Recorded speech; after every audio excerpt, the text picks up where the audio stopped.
Live. We should be live now on both Twitch and YouTube. We should be live on YouTube on both vertical and horizontal streams. I see them in the chat. Okay, cool. I don't know why my John here is not monitoring.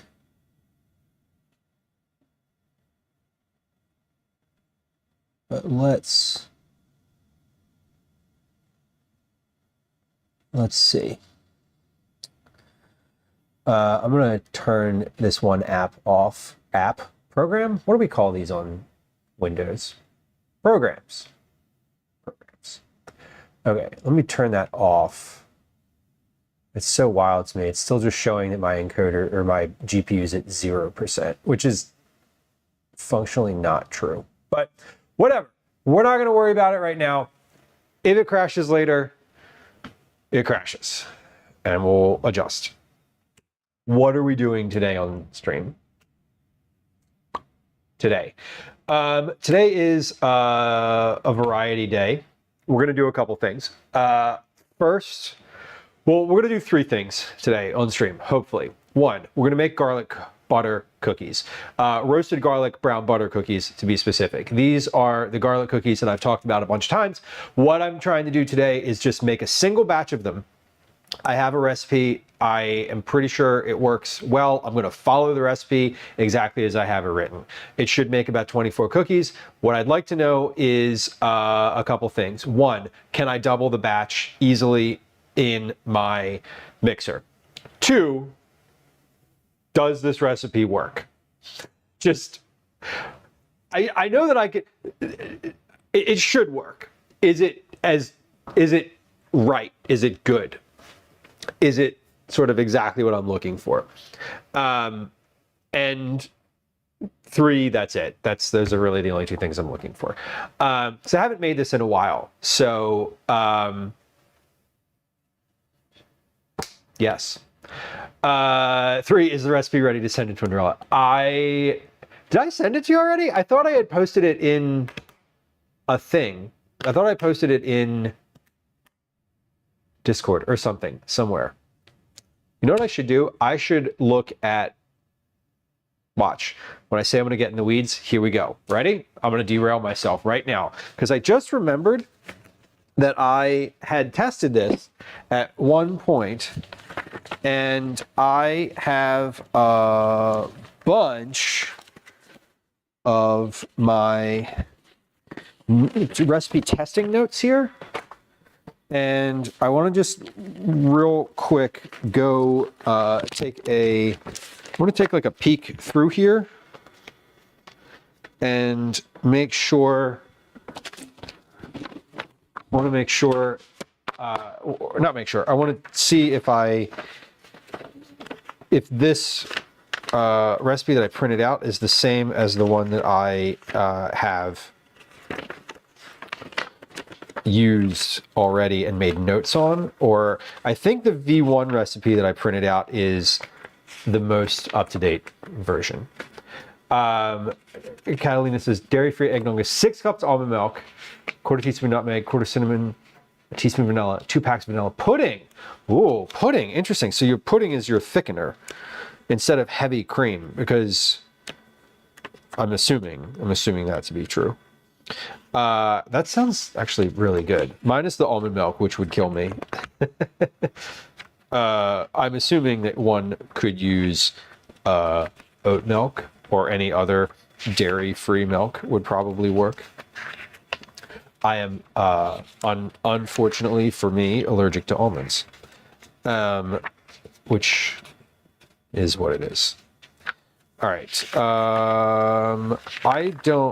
I think that every time I've made this recipe, I've actually taken my notes in my notebook. So that tells me that the V1 recipe that I printed is the most up-to-date version of that recipe. Why does it tell me that? Because I put it on the computer, and it doesn't go on the computer until it's like really, really ready to go. Okay, so we're making garlic butter cookies. We need to brown the butter first. We're going to do a video. I'm gonna record a YouTube video today. So we're gonna do a couple things. I'm gonna make vegetable stock. I'm gonna make stock, like I usually make stock on the stove.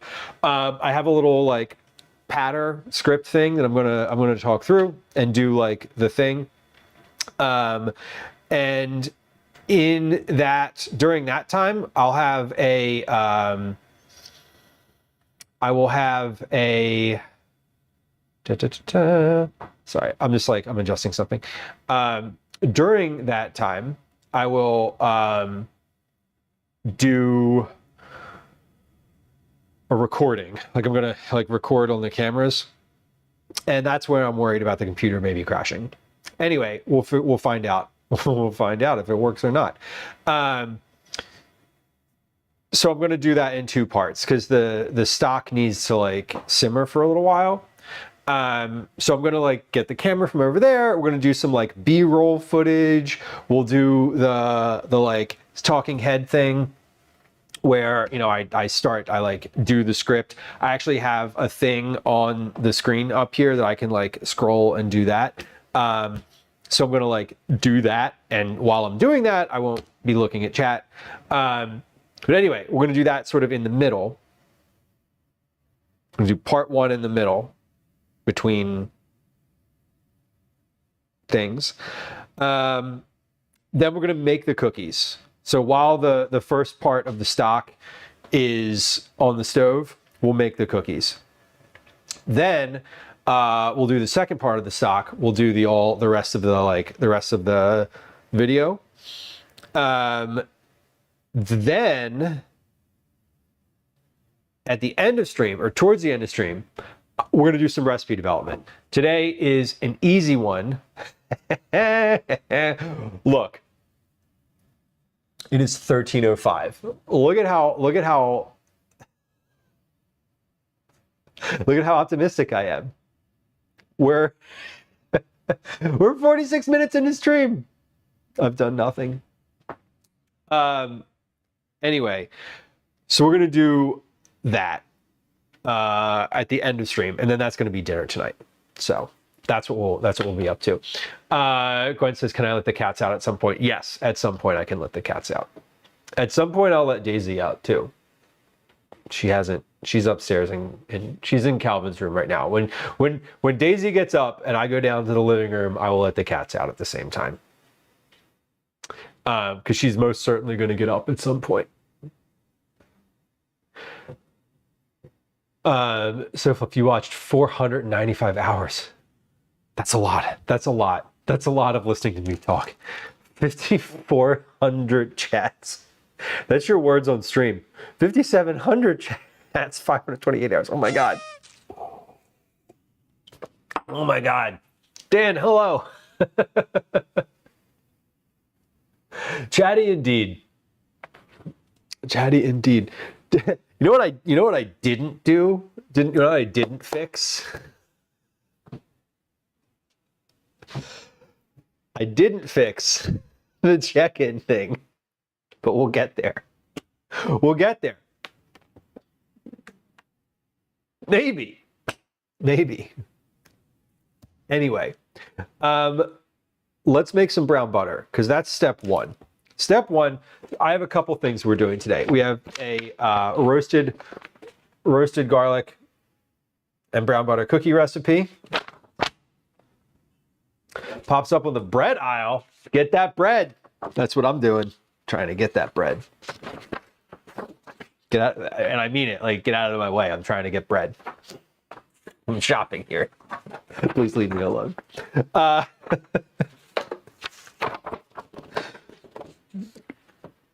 Okay, here we are. We have garlic, brown butter cookies, browning the butter, Steel saucepan. All right, we're gonna do the saucepan first.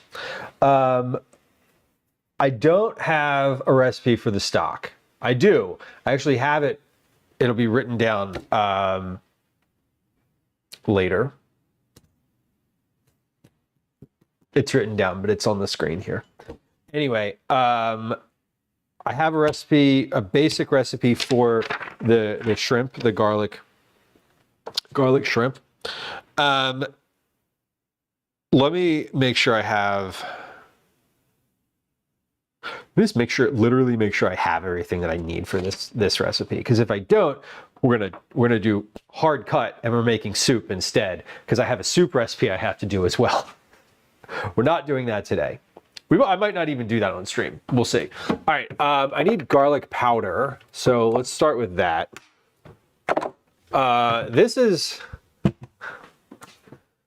This recipe is super simple as far as I'm trying here. Oh no, onion powder. Sorry. Onion powder. Garlic.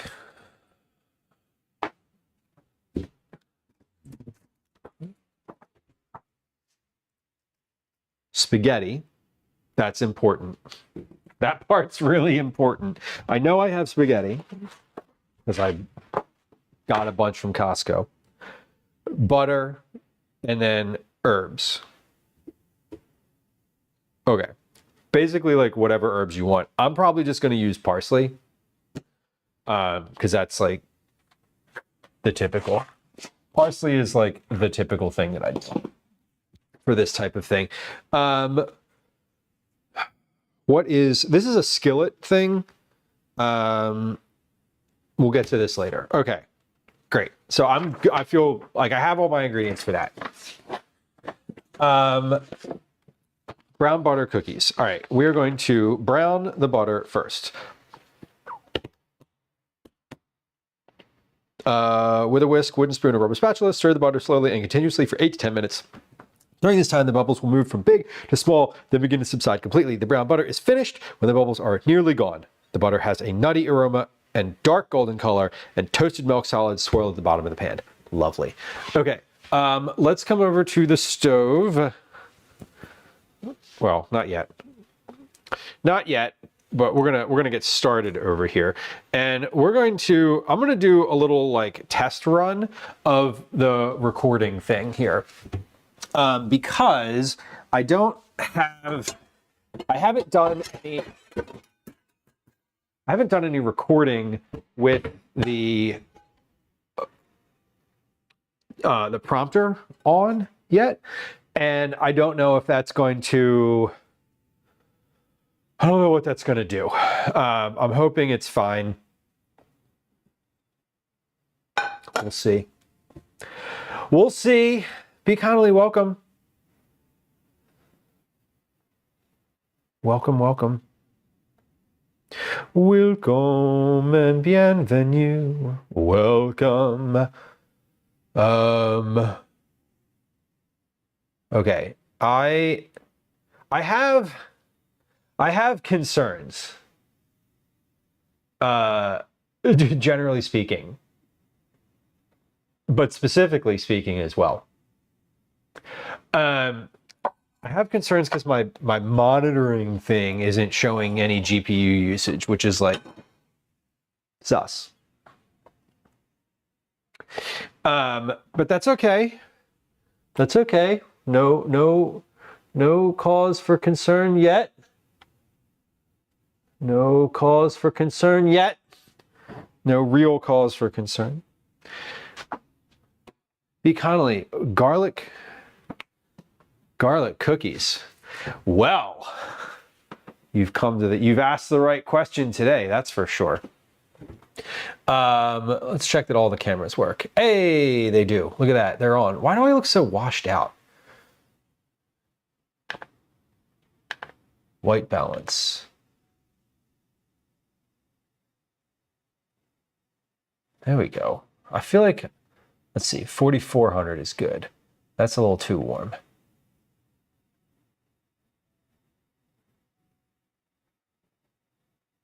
That feels better. What was I at before? I was at that. That feels blue. I look blue. Anyway, sorry. Getting into the weeds. Too into the weeds. Okay. Let me tell you what. Wrong camera. That's the one. Let me tell you about these. Let me tell you about these garlic cookies, B. Connolly. So these are a take. I just remembered something. I have the cookies from the farmer's market in my cabinet. Here they are, roasted garlic butter cookies. Amazing. These are cookies that I got at the farmer's market in like years ago. Years and years ago. I've been making different versions of them for a little over a year now. They have a bunch of different ingredients in them, which I'm going to get out right now so that we're like ready to make the cookies when it's time. They have a cup of butter, which is 2 sticks of butter. A cup of butter? That feels like a lot of butter. Wait, is that right? Yeah. Half a cup is 8. So 1, 8, 16. Okay. Yeah. Sorry. I'm trying to do like math in my head. So yes, they are basically butter cookies. But into the butter is, so you know how when you make butter cookies, you cream together like butter and sugar? Into that mixture, you're also putting roasted garlic and cayenne pepper. So they're like garlicky and spicy. There's a lot of sugar, there's a lot of butter. So they're definitely butter cookies. They are thin, savory. I don't know if I would call them savory. They're very sweet. They're savory though. Yeah, I mean, I guess so.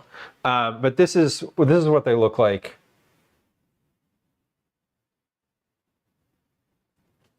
They are very thin.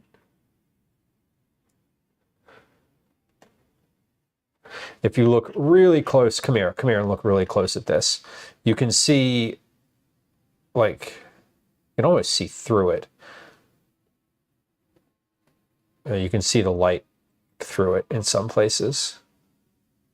But this is kind of nice that I have. Now, granted, these that I have here are 3 weeks old at this point, so they're not as crisp as they were before. They're a little bit stale, which is fine. But let's get out the rest of our ingredients. So we have the butter. That's going to get into the pan in just a moment. Roasted garlic I have in the fridge. I'm just going to like take that out of the fridge when I'm ready. Light brown sugar and dark brown sugar. I don't even actually know if I have light brown sugar. I may not have light brown sugar. I have dark brown sugar. Let's see.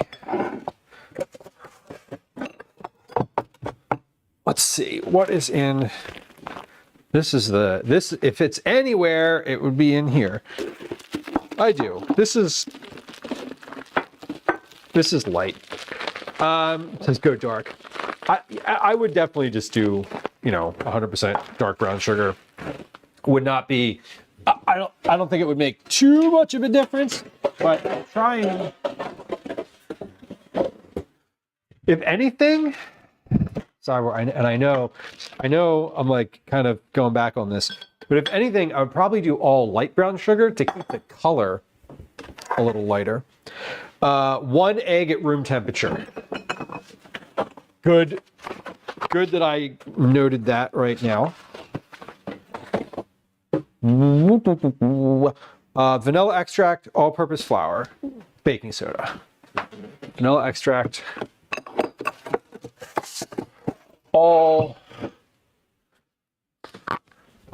all-purpose flour.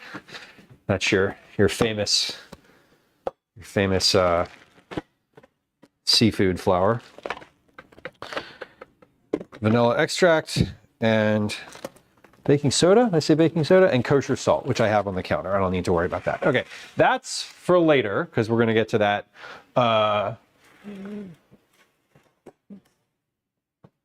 later. Roast garlic and brown butter. Cool butter to room temperature. Okay, so we're going to brown this butter first. That is step one.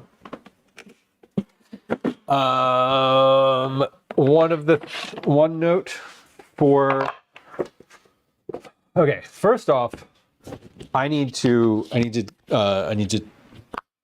a transition here. Hold on a second. I'm getting really warm. I'm very warm. Not that it's like warm in the house, but I'm moving around a bunch and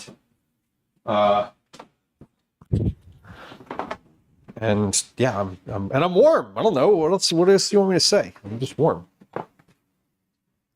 Okay, so we're starting the cooking process. So I'm putting a hat on, and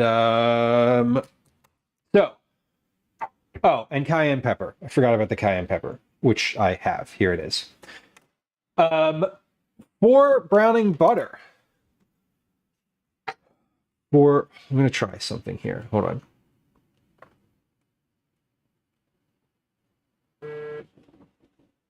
Okay. For browning butter, when you need like a stick of butter browned, so like a half cup, you want to add an extra tablespoon because it loses moisture when you brown it. So if you need 8 tablespoons of brown butter and you brown just a stick, you're going to end up with less butter at the end of the process. So add a little extra in your pan, and that is going to be helpful. So I'm not doing that with this stick because we need a cup of brown butter. I am going to take a tablespoon of this butter and add that instead. Okay, so let's come over to the pan. Cool. Okay, I just tried to. I'm trying a little like recording right now to see if it like crashes my computer before I actually like want to do a thing. So I'm recording. I just recorded the thing about the butter there. I'm gonna record the stove. So like just the stove now. So it's recording. It should be recording. Wait. Record. Off. Let's check. So let's see. One action.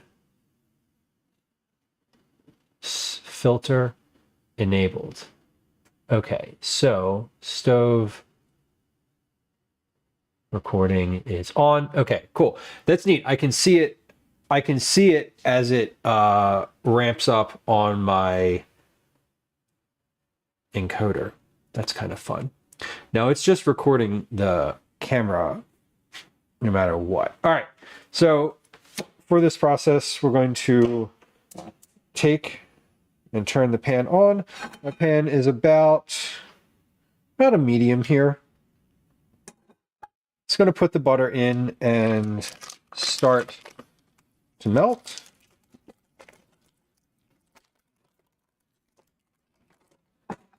So we're going to do a cup of butter. That's 2/6 plus a little bit extra for the moisture loss.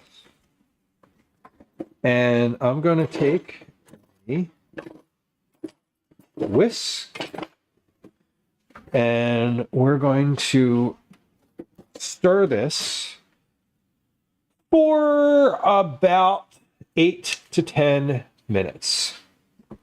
So I'm just going to set a count up timer. I'll put that right there. So it's counting up.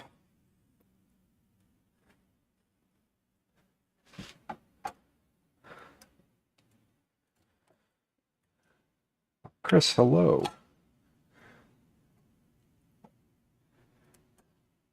We're going to stir this basically the whole time.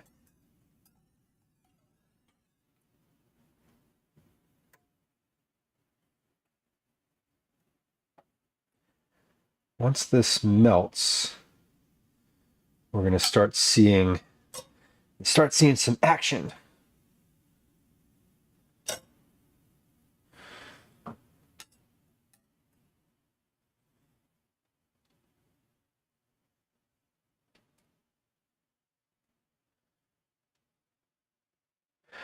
Someone says, apparently the recap earlier was the 2024 one. This year I watched 912 hours and chatted 12.4 thousand times. Holy shit. Oh my god. So that is a lot of chatting. That is a lot of words on stream as well. As well as actual conversation. That's a lot of words on stream. Darlene, welcome. Hello.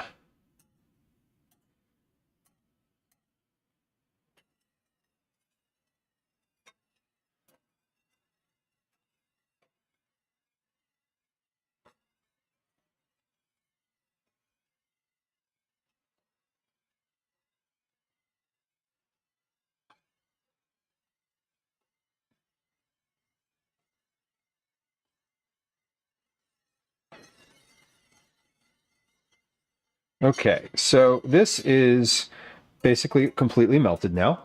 You can see that there's only one little teeny tiny little piece of butter in here. So we're going to keep my whisk going here. Just stirring this, and you can see it's starting to foam. So we're getting some white foam happening in here.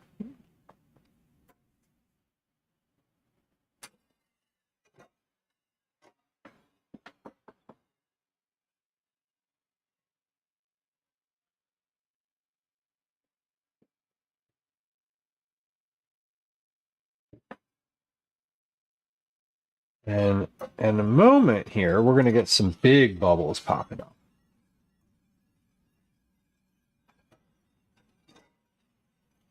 So we're at 3 minutes right now. This is what the brown butter looks like at 3 minutes. This is on a medium heat.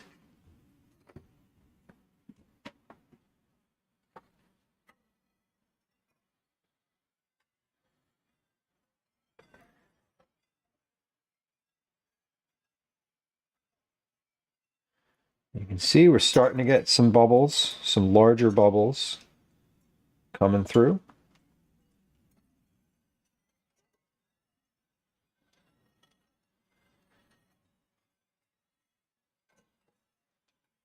So medium heat by this definition for me is a 3.5 out of 7. My stove goes from 1 to 7. So 3.5 is directly in the middle. And this is getting a little foamy at the top. And you can see the larger bubbles are starting to come up.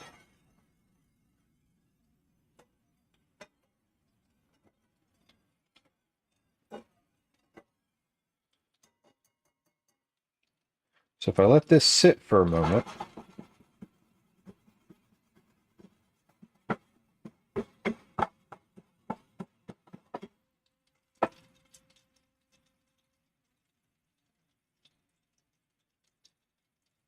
not too long.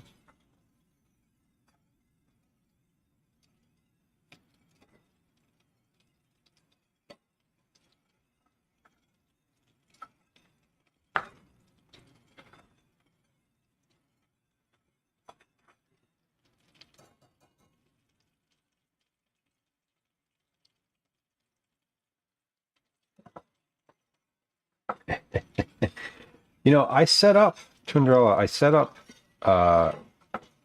Gardic as an option on, that was one of the other things that I did recently, was set it up so that we could actually play it. It's ready to go. So here we go with some bigger bubbles popping off. You can see in the center here. We're at 5.5 minutes right now.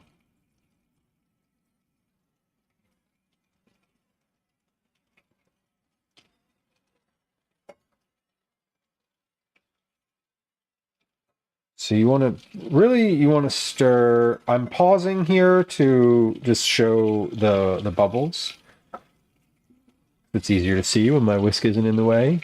But you want to stir slowly and continuously. You're just keeping things moving. Scrape the sides a little bit. But here we have, now you can really see we're at 6 minutes, just a hair above 6 minutes, and we're at some large bubbles here. So they're going to move from large, where they're at now, to small, and look sort of like they did at the beginning.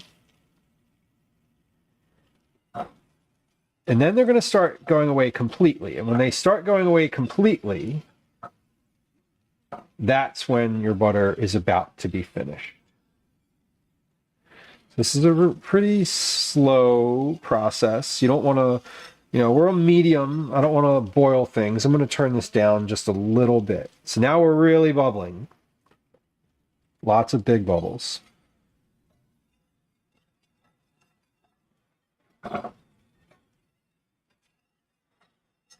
That's 7 minutes.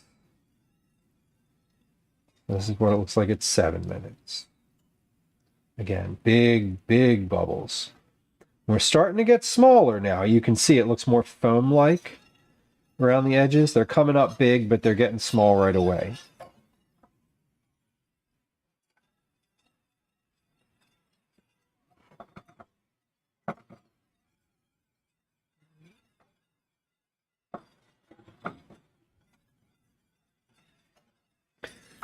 And now they're really small. So we're not seeing big bubbles in the middle anymore. They're coming up much foamier.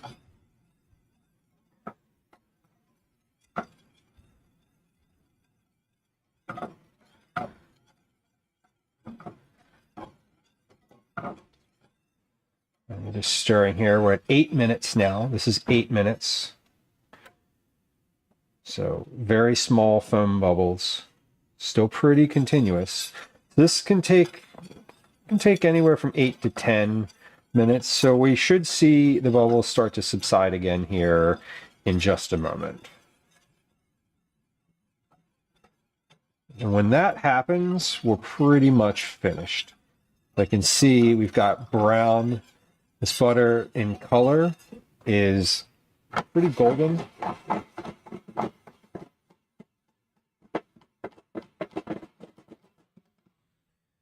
So the bubbles are pretty much subsiding now. Starting to. I'm turning this down just a little bit. We're about to cross 9 minutes. So we should be just about finished here.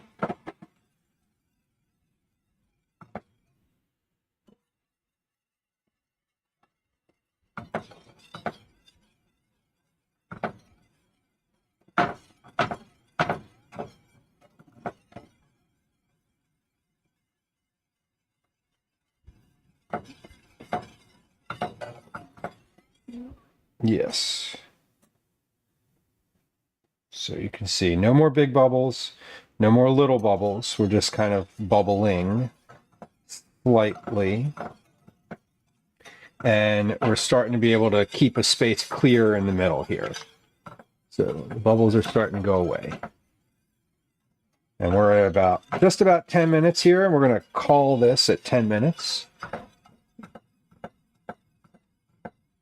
And this smells nutty. It's dark golden.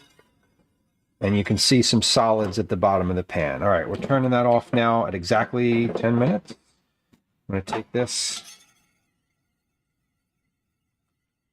There's your brown butter. Looking really good. We're going to let this cool down to room temperature. You can see on the top here, we have some milk solids at the bottom. Color's looking good.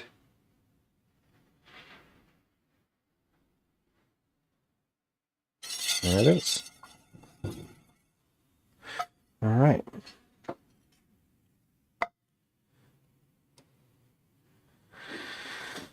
Mm-hmm.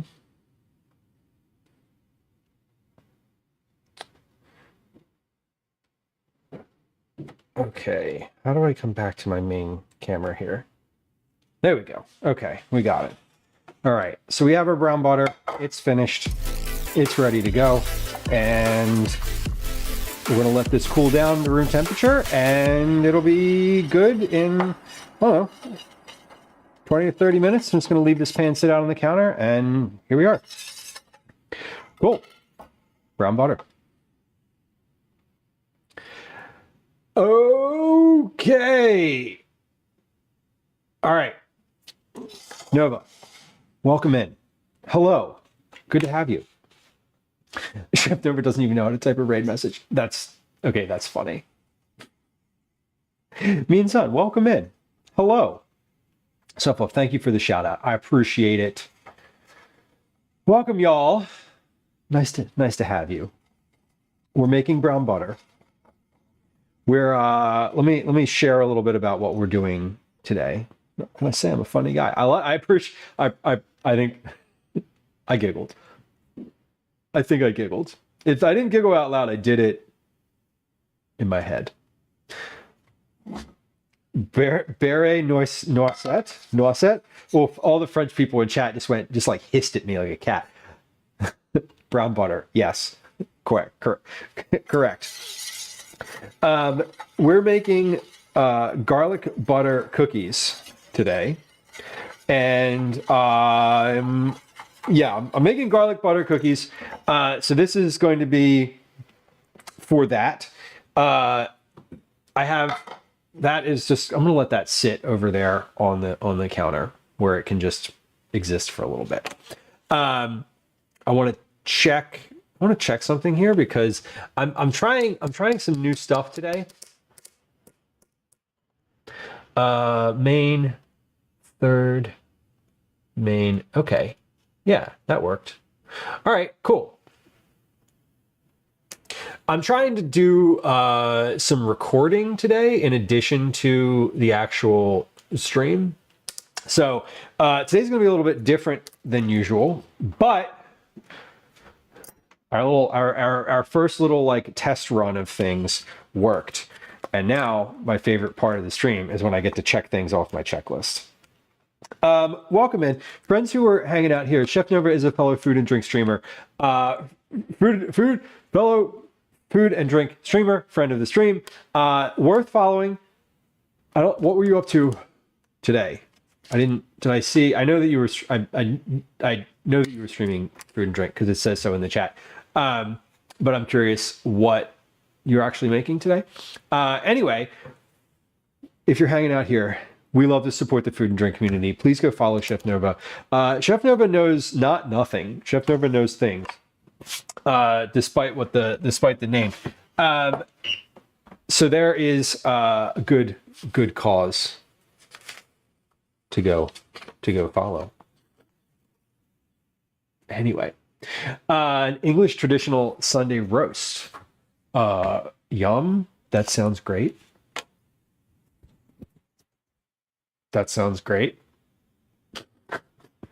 I'm into that. I am into that. I do love that. A roast. I haven't had roast beef in a long time. I would eat roast beef. Friends who just joined us, let me introduce myself and then I'll tell you a little bit about what we're doing on stream today. My name's Lou. It's nice to make your acquaintance.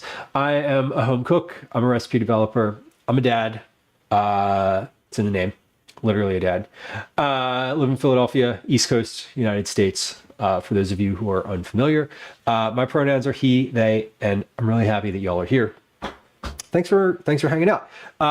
First housekeeping note: follows are silent. If you are like, hey, this is an interesting. What do we just land on? I'm interested, but like, I don't really want this guy to like say hi to me and like make a big deal of it. Well, guess what? If you hit the follow button, nothing happens. There's no sounds. There's no chat messages. There's no alerts. I won't say hi to you. You just get to be an anonymous until you decide to chat. So that's always the case. Follows are silent. This stream is all about cooking. Mostly about cooking, cooking conversations, mostly vegetable forward stuff. Today we're doing a couple different things, and I'll get to those in a second. But we also do IRL streams out in the world in Philadelphia, where I live. So things, food adjacent things, mostly. Sometimes not. Sometimes we just go for a walk, which is also fun. One of my favorite activities, going for a walk. Anyway, we do baking, we do meal prep, we do vegetable forward family meals. I do recipe development on stream as well.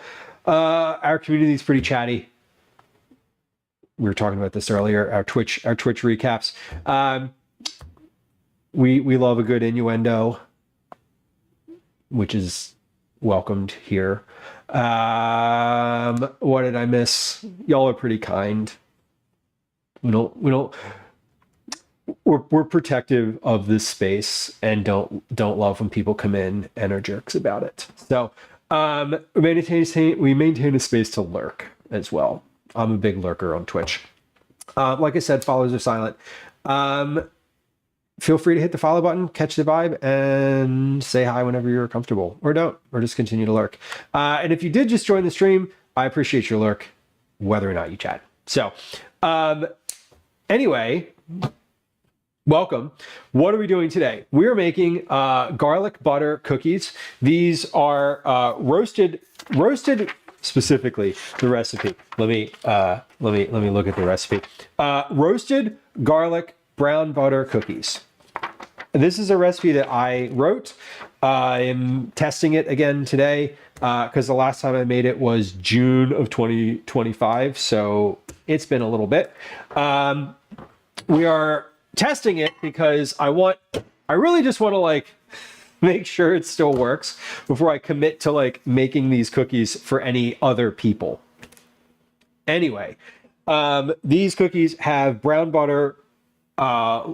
So they're typical butter cookies. They have brown butter, light brown sugar, dark brown sugar, but into that you mix roasted garlic, which I have in the fridge. We're not roasting garlic today. I roasted a bunch of garlic last week because I knew I was going to be making these. Anyway, you also have an egg, flour, cayenne pepper, so they're a little spicy too, which we love. And yeah, and that's it. And then you bake them. So what we're doing right now, we just browned the butter. I'm waiting for that to kind of come down in temperature a little bit. Because this should be at about room temperature. So let's see.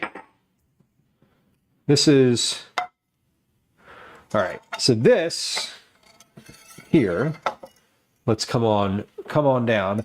This is the brown butter as it is cooled a little bit. It's maybe 10 minutes off the stove. And the bubbles are starting to subside. So it's, we're gonna let this keep cooling and use it in a bit. Nova, enjoy your cleaning. I hope it's not too taxing of a process for you.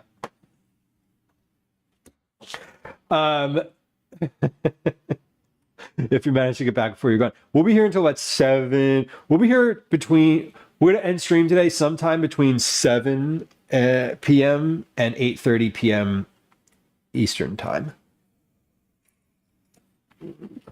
should build a gingerbread house, Darlene says. You know, darling, I do love building a gingerbread house. There have been years where I have made my own gingerbread and have made my own gingerbread, shaped it, cut it, done all the things. And I don't think I'm there this year, if I'm being real honest. But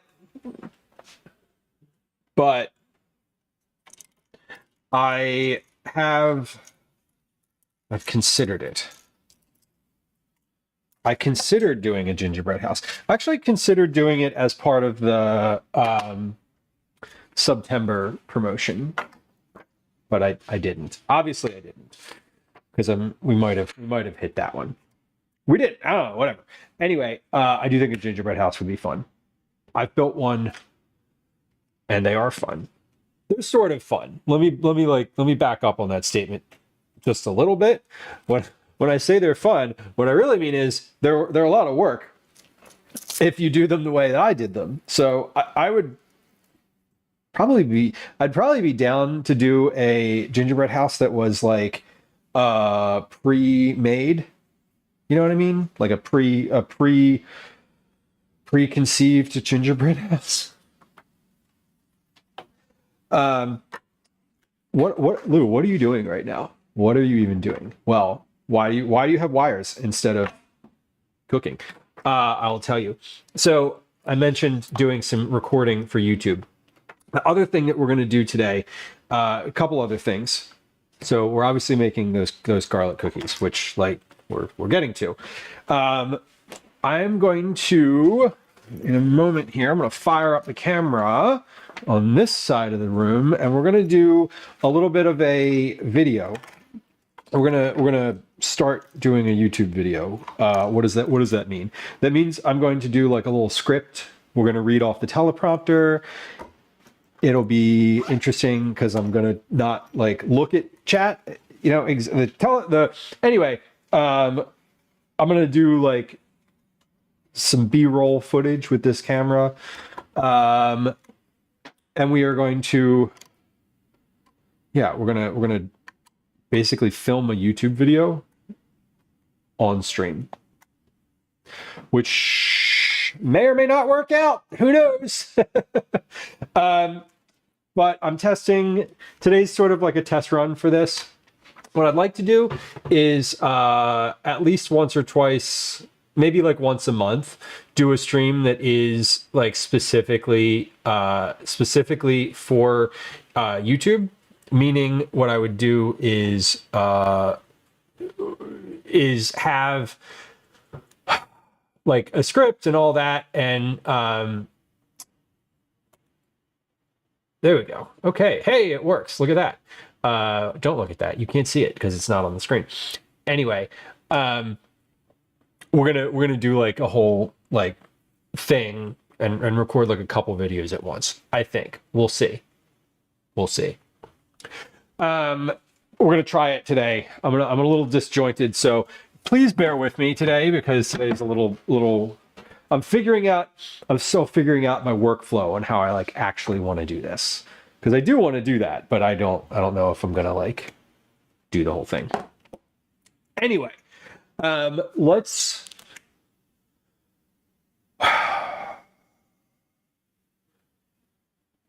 start, I guess.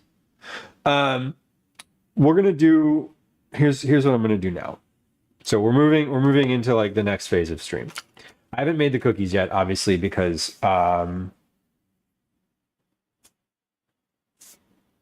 waiting for the butter to cool down to room temperature.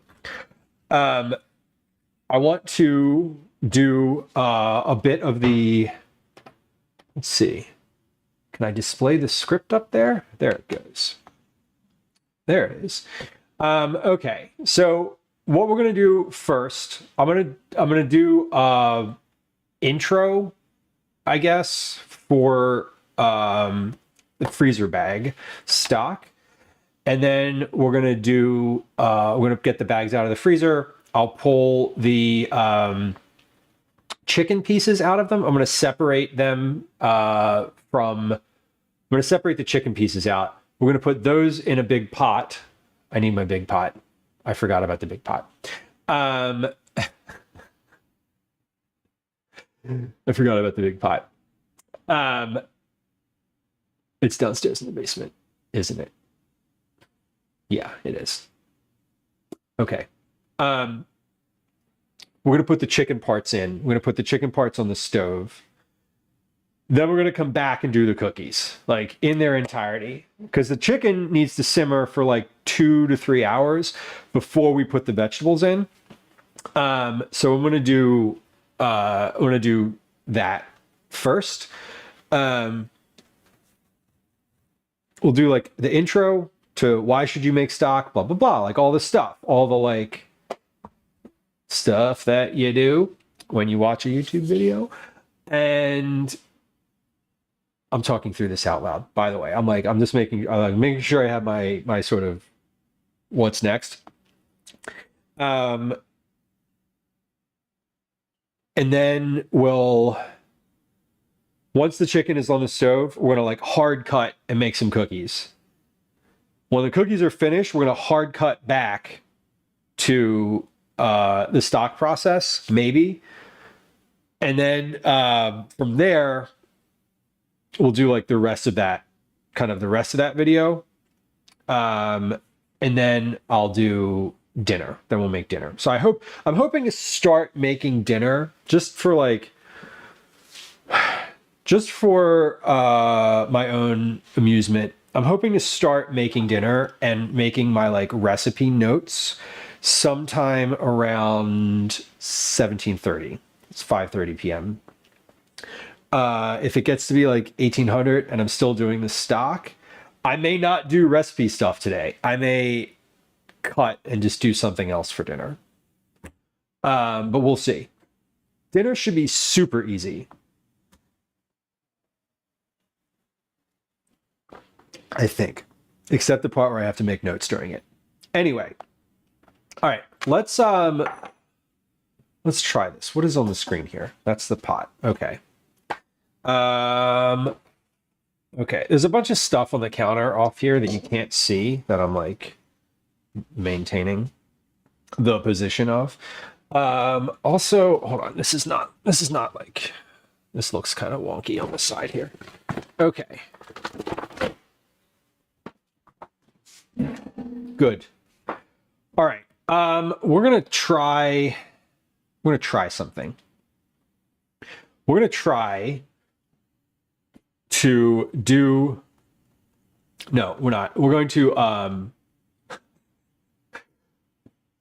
excuse me. We're going to get the stock pot from the basement. That's what we're going to do first.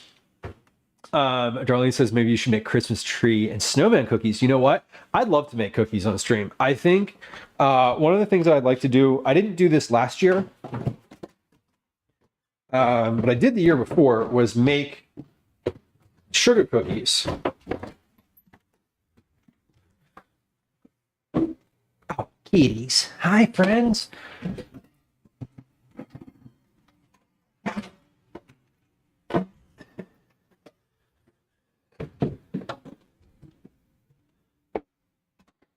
Nope. I just went downstairs to get this stock pot out of the basement.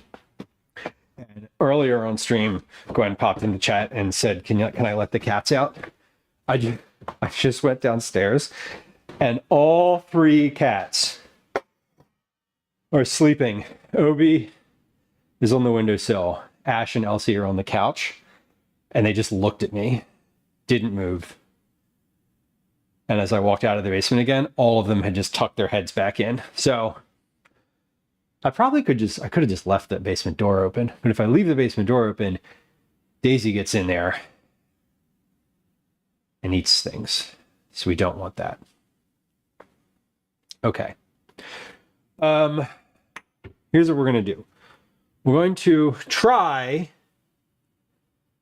we're going to try to do a recording. This is, y'all, this is going to feel awkward for me.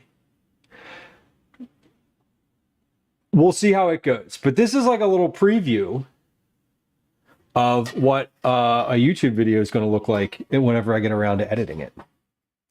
because that's what I intend to do. I'd like to use some of the time during stream moving forward in different days to do like YouTube stuff. So it says, what's awkward? Well, maybe not exactly awkward, but what I'd like to do is, what I'd like to start doing during stream is having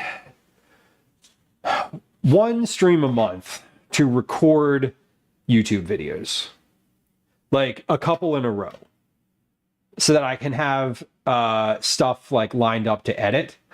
Because I'd like to have more of I'd like to do more on YouTube and not just Twitch. Like, I do a lot of like stuff that I think might be fun to like translate to YouTube. But for me and my like workflow, I don't love when it's just like an edited Twitch stream as a YouTube video with like the graphics and like sounds and like stuff happening. I just like, it's not my favorite thing. I would like my YouTube stuff to look a little bit more polished than that, I think. So about maybe once a month, maybe a little less than that, I'd like to take like a day to do YouTube recording. Anyway, what I was saying, what was awkward was the like, hey, I'm gonna do like a script. Like I'm gonna read a script off of that screen that I have up there. And it's gonna feel awkward because it's like a script. It's not like, you know, me just talking. Anyway, that's maybe going to be a little bit awkward. I don't know. We'll see. Or maybe it won't be. Who knows? Really, who knows? But what we're gonna do is the first part of that script, then a couple like, we're going to sort my stock. I'm going to put the chicken bones in here, and then we'll have we'll put those on the stove. So that's what we're going to do. So let's start. Here's what we're going to do. We're going to start this. I'm going to display the script. We're going to turn sounds off.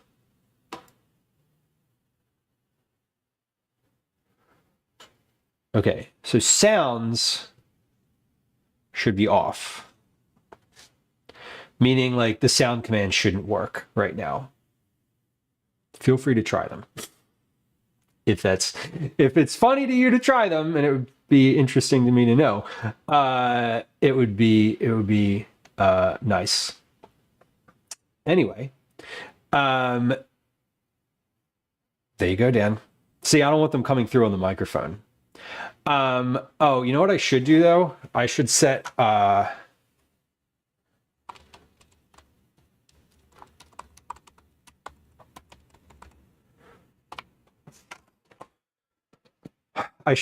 to be off. Like you can't redeem the thing, so that you don't lose points. Earth, welcome in. Working, but I looked on Nova, and now you. I hope you had a good holiday too. I did have a good holiday. I hope you had a good holiday too. Thank you for saying hi. I'm notoriously bad at not saying hi. Okay, so we're gonna start this process. Let me hold on. I'm going to turn that off, and then I'm going to turn that on again. I'm going to set the prompter to be with voice sync. So we're really going to test we're really going to test the capacity here. Liz says it's just the start of the cooking. It is, Liz. We're going to do a little bit of a monologue for the freezer dump, or the freezer stock bag, and then we'll be getting into the cooking after that. We did make the brown butter. So that's what we're up to. Yeah, Liz, we're gonna do. So what I'm gonna do is basically like a little monologue to start a YouTube video, where I'm not gonna like respond to chat in that immediate moment, and then we'll kind of come back to chat in that moment. Feel free to like say funny things in chat or like try to throw me off my game. Anyway, we're gonna do that, and then we're gonna get started making like freezer stock, because that's what the video is about. So anyway, here we are. I'm gonna make sure. Do I feel good? Do I feel okay? I don't know. I guess I feel okay. Let me move this. Hold on. I need to move this off to this side. Okay. I need to move this to that side. There we go. Why bother making freezer stock? If you're a home cook, hold on. Hold on. We got to start this. I messed it up. I messed it up already. Fuck, I messed it up. See? Yes, Liz. Exactly. Start spamming. Hold on. I need to change the size of this, because this is not the size of this font is like, oh my God, I can't read. My poor eyes. Okay. Voice sync and go. Why bother? Why bother making freezer stock? Scroll? No, it's not scrolling. It should scroll. Constant. There we go. Oh, why bother making freezer stock? If you're a home cook, making your own stock feels so accomplished.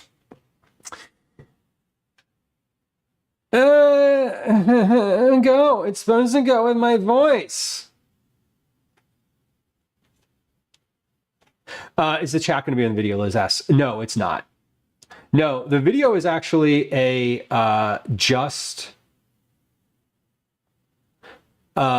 video is just the camera. So there's no graphics or anything. I'm trying to get this to, it's supposed to scroll when I start talking.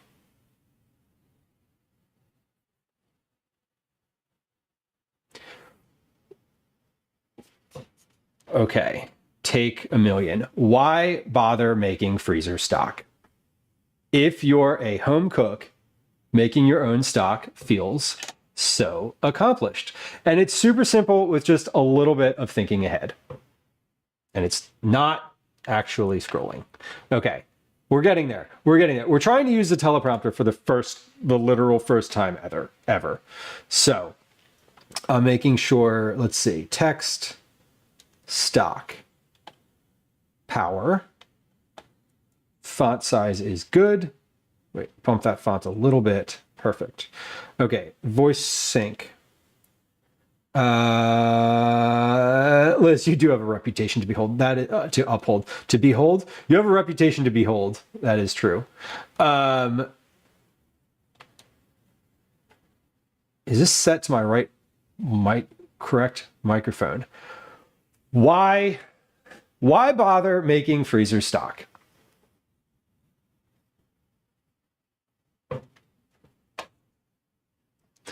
If you're a home cook, making your own stock feels so accomplished, and it's super simple with just a little bit of thinking ahead.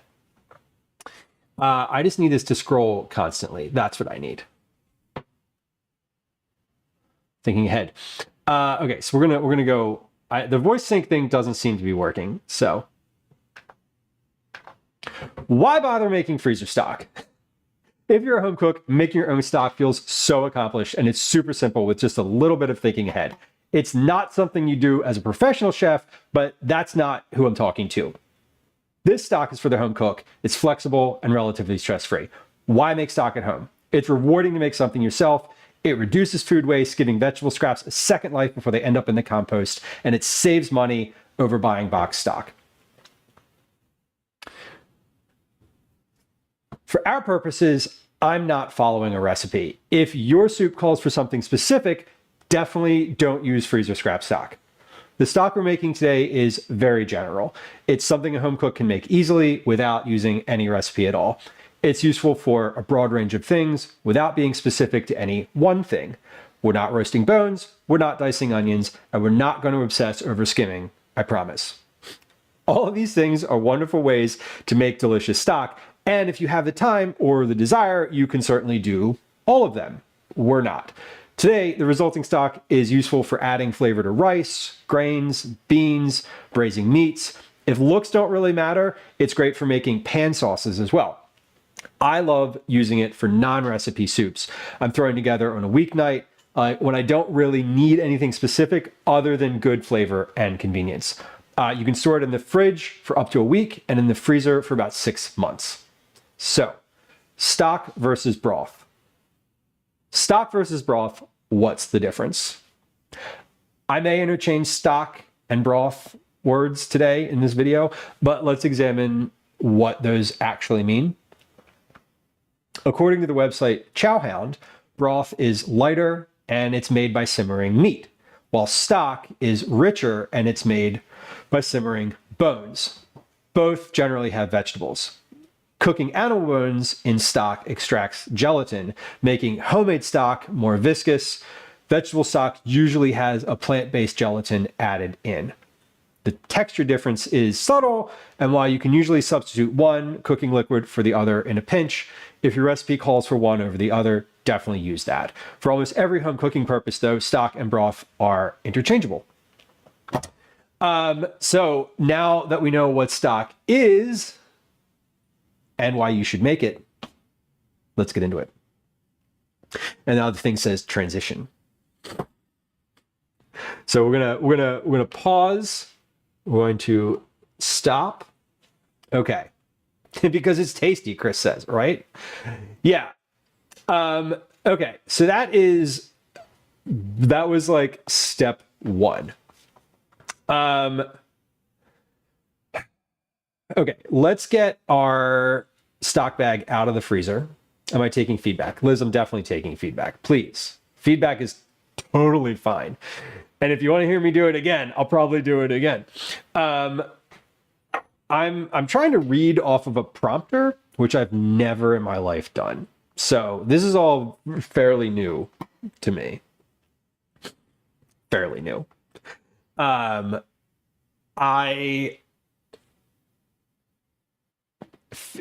It's weird, and I'm like, the thing was generally was following like the voice. There's a thing on here called voice sync that is supposed to like do the text with what you're saying.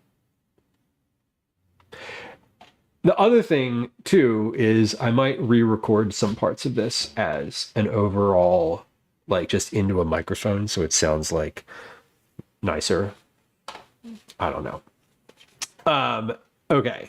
Anyway, while we are while we're getting used to it though, I might do things again. Slow down. Yes. I look off screen. Oh yeah, I do. When I'm thinking, I look elsewhere. I look at the ceiling. I have like a habit of doing that. Some of the points were repeated. Yes. So some of that is on purpose, so I can have like different intonations for saying different things because it's all going to get chopped up. And Liz, I want to tell you that like I am happy like to take feedback. Feedback is important. I don't have a negative. I don't receive that kind of feedback negatively. Right? The feedback that I would receive negatively would be things like my appearance. Like I don't like that shirt. Okay, cool. Or things that are non-constructive. No, and listen, anyone who wants to share some feedback, I want to say that I don't want to get bogged down in changing necessarily the wording and verbiage of things.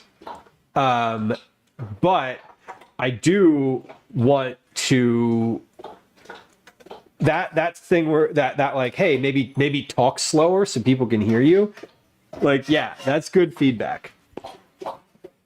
I'm happy to do that. Cyber, the sounds are off at the moment because I turned them off because I didn't want them to come through on the microphone. Said the same thing 2 sentences in a row. I might have too. I might have also just like, I didn't like chat GPT this. I just wrote it myself. I also didn't edit it. I edited it enough.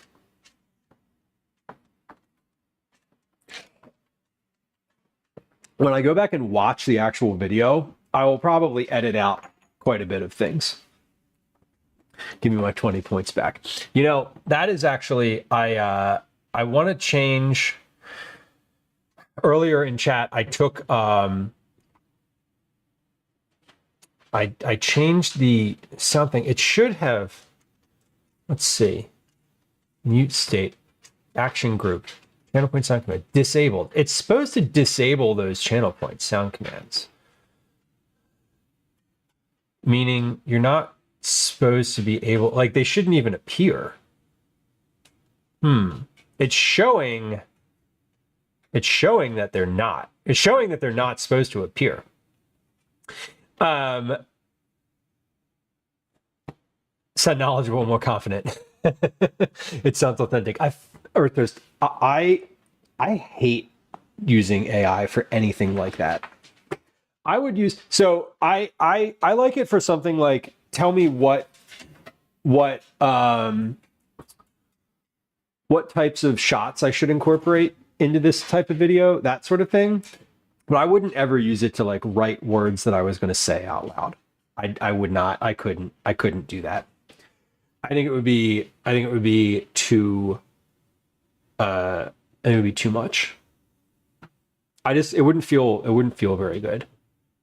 Okay, we're gonna try that again, and I'm gonna slow down the prompter quite a bit because that was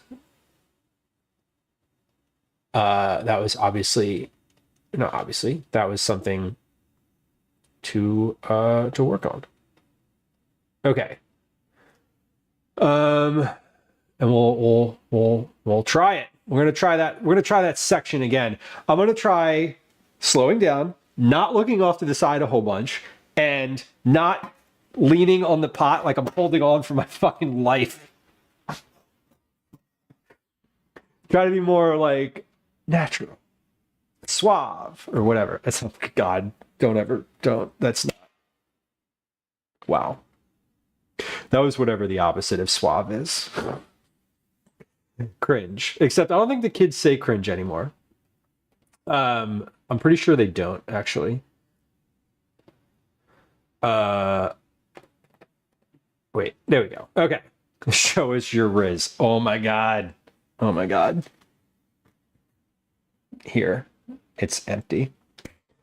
Starboy, don't make me ban you. I'm kidding. Ask Calvin about that. God, I just once it comes up from once the boomers bring it up at Thanksgiving dinner, it's certified over. Certified over. Anyway. Okay, let's try that one more time. I'm gonna try to see if this voice sync thing will work. I don't know if it is. I don't know if it's not working because it's not on. I don't know, because the microphone's like routing through somewhere else. Who knows? Let's see. Let's try to put it on a different mic and then we'll go back here. Okay, are we boomers now? Yup. No, not you. Not you. Sorry, I was referencing my Thanksgiving experience this year. My experience of Thanksgiving dinner. Where there were actual boomers. Okay, let's do this. Let's try this again.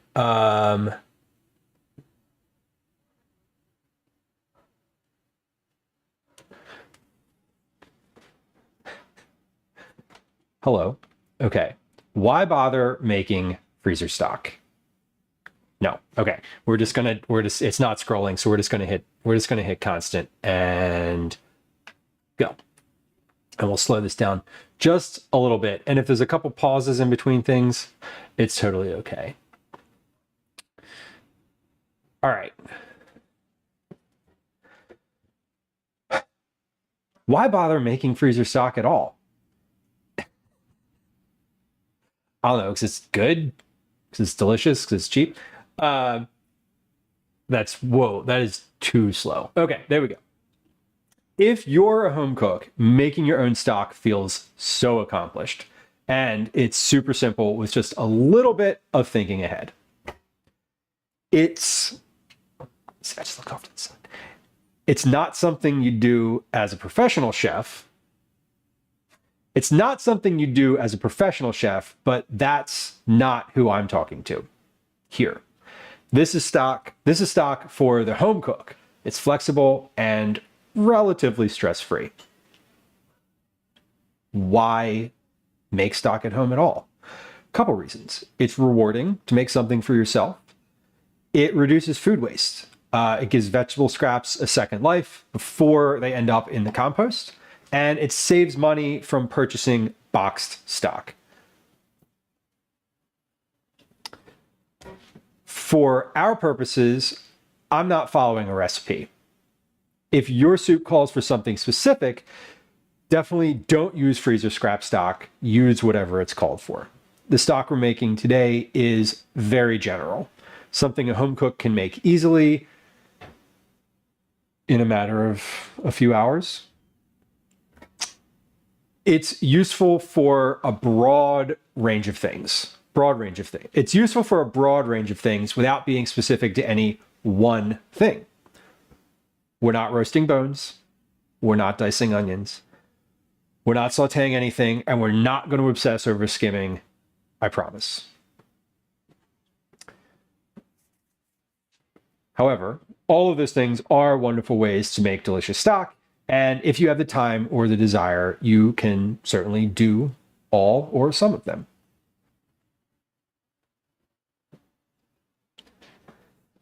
The stock that we're going to get today is useful for adding flavor to things like rice, grains, beans, and braising meats. If looks don't really matter, it's great for making pan sauces or ad hoc soups. I love using it for non-recipe soups, something I'm throwing together on a weeknight when I don't really need anything specific other than good flavor and convenience. You can store it in the fridge for up to a week and in the freezer for about 6 months. So, stock versus broth. What's the difference? In this video, I may interchange the words stock and broth, but let's examine what those actually mean. According to the website Chowhound, broth is lighter and it's made by simmering meat, while stock is richer and made by simmering bones. Both generally have vegetables. Cooking animal bones in stock extracts gelatin from the bones, making homemade stock more viscous. Vegetable stock usually has some type of plant-based gelatin added in to give it that silky, thicker feel. The texture difference is subtle, and while you can usually substitute one cooking liquid for the other in a pinch, if your recipe requires one, definitely use that. For almost every home cooking purpose, though, stock and broth are relatively interchangeable. Cool.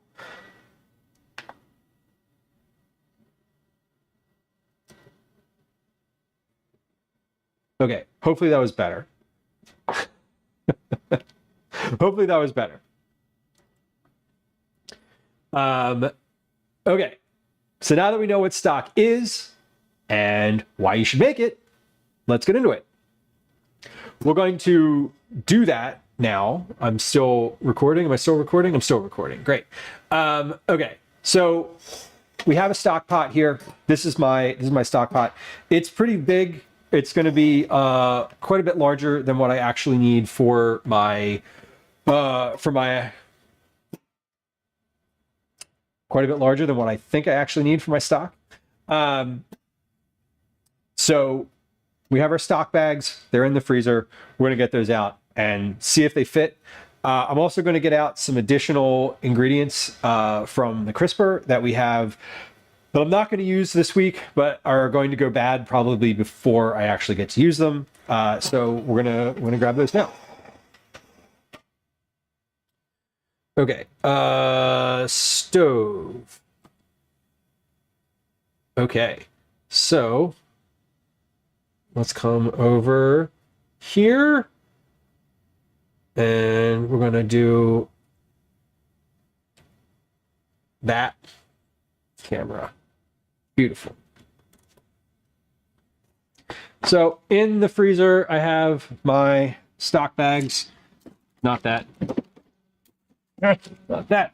We have a couple different bags in here. One is a tiny bag of herbs. This is just leftover parsley. What else we got in here? Oregano. There's some dill stems in here. Lots of good stuff. We have bag number one, bunch of herbs. I think this is an entirely vegetable bag that's in here. And bag number two is also, I think, an entirely vegetable bag. Oh no, this one has the chicken pieces in it. So we're going to take the chicken pieces out of here and then take the chicken pieces out of there and we'll sort those out. So we have 2 bags now for our stock, plus a little bag of extra herbs. Also going to get out, I mentioned, some extra vegetables from the crisper. We have some carrots. Three carrots left over from Thanksgiving. I also have some celery. I'm going to take 2 stalks of celery and do maybe 2. Yeah, I'll take some celery and the leaves. I'll put the rest back in there because I might need it for something. I also have, these are leftover herbs from Thanksgiving. So we're going to toss those in there as well. So the first thing we're going to do is sort all of these things we're going to take the chicken bones out of here. One of these bags is just vegetables. I don't think there's any chicken in here, but we're going to dump all of this into a big bowl. First thing we're going to do is see if this all fits. See if this all fits in the big pot. It should. It does. So, yep, this pot will be good for what I need it for, which is great. I also grabbed at Reading Terminal this morning. They have basically like clearance vegetables. Reduced for quick sale, packaged on December 2nd. So these are packaged this morning. These are just mushrooms. I'm adding some extra mushrooms to this for the taste and the texture. So first thing we're going to do is sort through our vegetables. Fudge darling, welcome in. Hello. Big pot. It is a big pot. I actually don't know how big that, I don't know how big that pot is. It's big. I don't have a sense of, I don't know how many quarts that actually is. Liz, enjoy your work meeting, or don't enjoy your work meeting. I hope your work meeting is productive. Okay, so here's what we're doing first. We're going to dump these vegetables out into the pot, into the bowl here. And then when it's kind of, I'll show you what we have in this bag. Okay, so we have a little bit of a note here. So these have some freezer burn on them. A little bit of like, yeah, a little bit of freezer burn. I'm not super worried about the freezer burn on here. Freezer burn doesn't affect, it affects texture, but only insofar as if you're like cooking it for a meal, like you wouldn't want to use these vegetables in a dish. And we will get to that. There's a part of that that's later in the script. So we're going to like talk about that a little bit in the script. What I'm doing here is separating out the chicken pieces. So what else do we have in here? We have corn cobs, we have carrots, we have onion skins, and the bottom pieces of the lettuce. I have an onion. I have a produce sticker off of an onion. We don't want that in there. Arthur says, what veg should you avoid in stock? Mostly avoiding cruciferous vegetables, so like broccoli, cauliflower, Brussels sprouts. Avoid Brussels sprouts. Kale, collard greens, lots of anything that's going to add bitterness, asparagus. And you don't really need to avoid them so much as you don't want to make a stock out of them. I tend to avoid them just because when I'm cooking, I think about it, but I don't, if you want to add some of those things in, like it's not going to make it fundamentally different from, you know, it's not going to ruin it. If you add a little bit of broccoli, you know, broccoli stems into your vegetable stock, it's not going to ruin the thing. It might make it a little bit more bitter than what you're used to out of the box. Don't forget to save your bags. Wash them first, but save your bags. So in bag number 1, I have a bunch of chicken parts. So what else is in here? Let me show you sort of what's in this bag. This bag has corn cobs, onion skins, we got carrot tops here. We have a rubber band. So definitely sort through. This is a piece of, what is that a piece of? I don't actually know. That might be cauliflower.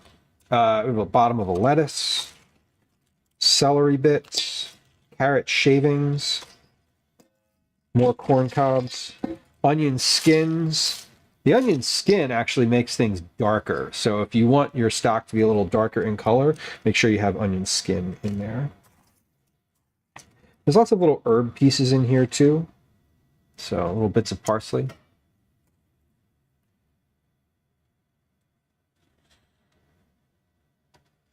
All right, let's get this bag. Hold on. I'm separating the chicken pieces in here. There we go. Okay. There's a corn cob. So what we want to do here is we're cooking the chicken first. This is a chicken spine. So we're cooking the chicken first. If it has some herbs and stuff stuck to it, that's fine. Because the chicken takes longer.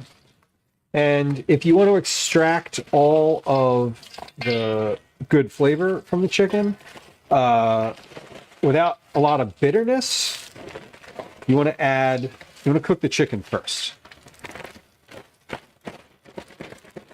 and you want to cook the chicken for like 2 hours or so. Again, save your bags. Save your bags. Clean them. Wash them. All right, so we have a big old bowl of vegetable scraps here. This is pretty big. I'll measure out how many scraps are in here in order to determine how much water to put in here later. But we're going to add, basically, I'm going to add everything to this right now. So I'm adding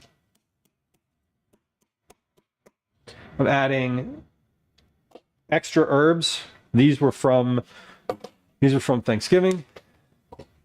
These are also from Thanksgiving. That was chopped up parsley and dill. This is just chopped up dill. Or that's not even chopped up. It's just dill. I'm going to add these mushrooms as well. And here's my bag of frozen herbs.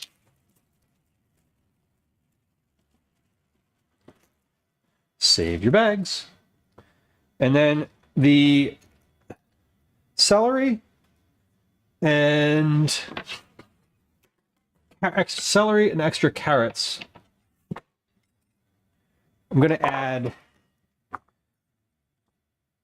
as well. I'm just giving these like a rough chop. There's no real need to do anything else with these. They're just going in. They're going to get they're going to cook for about an hour or so, all of this. We're going to do the same thing with the carrots. And the other thing that I want to add in here is I have some gelatin. So I have some chicken fat and gelatin that I had from, where did I have it from? I don't actually remember when it was from. It's been in the fridge. I'm going to add the gelatin from there into the stock as well. So let's take on here. All right. So ready to start with the chicken, but let me make sure. I have a list of things that I wanted to like make sure I got a video of, or make sure I got on video. So, gallon from the freezer, testing the crock pot, freezer burn. Okay. No. We're not going to cut the chicken bones right now because they are frozen solid. So, we're definitely not going to do that. All right. But let's take a look in this stock bowl otherwise. Okay, I want to do that.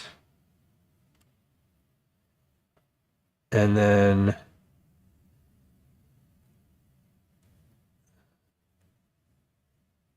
that. Okay. Oh, hold on. Let me move my...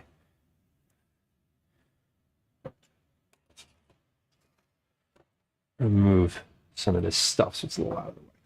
Okay. So for our purposes, we have a big pot of scraps. Megan, welcome. So in this pot of scraps, this is all from a freezer bag. We have some leftover herb pieces. There's carrots, there's mushrooms, there's celery. Here's a shallot, just a whole shallot.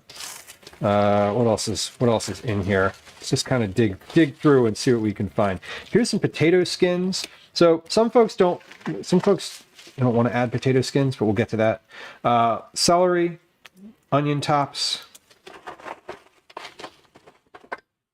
corn cobs, leftover herbs. So all sorts of just leftover scraps. So all of this is going into the stock. And let's see. Okay, overhead off. Now we go here. to this camera. Okay. And then that can also go off. Cool. All right, so we have our vegetables ready to go. We're going to set those to the side. Now, let's do the next part of this. Let's do the next part of this, like, scripted portion. I want to try to keep my counter clear as I'm doing this too, so it's not, because if you've been here during the stream, you know that this counter gets really full and in a hurry.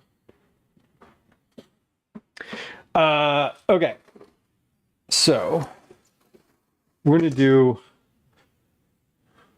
There's another like scripted part that we're gonna read through.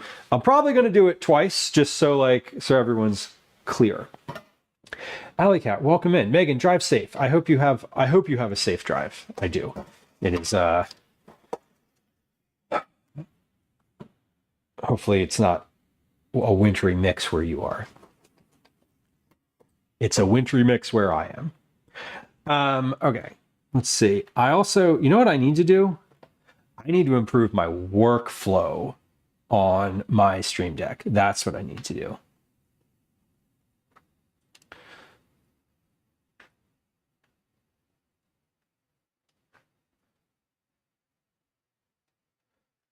Okay. Let's come back here.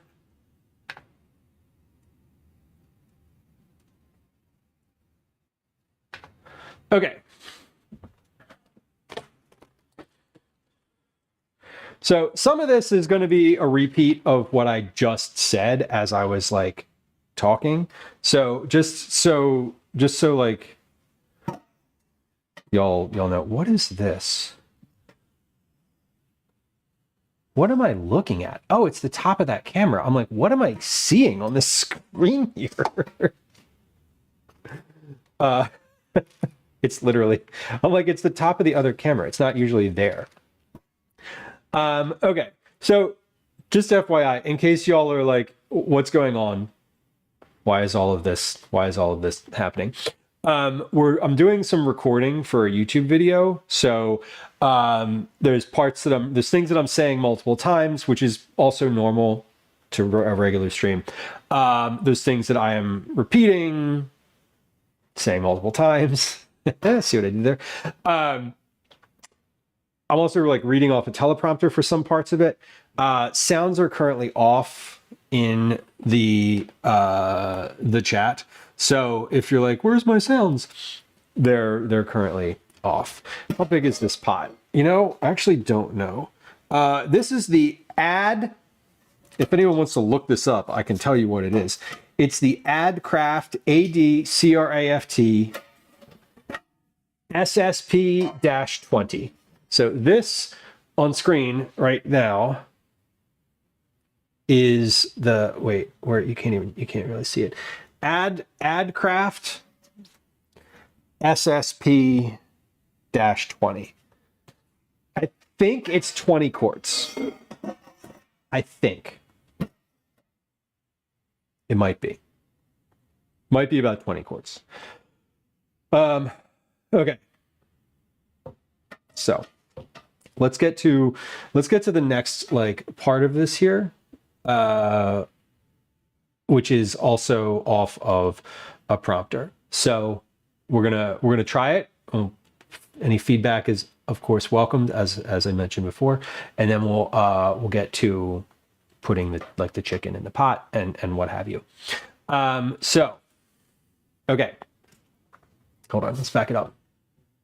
Oh, I have to hit the record on. Just looking to reference what I asked for Christmas. Heck yeah. This pot is great. I've never had anything that I've made. That's not true. I've made stock in here before that's gone all the way up to the top. But the sizing for this Adcraft SSP-20. I got it off of restaurantsupply.com, I think. 24 quart. Yeah, I think this one might be 20. It might be 24. Let's see.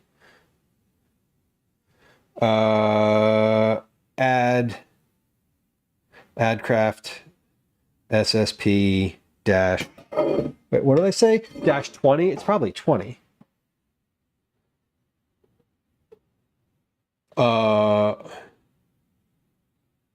Yeah, 20 quart.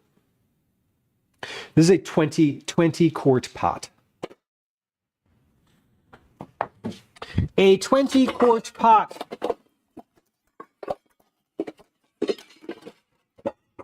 So 24 should be perfect. Okay. Let's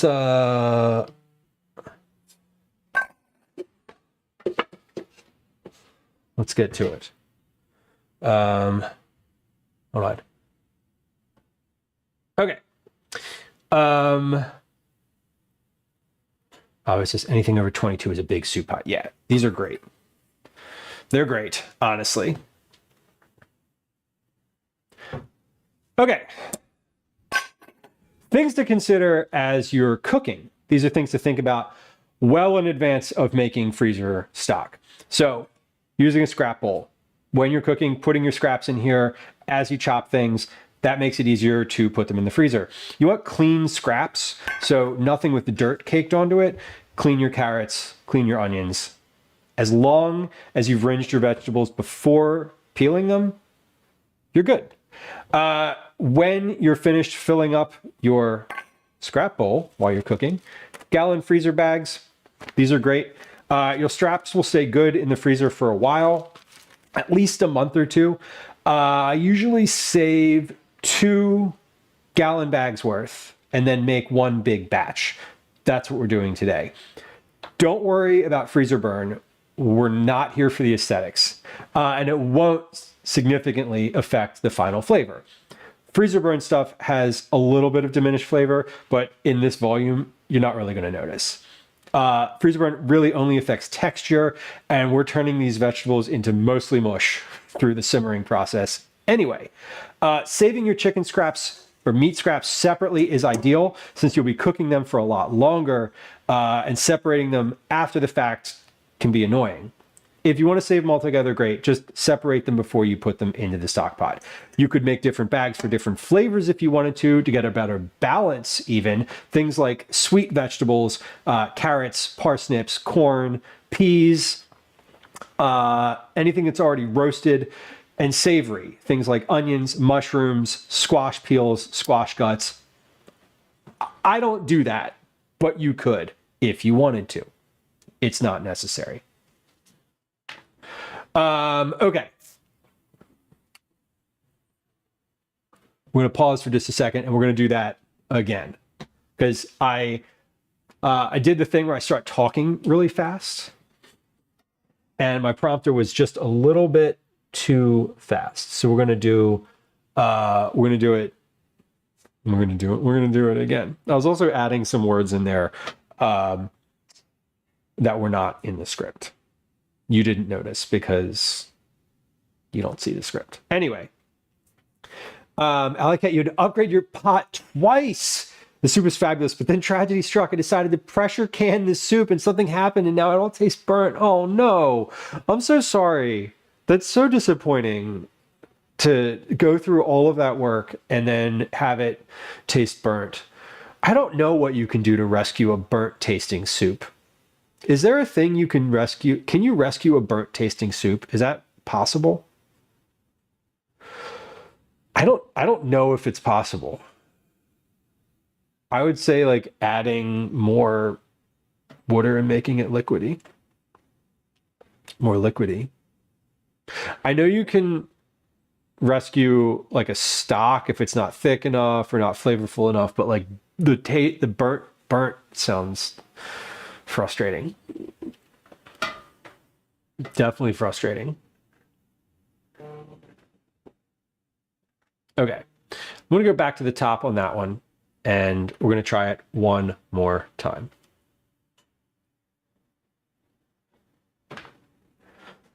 Okay, so things to consider ahead of time as you're cooking throughout the week, throughout the month. Keeping a scrap bowl on the counter is great because you can just toss your scraps in here, your onion skins, your onion skins, onion roots, carrot peels, all of that as you're cooking. But you want clean scraps, nothing with dirt caked onto it. If you rinsed your vegetables before peeling, you're good. Toss them right in the bowl, toss them in the freezer afterward. Not directly. You want to use gallon bags for your freezer scraps. Your scraps are going to stay good in the freezer in one of these bags for a while, at least for a month or two. When I'm planning to make scraps into stock, I usually save 2 gallon bags worth and then make a bigger batch of stock. Don't worry about freezer burn. We're not here for the aesthetics, and it won't significantly affect the final flavor. It does affect flavor, but not at this volume. It only really affects texture. Freezer burn only really affects texture, and we are turning these vegetables into mostly mush through simmering anyway. Saving your meat scraps, in this case for me chicken, separately is ideal since you're cooking them for a lot longer, and separating them after they are all frozen in a big bunch can be annoying. You can make different bags for different flavors too of vegetables to get a better balance of broth if you want to. Sweet things like carrots, parsnips, corn, peas, anything that's already roasted can go in one bag, and then another bag could have savory things like onions, mushrooms, squash peels. I just want to be clear, I don't do this. I like to make a big general stock, but if you like yours to be a little bit more balanced in sweet and savory, go ahead and save or separate your vegetables before cooking them. Okay.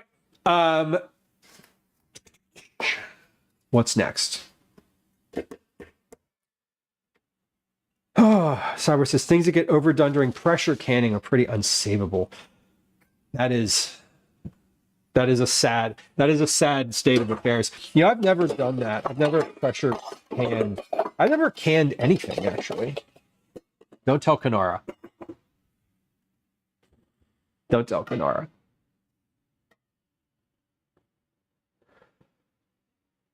Okay. Next section is all about what to save. So we're going to try this again.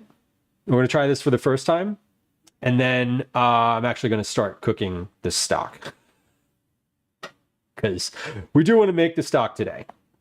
So let's get to that. We're just going to launch right into it because I don't need anything else I don't need anything else here. Okay.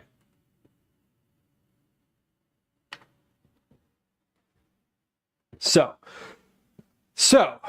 as you're cooking, what do you save? A good stock has a mix of flavors without being bitter. Unless you have a specific use for your stock, you want to avoid adding really strong flavors, or a lot of them anyway. Things like ginger, lemongrass, or even a large percentage of a single vegetable can tilt the flavor of your stock in one direction or another. If you find that your stock bag is mostly scraps from one type of vegetable, you can balance it out. If you find that your stock bag is mostly scraps from one type of vegetable, balance it out by adding extra onions, a garlic bulb, or more carrots, something else to add flavor that's not that one vegetable. Remember though, you can always add flavors specific to the dish that you'll use later when you're making the dish. Things like saving things. Okay, hold on. It's back here. Sorry.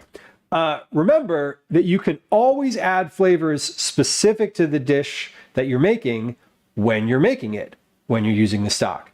So you want your stock now to be more balanced if you can. For chicken bones, scraps, meat fat, and drippings, you can add pan drippings as well. They help add richness and flavor to your stock.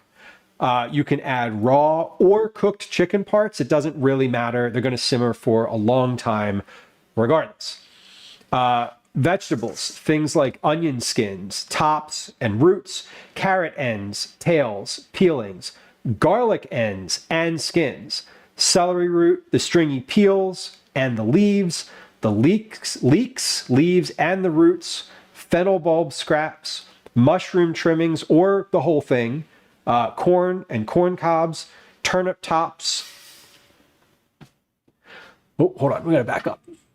Corn and corn cobs, turnip tops and their tails, parsnip tops and their tails, pea and bean shells, not green beans, spinach, shard stems and leaves, squash peels like from a butternut squash or pumpkins and the guts of squash, tomatoes, all of it, herb scraps and stems. For herbs, parsley is a classic, but feel free to toss in whatever makes you happy.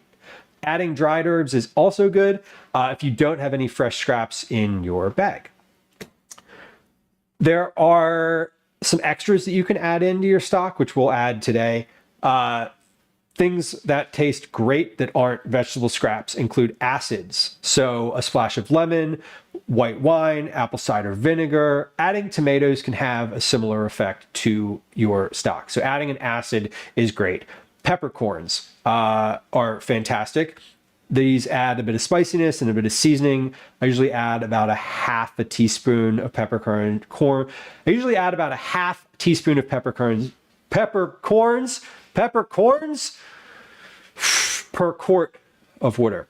Parmesan rinds add a lot of richness and they can add some body to it. Scraps aside, whole vegetables and herbs that are in your refrigerator that are just past their useful life can also be frozen for later use, or you can add them in directly like I'm doing today. Obviously, you should avoid anything that's distinctly rotten or moldy. As well, adding the last few bits of fresh vegetables from your crisper drawer is a fantastic way to use them up without feeling super guilty. So, things that you should use at your discretion, meaning maybe leave them out if they're not the best flavor. Try that again. Things you should use at your discretion, things that might add bitterness, but if you like their flavor, add a little and they should be okay. It's things like peppers and zucchini. Some folks find these a bit bitter or too strong for a general stock. Potato skins, some folks find the stock turns out starchy and gummy and they don't add a lot of flavor. Ginger can add a really strong taste. Ginger can add a really strong taste. It tends to be overpowering. Anything that's already been seasoned, this is important. Don't add it in. Light seasoning is okay, but avoid anything that is sauced or spiced. Anything that is light seasoned is okay, but avoid anything that's sauced or heavily spiced already. Don't add those in, and you should be good. So things, what not to add. So these particular vegetables do tend to leave a bitter taste in the stock.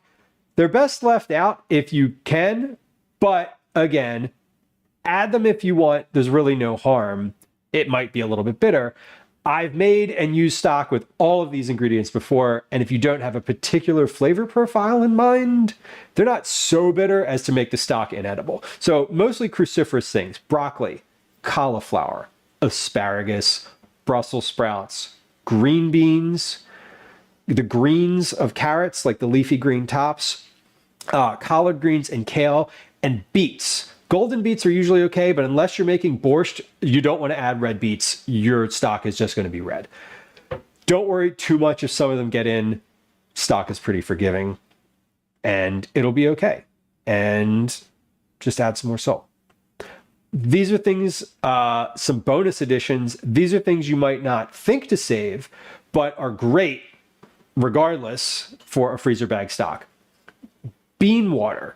So when you have a can of beans, the water that comes out, amazing. Same thing with canned vegetables and canned tomatoes.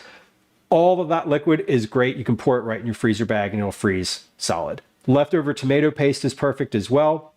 Any leftovers that have already been roasted make a great addition, but again, nothing that's too highly seasoned or too specifically seasoned. So if you've just generally roasted vegetables, then they should be okay to add in. If you're only using vegetables and no chicken, no meat, no pork, no beef, you might want to add gelatin to increase the viscosity so your stock has a silkier texture and it doesn't feel as watery. Other things that can add that same type of texture and mouthfeel: nutritional yeast, miso paste, kombu, mushrooms. All of those things help add flavor. They create extra body and silkiness. They create that silky mouthfeel that you're used to with a stock. Okay. Camera's off. Great. Camera's not off. Peppercorns. Cyber. I could not say the word pepper. I could not say the word peppercorn to save my life. Like, why was I having such a hard time saying the word peppercorn? I can say it perfectly now. Why can't I read it? I don't know. I don't know. It's fine. Okay. We're going to talk about adding. I kind of want to do that section again, and I'm sorry. I hope this is, listen, y'all, this has got to be boring for some of y'all. And I know, I'm positive that there's some folks that are like, fuck this, I'm out. And that's okay. That's okay. Anytime things change and new stuff comes onto the stream, it's not always going to be for everyone. For anyone who like popped in and was like, what are you doing? What's happening today? Why is this like this today? Why are you being weird? One, it's who I am, and I will not apologize. Two, I'm trying to do a little bit of like YouTube recording during stream so I have some like stuff to edit that's not me trying to like haphazardly edit together the things that I've said. And it sounds a bit more coherent and logical and put together without as many ums, ahs, is, and what have yous. So that's what I'm doing. And we're getting, that was the big section. That section there was the largest one. So we're going to go back and I'm going to try to do that one more time. And so that is, then we're going to put this stock on the stove. Then we're going to put this stock on the stove. So I'm going to try to read a little bit slower.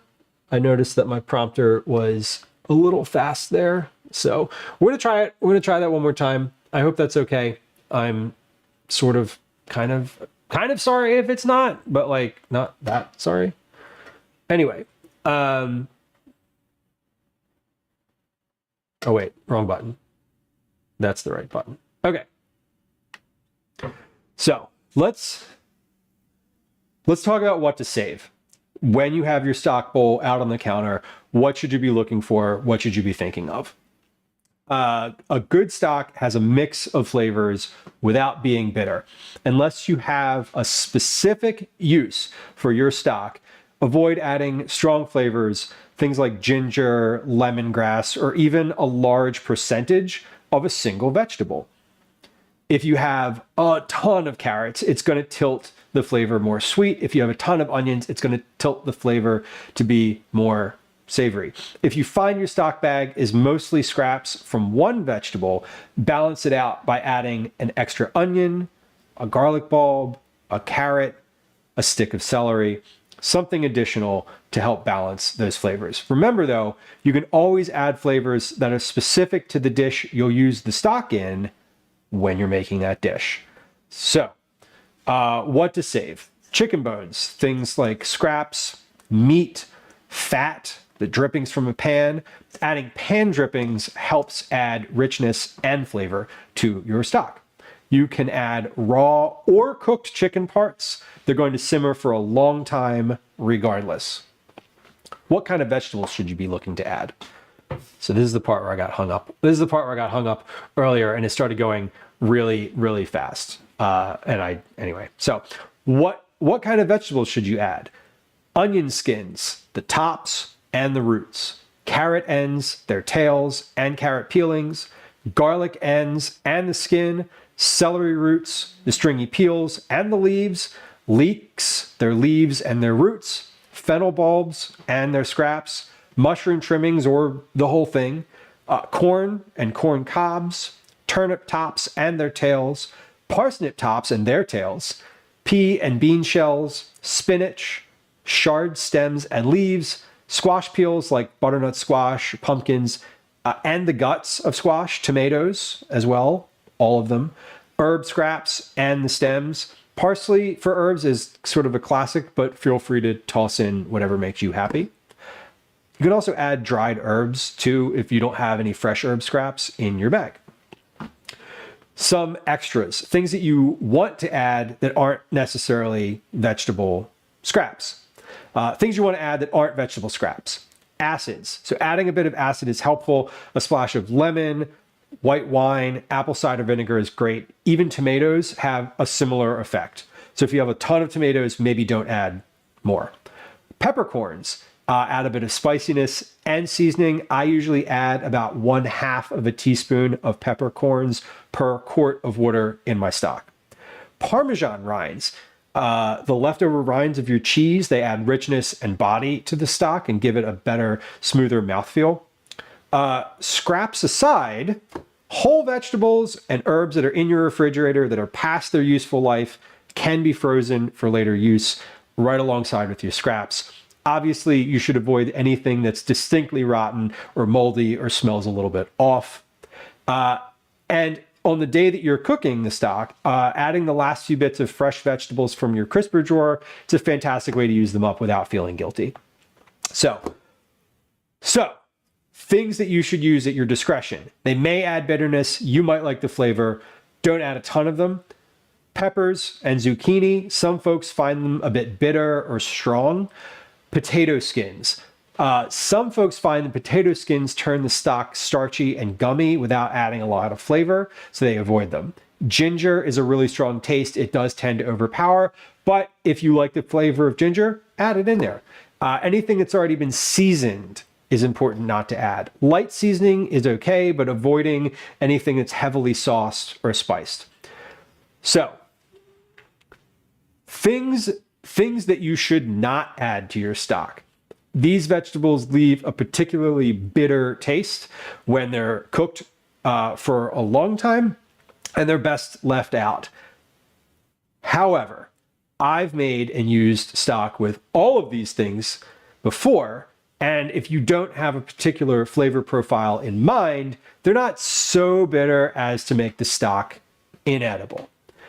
So mainly cruciferous vegetables: broccoli, cauliflower, asparagus, Brussels sprouts, green beans, the green tops off of carrots, collard greens and kale, and beets, especially red beets. Unless you're making borscht, then obviously go for it. Golden beets are okay in your stock though. Red beets specifically, you should leave out. Don't worry too much if some of these get in, though stock is pretty forgiving. So, let's talk about some bonus additions. These are things you might not think to save because they're not really vegetable scraps, but they're delicious regardless. They're delicious regardless in a freezer bag stock. Bean water, canned vegetable water, canned tomato liquid. So anytime you have a recipe that says, drain a can of something, save that liquid. Any leftover tomato paste also. All of that can go directly into your gallon stock bag in the freezer. Any leftovers that have already been roasted make great additions. But I should note, you should avoid anything that was heavily seasoned or heavily sauced. So you don't want to add a ton of extra seasoned vegetables in here. If they were just salt and pepper, great.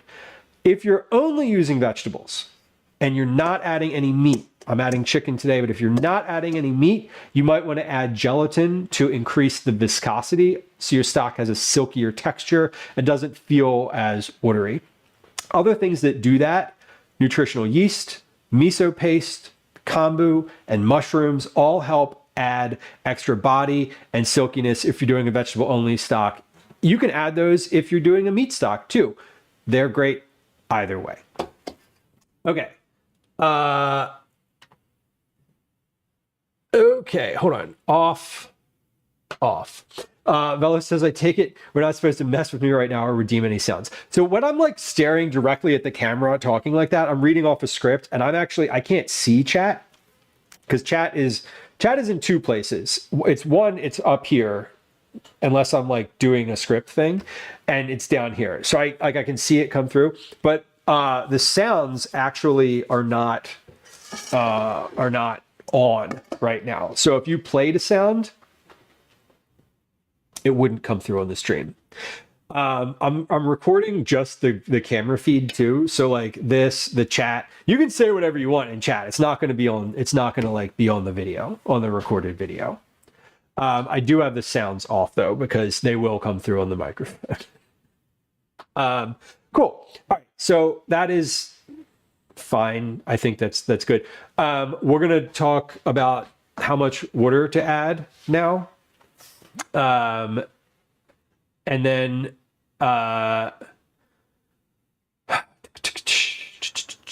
let's see. Anything I want. Yeah. I mean, well, within reason.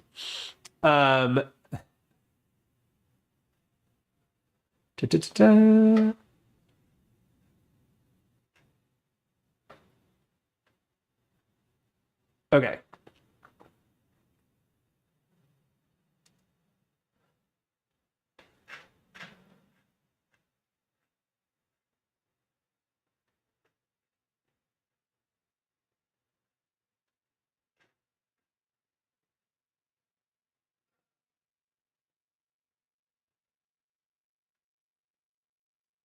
I'm just looking at this.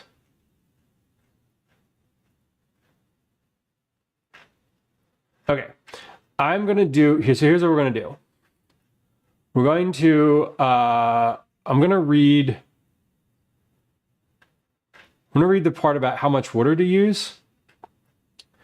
And then we're going to cook the chicken.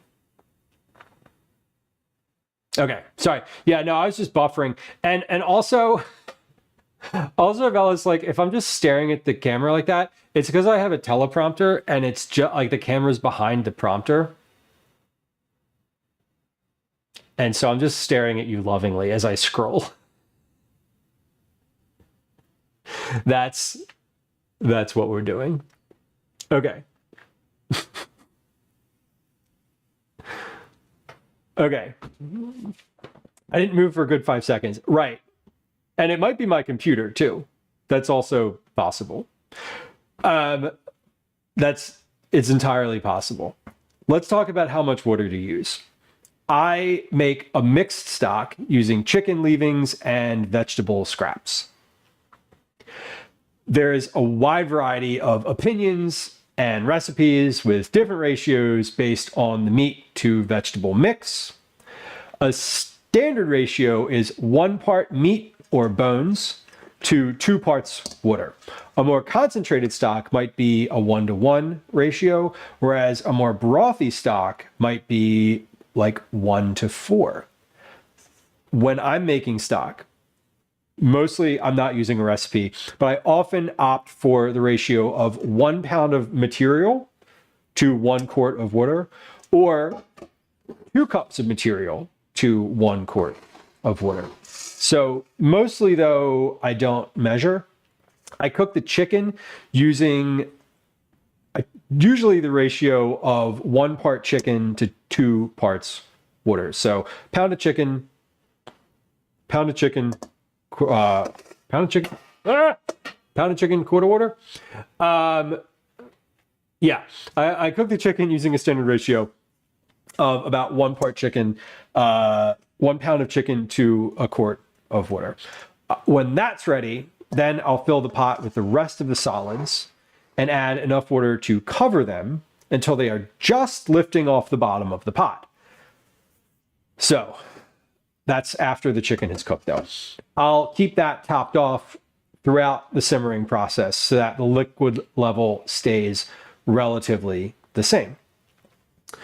Here is for our stock, here is my standard recipe and storage. You need a pot that's big enough to fit all of your solid ingredients.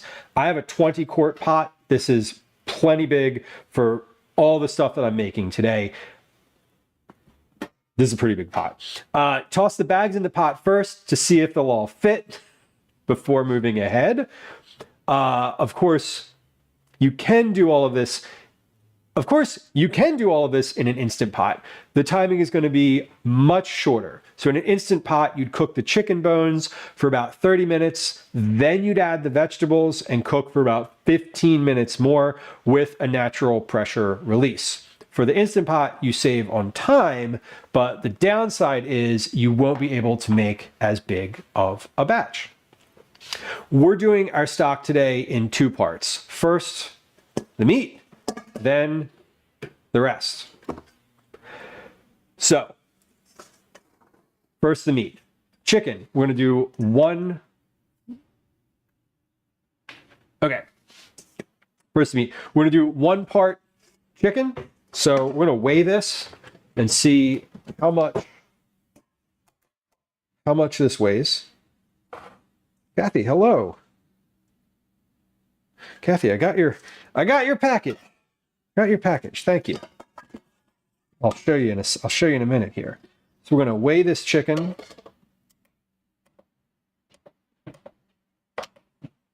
Okay, so got 1.5 pounds of chicken here. Sorry, 1 pound, 3 ounces worth of chicken. That is roughly a little over a quart of water. This is not, for this pot, I'm going to end up, if I put the chicken and a quart of water in here, it's not going to cover the chicken. So what we're going to do is we're going to add, oh, hold on. Okay, what we're going to do with this is we're adding the chicken to the pot, and I'm going to add just enough water in here to cover the chicken. So just enough to cover. And I'll take a note of how many quarts that is as I add it in. So let's get our big pot here, or big bowl. This is two quarts. A bowl here is a 2-quart bowl.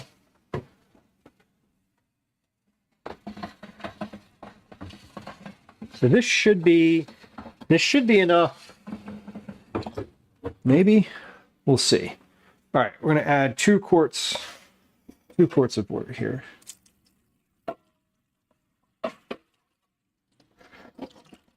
Almost. I'm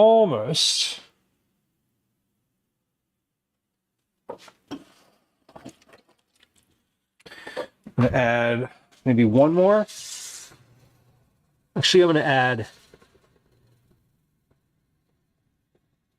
yeah, I'm going to add 1 more quart of water and see if that is good. Yeah. Okay. That'll be a good amount of water. We're going to simmer this for 2 to 3 hours so that everything gets really broken down. I'm going to add to this some acid. So we're going to add a bit of apple cider vinegar.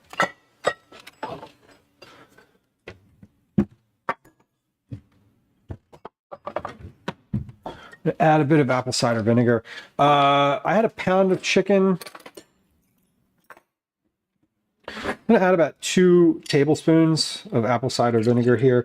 Not a ton, just like a splash. This is also going to help the chicken break down. And then I'm going to add 1 bay leaf per quart of water here. So bay leaves are somewhere in here. Where are they? I had them before. Is that it? No. No. No. No. I'm not out of them. Can't possibly be out of them. Where did I put the bay leaves?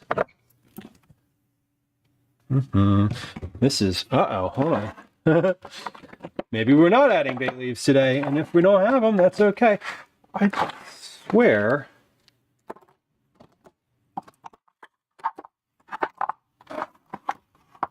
Are they hiding? Aha! Like, I had a whole jar of them. Of course. Okay. We found them. I found them. There we go. Okay.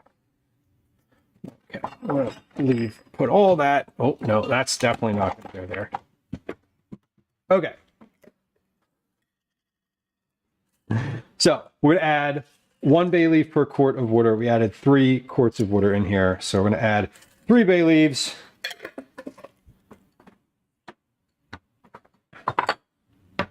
And then, okay, so in this pot,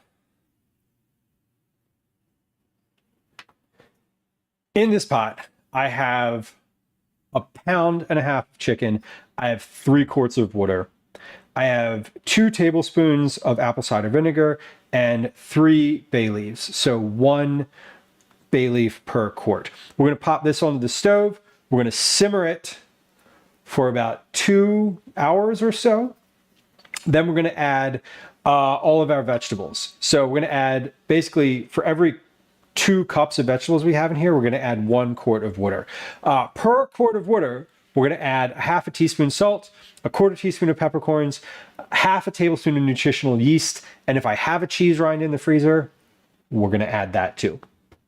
We're cooking the chicken first, so it has more time to extract flavor. Adding the vegetables too early will make the stock taste bitter because they'll simmer for too long. So you add the chicken and the water to the pot with the bay leaf and a splash of vinegar, and you cook that first. So let's get that on the stove. If you want to do a bit of extra work, you can break up or cut up the bones to get more of the marrow out as they simmer. I would recommend doing that before you freeze them. These are frozen, and I'm not going to do that right now because they're very solid. So we're going to put this on the stove, and we're going to simmer it for about 2 hours slowly and gently, and we're going to top off the water as we go so it maintains about the same level as it is right now. So let's get this on the stove. I'm going to put this on this back burner here. And we're going to turn it on. So I'm going to turn this on high first so it comes to a boil. And then I'm going to simmer it with the lid on, covered, for again about 2 hours or so. So,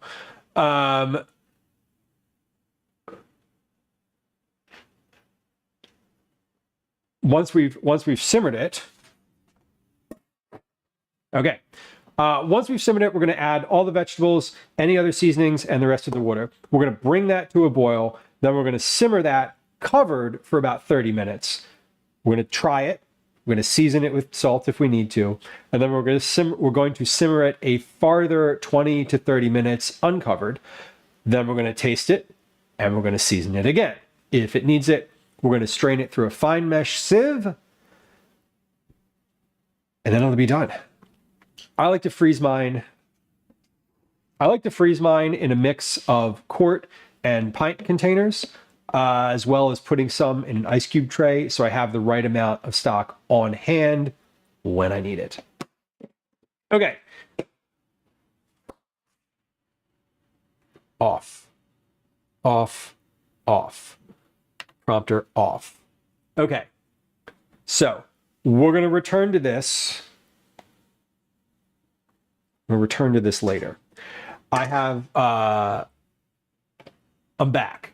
Okay, I'm back. We have a poll up. Which is it? Potatoes or potatoes or potatoes? Do y'all know where my loyalties lie? Potatoes. Let's turn the sounds back on too. Okay, sounds are back on. Okay, so that was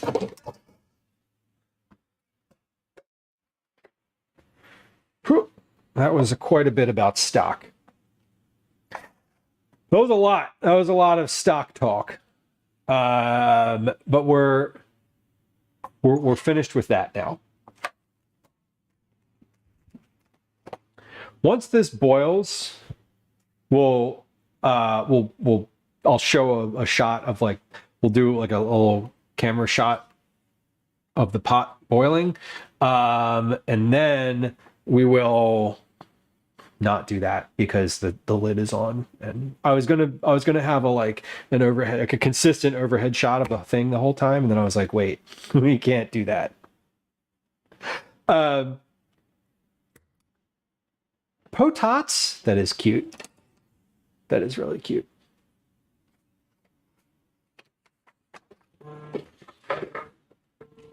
Okay, let's see. We're not going to cut the chicken bones. We placed the chicken in the pot. We added the bay leaves and vinegar. We'll do a shot of the chicken later. Okay, while I am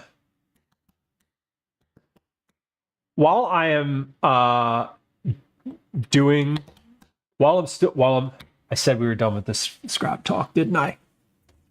I want to measure how many cups. I want to measure how much stuff we have here.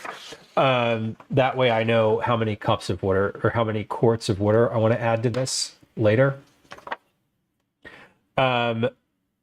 So I want to do that now while I am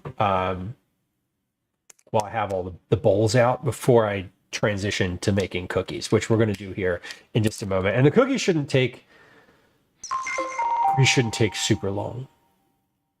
Adorkable. 1, welcome. 2, thank you for your resub. I appreciate you. 33 months. We love a 33. Is 33 a prime number?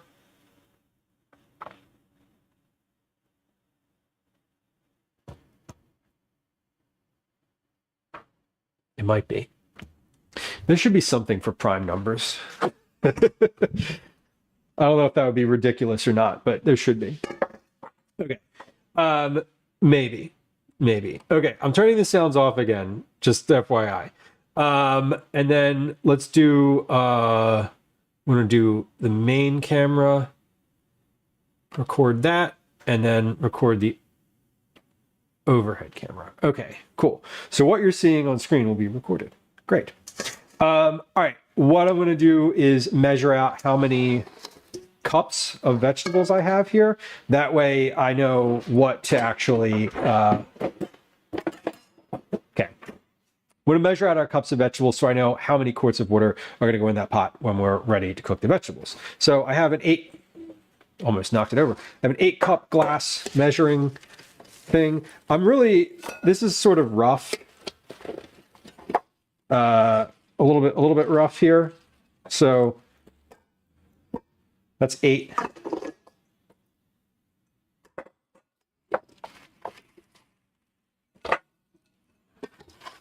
That's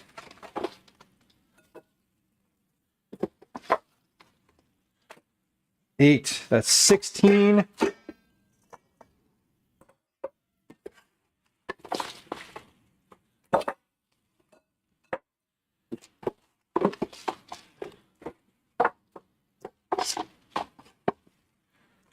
There's 24. Oh my gosh, my counter is a mess. Counter is a mess. 8, 16, what did I say, 24? And then this is This is about 8 right here.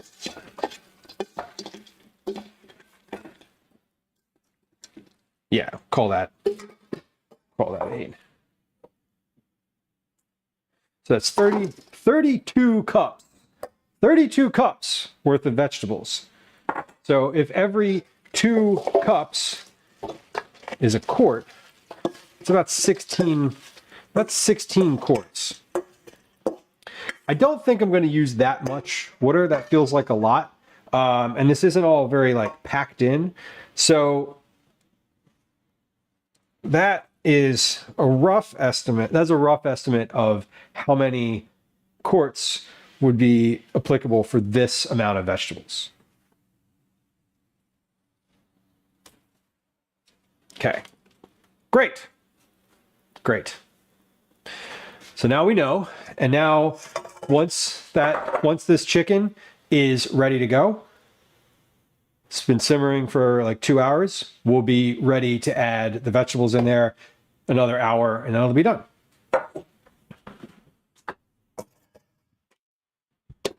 Okay. Vegetables are going to just go off to the side. We'll put these over here on the counter.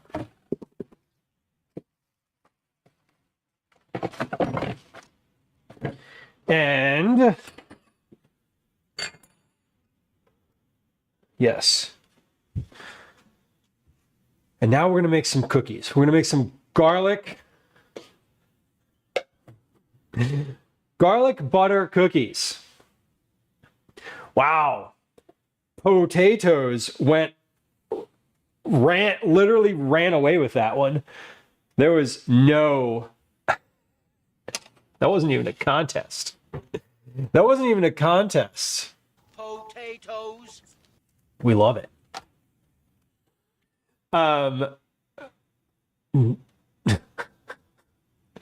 It's not a prime. Okay. See, I don't know anything. Twin primes. Primes are just separated by 2 digits. That's a dollar amount I would love to have. Either one of those would be great. That is a nerdy random fact, Tundrell. You're right. It's easy to remember if you're into 80s pop culture. Oh my God. Is that why that song is that? Tell me that's why that song uses that number. It's gotta be. Someone in that band is like, oh, we'll show them. We'll do some real nerd shit on them. Watch us.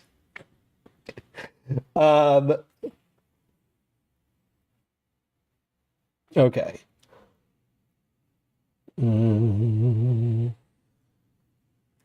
All that is for later. Okay, let's get to these cookies now. Did I turn the sounds back on? If they're not, they should be now. Okay. Okay. All right. Listen. I promise that we're only going to do YouTube stuff every once in a while.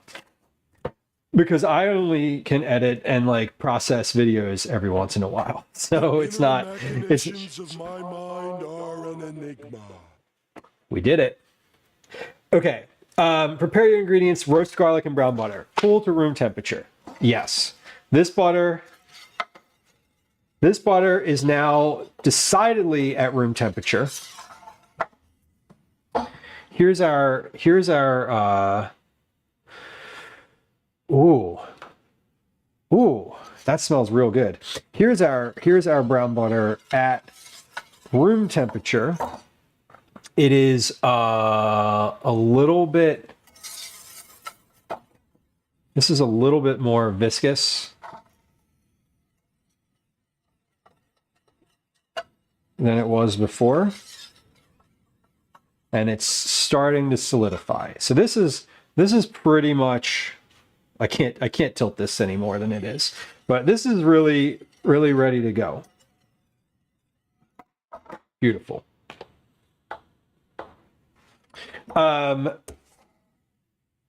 So let's get the rest of our stuff out. Let's read this recipe real quick first. Prepare your ingredients. Preheat your oven to 350. That has been done. That's been done. The oven is definitely preheated. All right, my chicken is about to boil. So in just a second, we're gonna shift and take a look at the chicken again. Preheat the oven. In a small bowl, sift together the flour, baking soda, cayenne, and salt. Okay, so small bowl. And now we're also going to use a big bowl. Or not that big of a bowl. This doesn't make these cookies, if I recall correctly, it doesn't make all that many. The volume of cookies is not, the volume of cookie dough is not that significant. Okay, so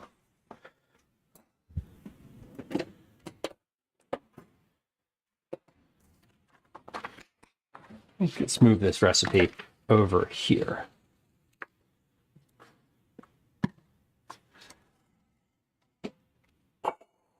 Okay, now just a second, because we're going to this pot here is about to boil, so we're gonna check that, and let me set a timer for 2 hours.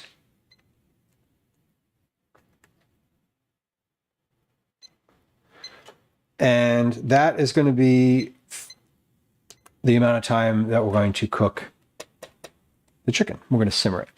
Let's take a look over at the chicken now. And we'll see, I'll show you what that looks like. I'll show you what that looks like in the pot as it is about to boil here. So come on over. Come on over, baby.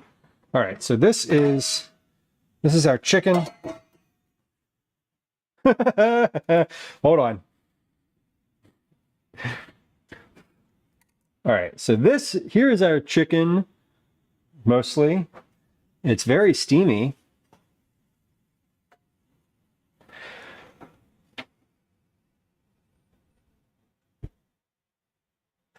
But there's our chicken about to boil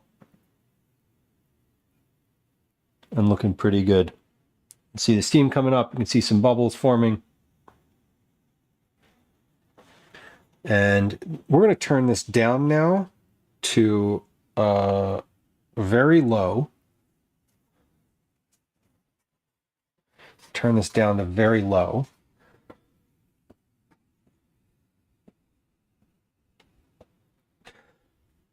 And let that simmer just like it is for about 2 hours. About 2 hours. What up? And then we'll check it again.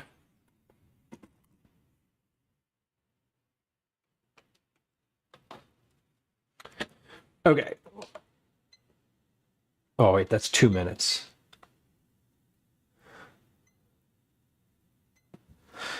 Yeah, Kathy, that butter it smells great. The moment I stirred it, it was like magnificent. It smelled magnificent. The phone number was actually the phone number of a woman named Jenny, who guitarist Jim Killer dated, so the song is not intentionally related to twin primaries. But like, I have to believe someone somewhere pointed that out and was like, "Hey, did you know? Did you know?" Okay, so preheat your oven, sift together the flour. Oh, I want to line my sheet pans with parchment. I want to do parchment here because that's what the recipe says, and I forget.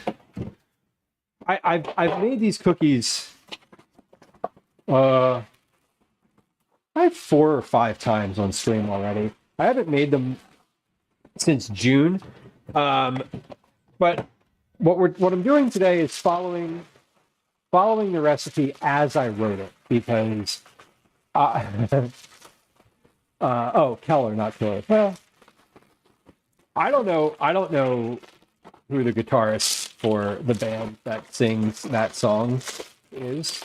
So correction accepted, but I don't think anyone was correcting you on it in Workable. All right, we're gonna line these sheet pans. And I also forget if I was using my big sheet pan or no. I bet I was. I have to imagine I was. Sent that before I read it out. Fair. I feel like I was probably a little bit behind then. Clearly. Okay, whatever. We'll do it on the small sheet pans. They're fine. I should be doing it on these half sheet pans because those are the ones that most people have. So regardless of which ones I did it on, then regardless of the ones that I used originally, we're gonna do these sheet pans because these are the ones that folks would have. We're used to you being behind on chat. Yes, this is true. Often I am. So I'm not proud of it, but it is a fact. Okay. In the small bowl, sift together the flour, baking soda, cayenne, and salt. I should also note that this dough has to rest. There's a 20-minute resting period here. So whatever. Where's the sifter? There it is. That's what happens when I'm cooking, right? Right. Like if y'all were here in person and I heard what you were saying out loud, I might be a little bit more responsive. I would not be any more responsive. I buffer in real life too. 177 grams all-purpose flour. That's 1 1/3 cup. Just like note. 177 grams.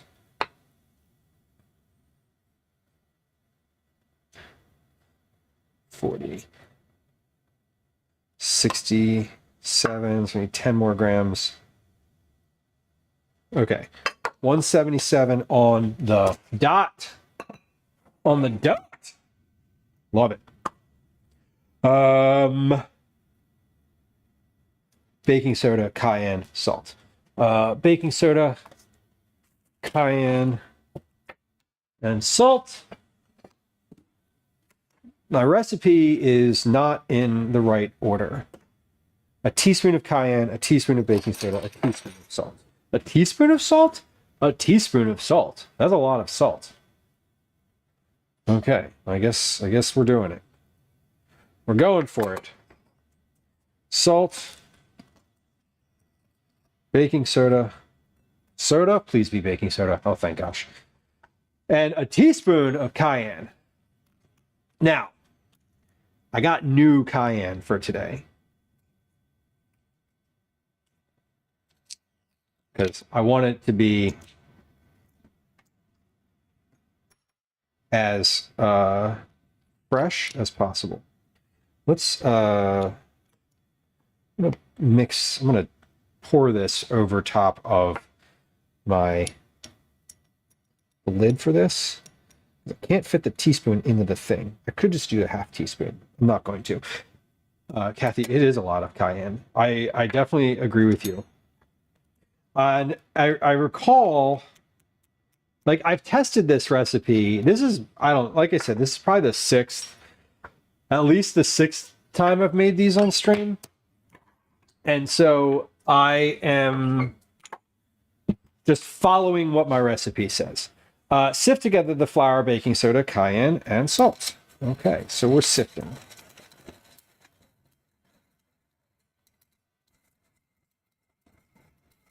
Why am I sifting? I don't know. It's just something I don't usually do. But we're sifting. Okay. Looks good. Looking good. In a stand mixer fitted with the paddle attachment, cream together the butter and sugars until fluffy, about 2 minutes. Add the roasted garlic, egg, and vanilla extract and mix on low to combine. Add the dry ingredients and mix on low to combine. Okay, so I actually don't need this bowl. because I'm combining everything in the bowl of a stand mixer. Okay, let's get that out.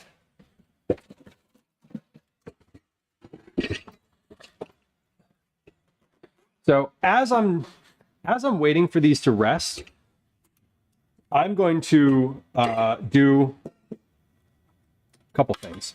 One, we're going to take a real quick break so I can clear up my sink, because my sink is starting to get busy over there.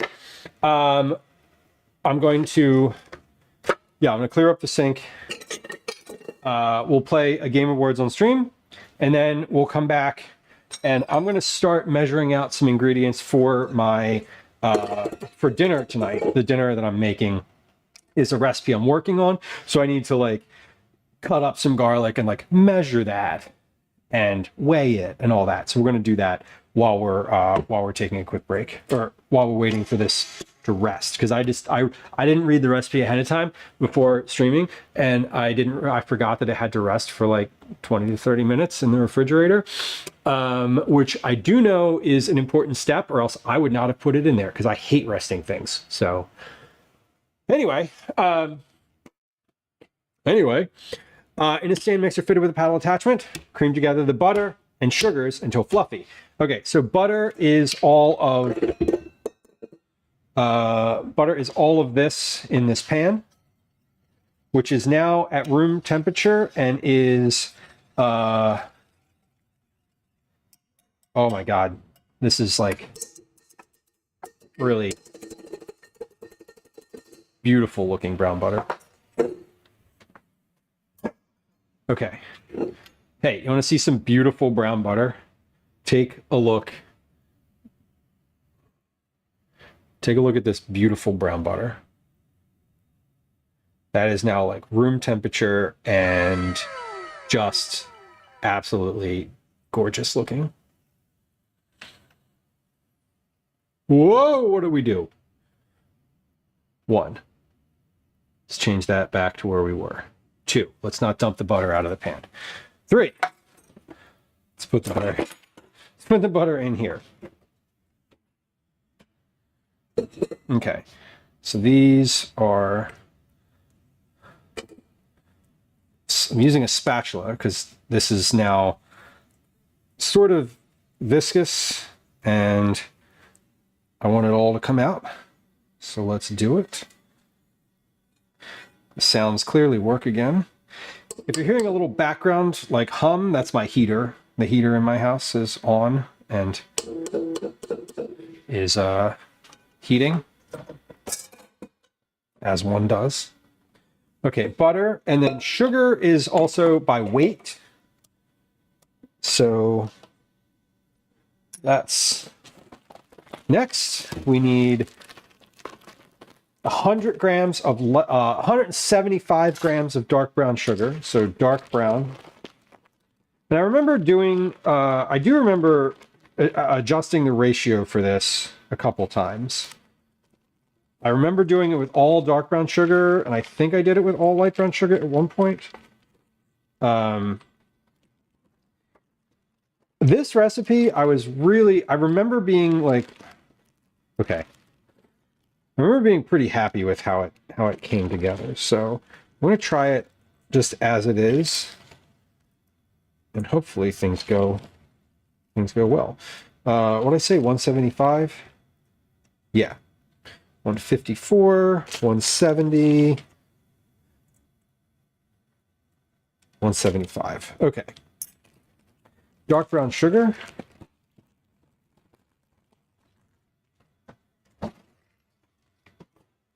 Check this stock and just make sure it's not boiling in here.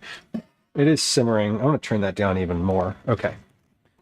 100 grams of light brown sugar. This.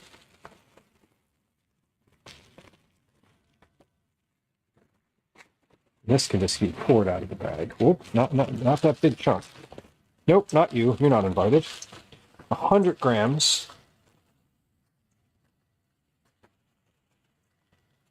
60, 70, 80, 90. Easy now. Easy. 7, 98, 99.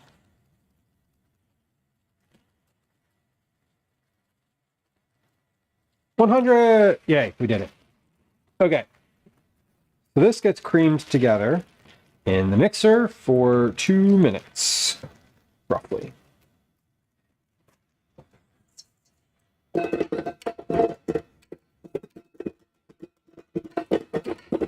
All right, we did it.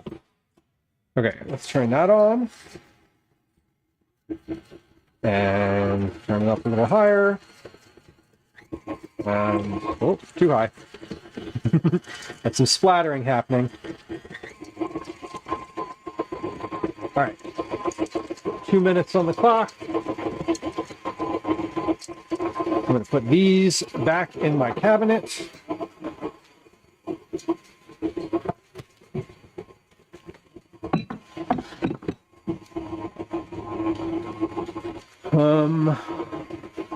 Oh, I also have a canister for the brown sugar. I was like, something was missing out of the cabinet because I had a canister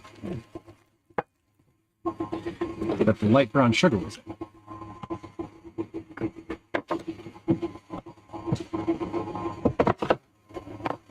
All right. Canister's back.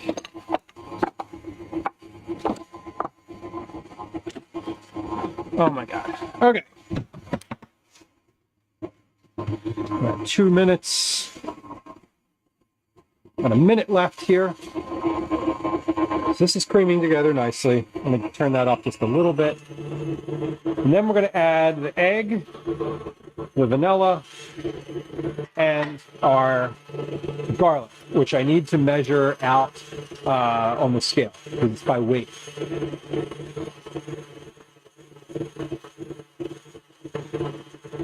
Two tablespoons of vanilla extract. Damn. Blue, what were you on about? Two tablespoons of extract. Yikes. That is a lot. Alright, so this is cream together the butter and sugars until fluffy, it says. Fluffy. That's a direction that I wrote down. Where is my roasted garlic? There it is. Okay. I took this out of the freezer 2 days ago. It should be fine. Okay. That is 2 minutes. That's pretty fluffy. I'm going to give that a rest. And I'm going to get a spatula and we'll clear this blade off so I can take the bowl off without dripping. Also, I can take the bowl off and there won't be any drips. That's the goal. Okay. No drips, yeah? No drips, yeah? All right. Great. Okay, so into the bowl, we're adding garlic, egg, and vanilla extract. So 1 egg, room temperature. 1 egg at room temperature. Rinse my hands.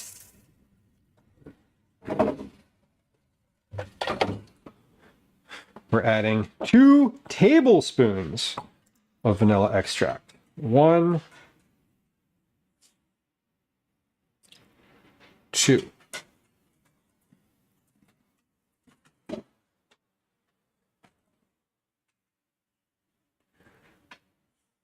And then 35 grams of roasted garlic.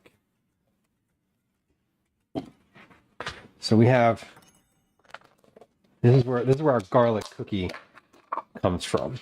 This garlic has been roasted and mixed together already. So it is good to just add here. Let's see. I don't know how much, I don't know what 35 grams looks like of this. So that was 20, 31, 35. Okay, 35 grams.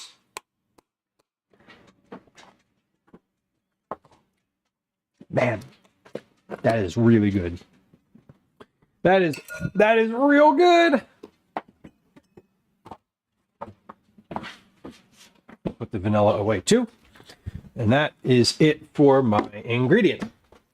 Beautiful. Put this tray under the stove. Okay. Teaspoon. That goes in the sink. All right, so we're going to mix this together. Mix on low to combine. Mixing on low to combine. Then we add the dry ingredients, and again, mix on low to combine. So let's get a couple things. One, I'm gonna get my blade, my paddle attachment wiped off here, cleaned off. I'm gonna scrape the side of the bowl a little bit so everything is like back down.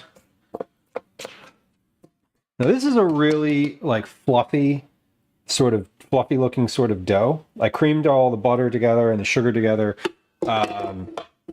till it was fluffy.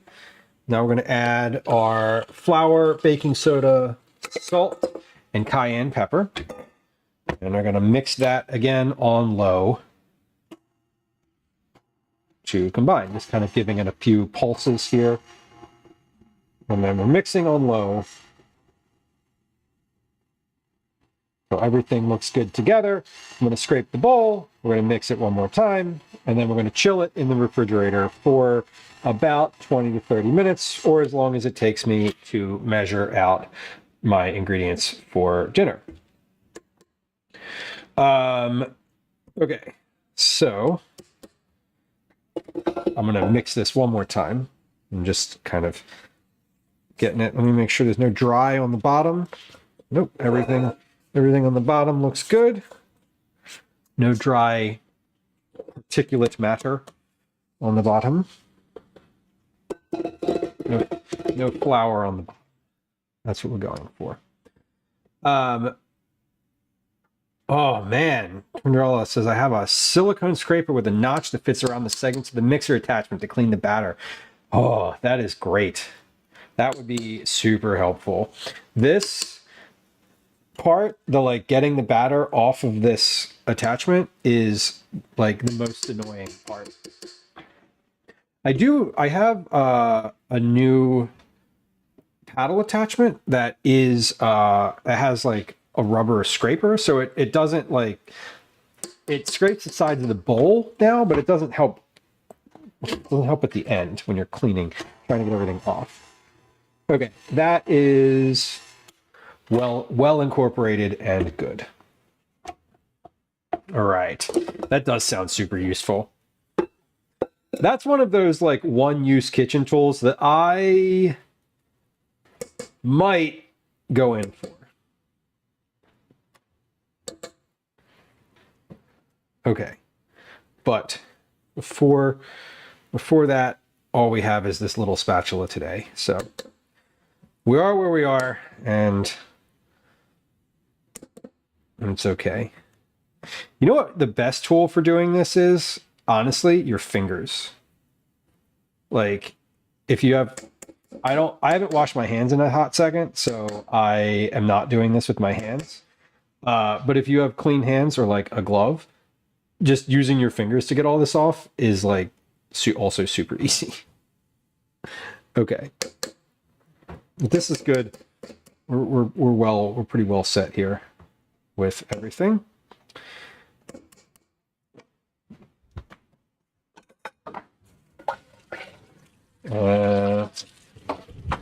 Warm the water up in my sink so I can do a pre-rinse of those dishes and put everything in the dishwasher.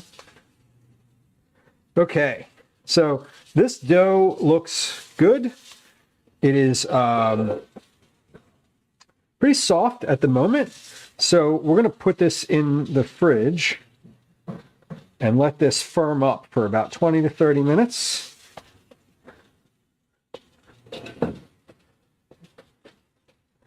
And I'm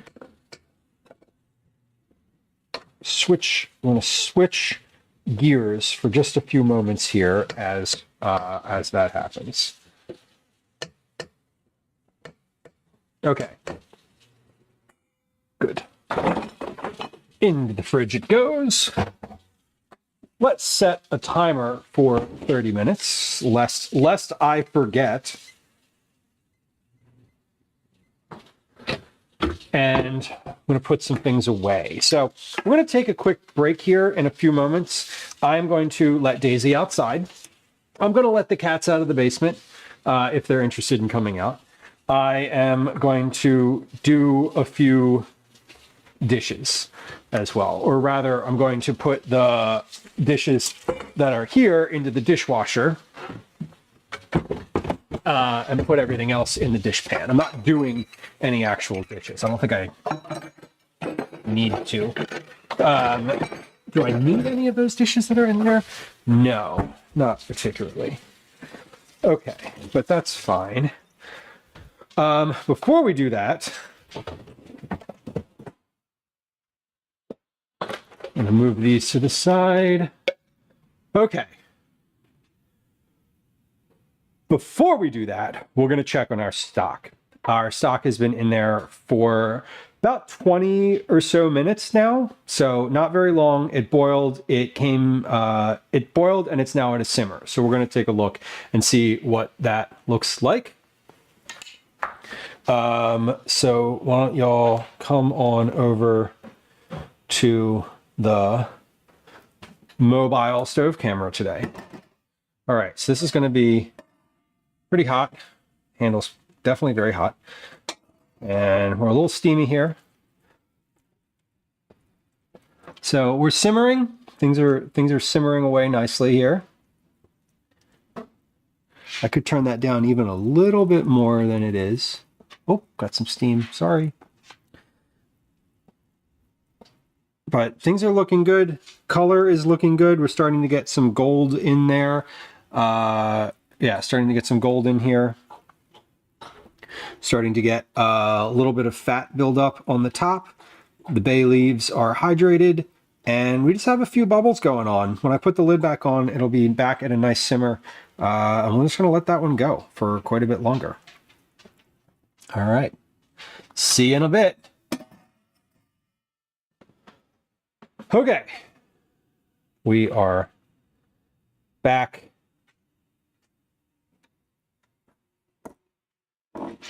Here now.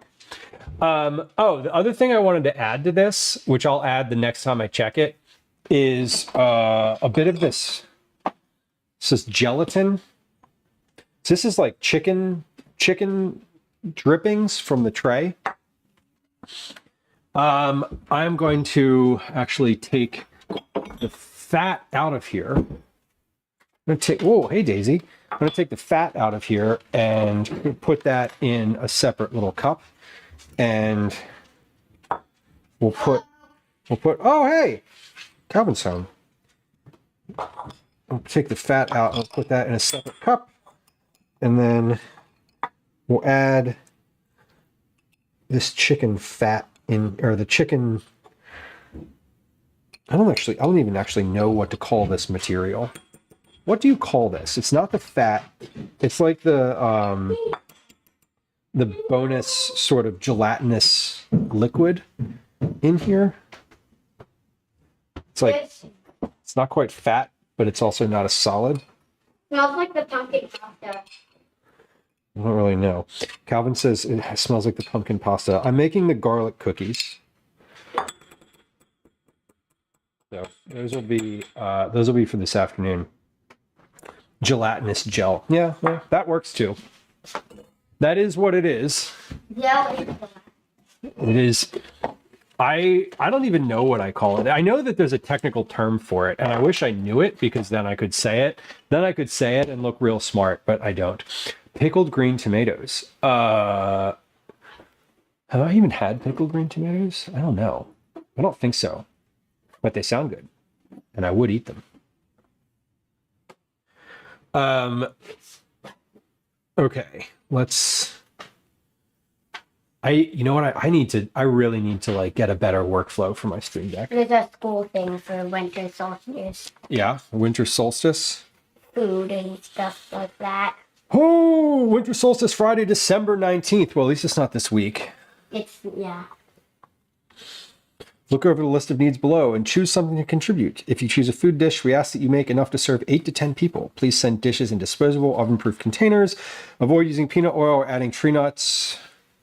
If you want your container or serving spoon returned, put your child's name and section on it. Volunteers to help organize, serve, and clean up the food. That sounds up my alley. Write your first 2 choices in the lines below. Return this from school by Monday, December 8th. Return by December 8th. What's today? The 2nd? Yeah, that's Okay. next week. Okay. That door is not meant to have pressure on it from anywhere. Deliver food any hot foods in aluminum containers as close to 12:30 as limited access to microwave and ovens. Okay, so they want you to like heat the food up. Got it. Okay, so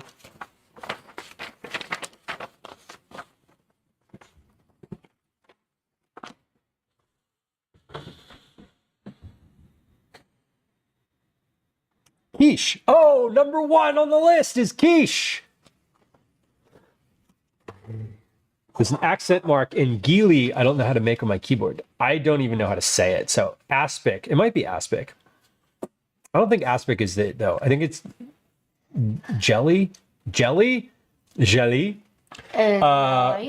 baked ziti, lasagna, fried chicken, baked macaroni and cheese, pizza, or fried rice. Cold food, deviled eggs, prepared sandwiches, coleslaw, or hoagies.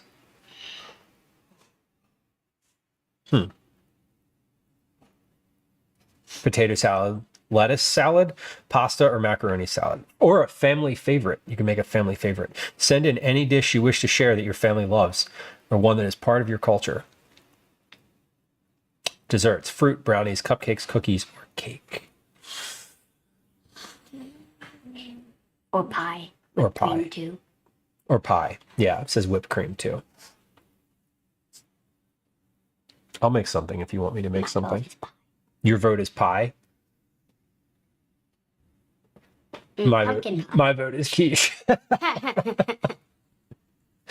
Okay, I'll make something. Let's consider what that would be. I don't want to make any promises in this exact moment, but Yeah. There's also beverages, paper goods, paper towels, paper plates. Oh, that's just. yeah, those are all. Then there's beverages, water, juice, no soda. Yeah, that's right. What about? What if soda is our cultural family favorite? What about prebiotic soda? No. Oh. Speaking of prebiotics. Speaking of water. Aspic says this is the most common term for savory gelatin-based jelly made from meat, seafood, vegetables, or eggs set in a mold. Jelly. This is another name for aspic and refers to any gelatinous jelly often used for both sweet and savory dishes. Well, like, yeah, I guess I'm not like, this isn't jelly. I didn't make this. This is like what comes out of the chicken when you roast it. It was. That's not fat. It was Polari's first day at school today. The bear's name is Polari. Yeah. That's cute. I like that. Polari. I like that. That is super cute. I usually call it fat. Yeah. You call Polari. Like, but there's like 2 tiers of fat. Right? Intro, sorting, chicken in. These are just suggestions. Okay, we did the brown butter. Okay, cookies are next. But did I start the timer? I did. There's 10 minutes. There's 20 minutes left on the timer. Okay, sorry. Can you take this and put it somewhere? Like right there is fine. Okay. Yeah, that's fine. Okay, y'all. here's what we're gonna do. I need, now that Calvin's home, he can let Daisy out. So that's good. We've taken care of that. Now that Calvin's home, he can also let the cats out of the basement, maybe. Should If- I let Daisy out? Like now? Make Daisy go out because she's in the living. She's transitioned to the living room. If the cats want to come out of the basement, they can come out of the basement. If they don't, close the door again because otherwise Daisy will go in there and feast. All 4 of the little cats are not home right now. Yeah, I know. They're not allowed. They're not home. Yeah, they're not. They're getting spayed and or neutered today. Oh my god, the lock is. Okay. I can't unlock the door. If the lock is stupid. Collagen. Yeah, and that's, see, Tondrella, what I'm saying, I think collagen might be the word I'm searching for. Because like this is fat. This is like solid fat that I scraped off the top of this. Like this is just the less, this is the, oh, it splashed me. No, thank you. That was unwelcome.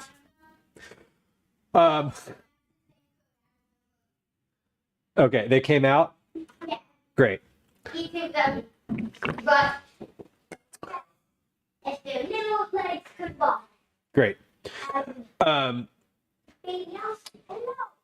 The only other word I can find is glace. Like a demi-glace.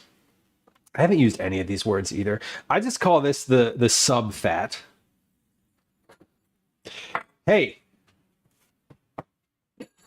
Ready for a cat? Which cat do I have? Who wants to guess which cat I have in my hand? No. Don't guess, Cal. Yeah, I'm not good, but I know. Someone might. It is. I'm going to show you in 3, 2, 1. It's Ash. My baby. He's making a comeback with He's Elsie. making a comeback. Well, This last time I saw. This is Ash, and Ash is bigger than he was before. Oh baby. Oh baby. He's making little coos. Hey Cybor, if you're in chat, we have a cat on stream. Cybor K Chop. If you are in chat, there is a cat and a child, but mostly a cat. And the cat is visible on the screen right now.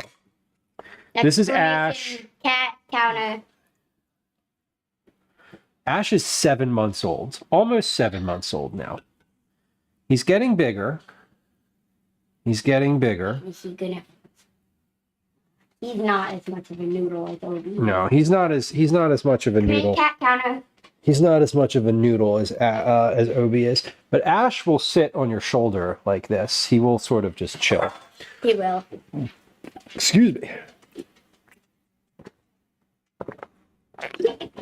We have seen Elsie the most, actually. Elsie has been the most commonly seen.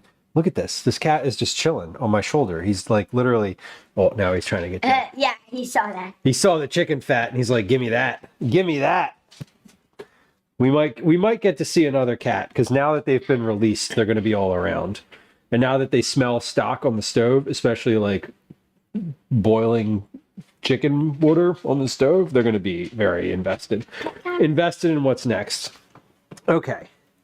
Hold on. You want the cat counter? Yeah, are they able to see it?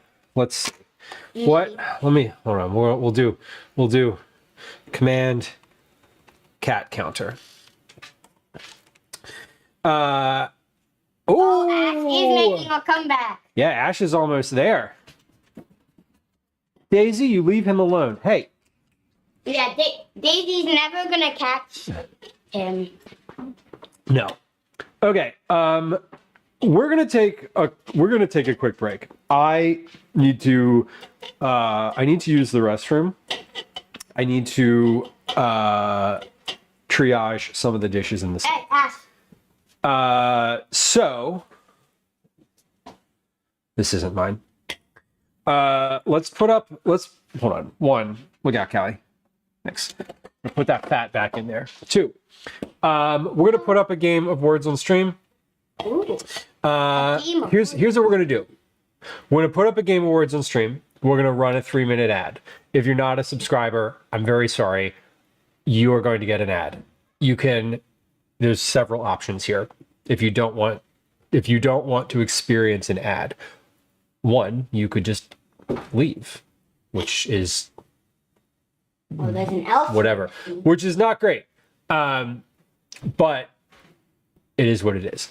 You could get up, keep lurking, get up and get a sip of water, get a snack, use the bathroom yourself, perhaps. We have an Elsie on stream now. Command Elsie. She's here too. Here she is. She'll be held for a little bit, but she's not someone that wants to stay. No, she doesn't want to stay. You could We got 2 of them. also go over to YouTube.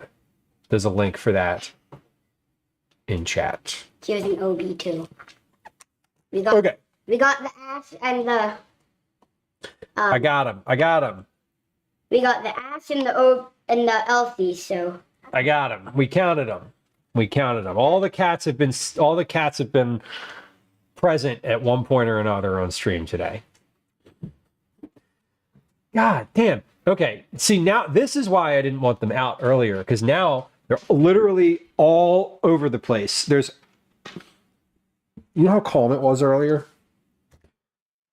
All the living creatures that live in this house are within 1 meter of me. What cat 1, cat 2, cat 3, dog, child. Hey, I'm not within a meter. Yeah. Ash is pulling the towel off of the stove. Elsie is trying to get the vegetables that are over on the counter. And I'm just trying to use the bathroom. Okay, we really are. We're going to take a quick break. I'm going to run a 3-minute ad. Sorry.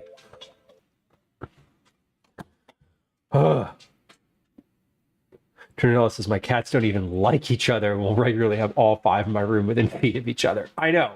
These cats are triplets and really enjoy each other's company for the most part. So The knife.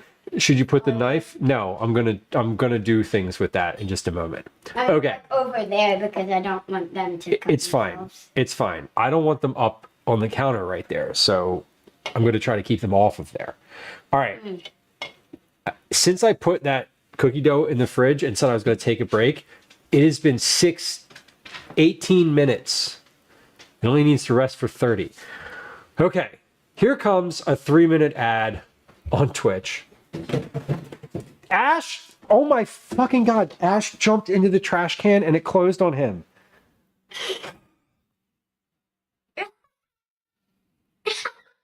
Bro. Swear to God. Stop eating the hat. They're eating my straw hat. God. Go back to the basement. Daisy, get him. Okay, I'm going to run a 3-minute ad. We're going to play a game of words on stream. And I'll be back in just a moment here. Oh my God. Seriously. The literal moment. I told you know how I say this all the time when new people when Calvin enters the house, not just Calvin, like when other people enter the space, it gets chaotic. Okay, Jildusky, welcome in. Hello. We're gonna run a 3-minute ad. I'm really sorry. I'll be back in a moment. I really just need to use the bathroom and triage the dishes in the sink. Okay, here comes a game of words on stream. Here comes a 3-minute ad, and go ahead and go over to YouTube and subscribe if you don't want to deal with listening to the ad. Okay, but I'm gonna take my microphone off and use the bathroom real quick. I'll be right back. Hi, welcome to another edition of Commercials I Hate.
Okay. We're back. Let's do get to these dishes in the sink here.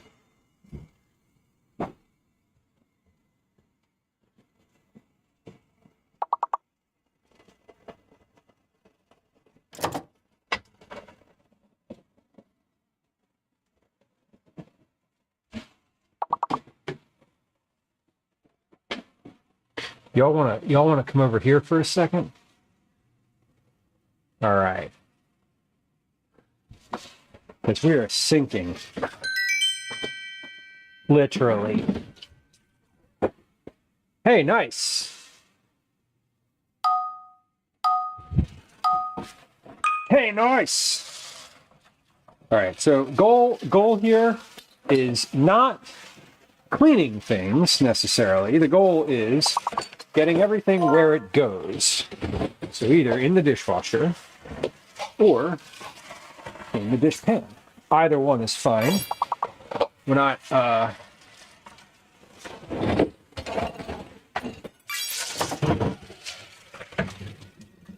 we're not actually like gonna clean anything per se.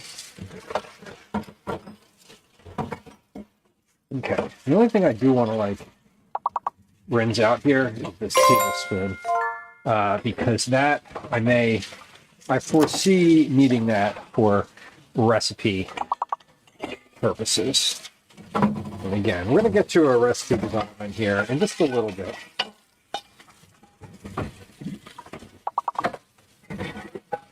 First thing we're going to do is take our ingredients. Hey, can we do one more game of words? Is that too much to ask? Can we do? Oh wait, no, sorry. That's the ad ending. See, I forgot exactly what I forgot. I'm like, I thought the it's over sound was words ending.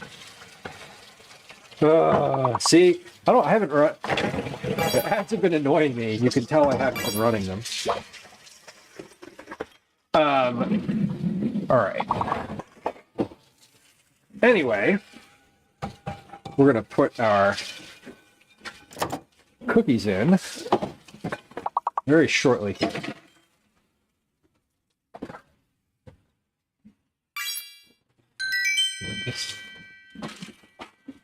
All right. Again, I reiterate my ask. Can we do one more words of stream? Words on stream? One more game. One more game and I'll have finished with this bag is over. Speaking of over, this bag has like several rips in it. Well, charge that one to the game. Man, I just looked at my trash can and the bag that's in there, Ash. When Ash jumped into the trash can and then got stuck, the bag that has the trash bag in there is shredded. Just shredded to pieces. He must have really gotten in. He really got in and caused some chaos in there. Oh God. Just add that to the list of things Ash has gotten into. The literal trash can.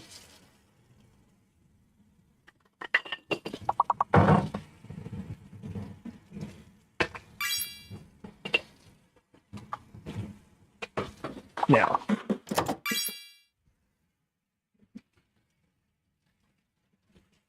once we come back, we're going to take a look at our stock again, but this looks good. We're good. Sink looks good. All right, the sink is empty. The dish pan is not quite full yet. And the dishwasher is loaded with everything that can go in it. So,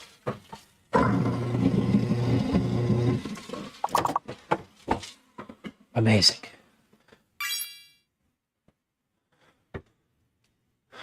Amazing. Okay.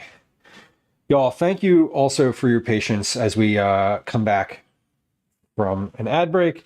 I know ads aren't everyone's favorite thing. They're not mine, and that is just how it works sometimes. We're not running them regularly during stream today. We're taking a little break from the automatic ads. Taking a little break from the auto running the ads today. Anyway, let's scroll back up here, because I know I saw at least one person pop in to chat. So Jill Dussy, I said hi to you just before the ad break. Wisteria, welcome in. Good to see you. Thank you for saying hi. Thanks for hanging out and playing some words on stream. And yeah, of course you're trying to steal Soph's words on stream, because like she's very good at it and puts a lot of good ones in chat, and you can't you know, it only lets you do every so often. So anyway, Twinderella, enjoy your lurk. I hope you have an easy late afternoon. Okay, we're gonna come back over to the stove real quick here and get a look at the stock that's in there. So let's do that. So this is the stock that we've been working on. It's a little hot now, so we're going to take this, and we have been simmering now for about 45 minutes or so. Things are looking pretty good. It's you can see a little bit more fat on top here. You can see a little bit more color in this, and it's let's see. The bones, everything is certainly loosened up quite a bit here. So we're working through. This is looking really good. So we have some different things in here. We have a chicken spine, a piece of a chicken spine. We have some skin going on. We have some of the bones. So we're looking pretty good.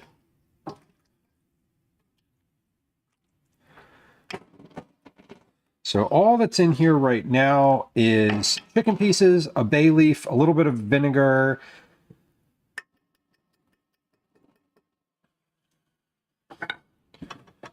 and a couple herbs that were stuck to the chicken. But that's what's going on in here right now. So into this, I'm going to go ahead and add, set my camera down for a second. I'm going to add this. Hold on. Let's come over here for a second. Sorry. I'm going to add to this now. We're at about an hour. I'm going to add this leftover fat. This is from the chicken grease, essentially, that came off of a sheet pan. I've saved this. I've skimmed the hard fat off the top of this, and now we're going to add the remainder to the pot here to simmer along with the rest of the chicken bones. So let's come over and take that to the pot. All right, hold on, wrong camera. And okay, here we go. So this is our pot. So I've turned it way down right now, and it's been off the heat for a little bit, so it's not simmering anymore. Less steam coming off of it. So we're gonna melt that in. Whoop! I said there's not as much steam, but yet here we are. So we're gonna melt that in I'm just going to turn this off and we're going to stir. And that's pretty much melted in our... Oh, timer's going off. Okay, that's pretty much melted in already.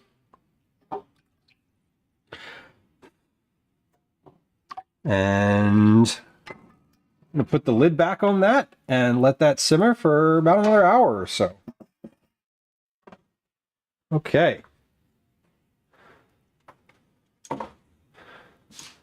Cool. We have cats over on the counter. Get out. God damn it. They've just pulled the herbs out of the vegetable bowl. These beasts. These beasts. All right, I'm putting the vegetable bowl over there where I can see it. Yeah, I see you. I see you. Ash is looking at me like, who, me? Who, me? Sophia says we're having all the weather today. It was foggy. It rained. It was turned to snow. The sun peaked for 3 minutes. Oh my God. Roads are icy. That is probably pretty annoying. It was not in Getty. I know, it really is. He's over here like, oh my God, seriously, bro, you have to stop. Go bug Calvin. Calvin is up in his room on his iPad and would love nothing more than for you to go sit with him. I promise you. Come here. I'm going to put you on the steps. Go this way. Here, go up. Now look who's over here eyeing the compost bin.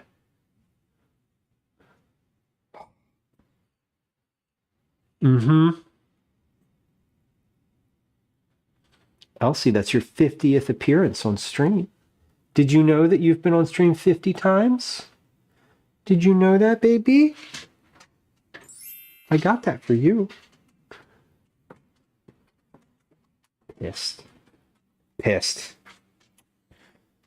I caught her on her way to the compost bin. Now Daisy's, oh God, see, this is what happens when Calvin gets home. It just turns into mayhem. Like instantly. Negative 32. Oh my God. So that's cold. That's like too cold. Marianne, welcome. Hello. Well, my timer went off for my cookies, so let's just make those instead of starting prep for dinner. Let me wash my hands. Timer went off, which was like the time for resting the cookie dough. So we're gonna just do that instead. Because my oven has quite literally been, this oven has been on for the entire stream. I preheated the oven thinking I was going to do the cookies first today. This oven has been preheating now for 4.5 hours. Which is a lot. So says I made so much last week doing deliveries because no one wanted to go outside. Yeah, I can imagine so. That's great though. And it would be the same thing if it was super hot, right? Isn't that a thing? Like, people don't want to go out sort of no matter what. What is that? It's on the screen. Okay. Aha. Okay. On the overhead. On my screen, I'm seeing, I was seeing like a little dot that wasn't there before. Okay. Anyway, on a sheet pan, portion 25-gram balls 3 inches apart and flatten slightly with your palm. That should be easy. Bake for 10 to 12 minutes until cookies have spread thin. They should not be domed and are lacy and golden brown around the edges. Remove from the oven and let cool on the sheet pan for 10 minutes, then transfer to a wire rack to cool completely. Okay, so 25-gram balls is what we're going for. The recipe says it should make about 24 cookies. So 25 gram balls. Right, that is 25 grams.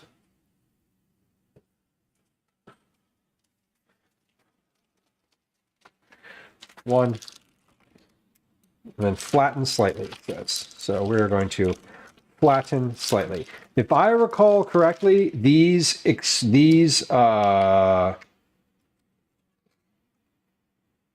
spread pretty aggressively. So we're going to really take to heart the spacing between here. Just started in September. Yes. I would bet you that the level of like orders is relatively busy when it's super hot too. Although I don't know, maybe I don't know. Do y'all go outside when it's super hot? I tend to go out. I tend to be better going out in the winter than going out when it's in the summer, when it's hot. I would prefer to go out when it's cold, but that's just me. I feel like that's not the common. I feel like I'm alone in that. Rather be outside -30 than +30. Yeah, that's where my head is at. Kathy says no. Fair. Can add extra layers to keep warm, but can only take so much off when it's hot. That is my philosophy too. If it's hot and I'm outside and I'm miserable, I can't do anything about it. I can't have better skin. Like, it's not a thing. So my preference is always just like, if it's cold, I'm fine. Wear a jacket. What are the Dutch say? There's no bad weather, just bad clothing. I feel that. Like, bad. Well, there is bad weather too. Like, I don't really want to be outside in like a squall, you know? But like, point taken. Okay, I think when I made these before, I used a bigger sheet pan. Because I'm looking at these and I'm like, these are, I fit 12 on a sheet pan before, and these are not fitting. I am not fitting 12 on the sheet pan. I might be able to fit, I'm gonna fit 9 on here. So maybe, we'll see. Yeah, negative 50 for 10 days, that's a lot. That's a lot to deal with. Then you're just like tired of it. But I would say, you know, I would rather be outside in cold weather. If I'm picking like, so I'm thinking for like, take a time frame of like 2 hours, right? Calvin, question for you. Would you rather, if you had to be outside for 2 hours, would you rather it be 30 degrees or -30 degrees? Or no, say 30 or -10. Okay, I was gonna say 30 or -2. 2 hours. 2 hours. 2 hours outside. You're spending 2 hours out in the world. -10. -10. He says -10. Why? I like cold more because you can only make yourself warmer a certain amount, but you can keep putting more layers on, like as much as you want. Calvin's on team layers. That's right. That is also my philosophy. Good. Good. Hold on. I Good just job. want to see if this. Don't plug that in there. I wanted to see if Okay, we're going to put this in the oven for 10 minutes. the other one didn't. Okay. Put those in, 10-minute timer, and go. All right, we're going to do the next tray.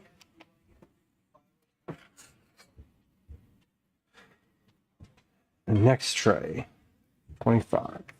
Okay, so we're continuing with the 25 gram balls. I'm flattening them. So I'm going to need to do another sheet pan. Would you look at this? Look at this cat. Look at this cat. Look at this cat. Sneaky. Elsie. Psst. Psst. Get down. Get down. Down.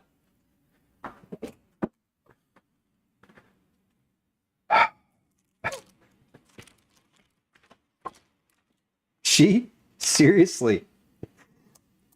When I say that when she is the most relentless cat of all of them. She's the one who's just like not phased. Like I said, get down, and she barely even looked at me. When I made the hissing sounds, she barely even looked at me. And now she's back. She's right here. She's like trying to get up.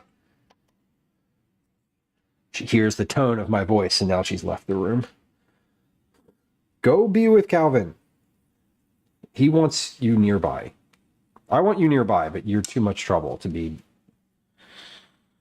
You're too bothersome right now. All right.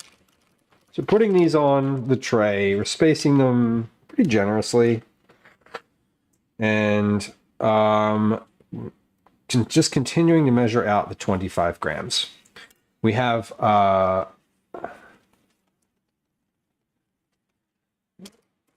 9 cookies on that first tray. Is it 9? Did I put 9? Yeah, 9 cookies. All right, those are spreading nicely. They're spreading very well. Hopefully, they spread farther than that. I think I need to press these a little bit more. So part of what I'm doing today is also just I'm seeing what the recipe that I have does. You know what I could do with this? I'm thinking that this might actually be better. But I'm not doing this right now, just so we're clear. We're not changing what we're doing right now. I'm sitting here thinking, I could put these in like a log.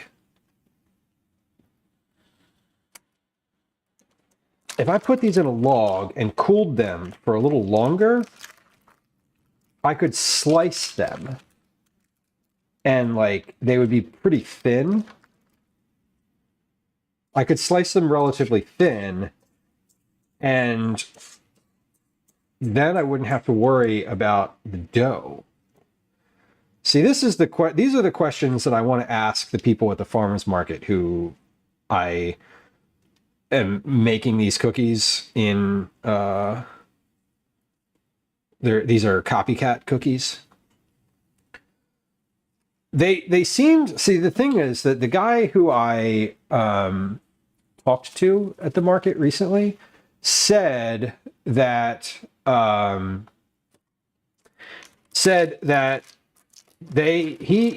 was like, yeah, my mom got this recipe from somewhere else.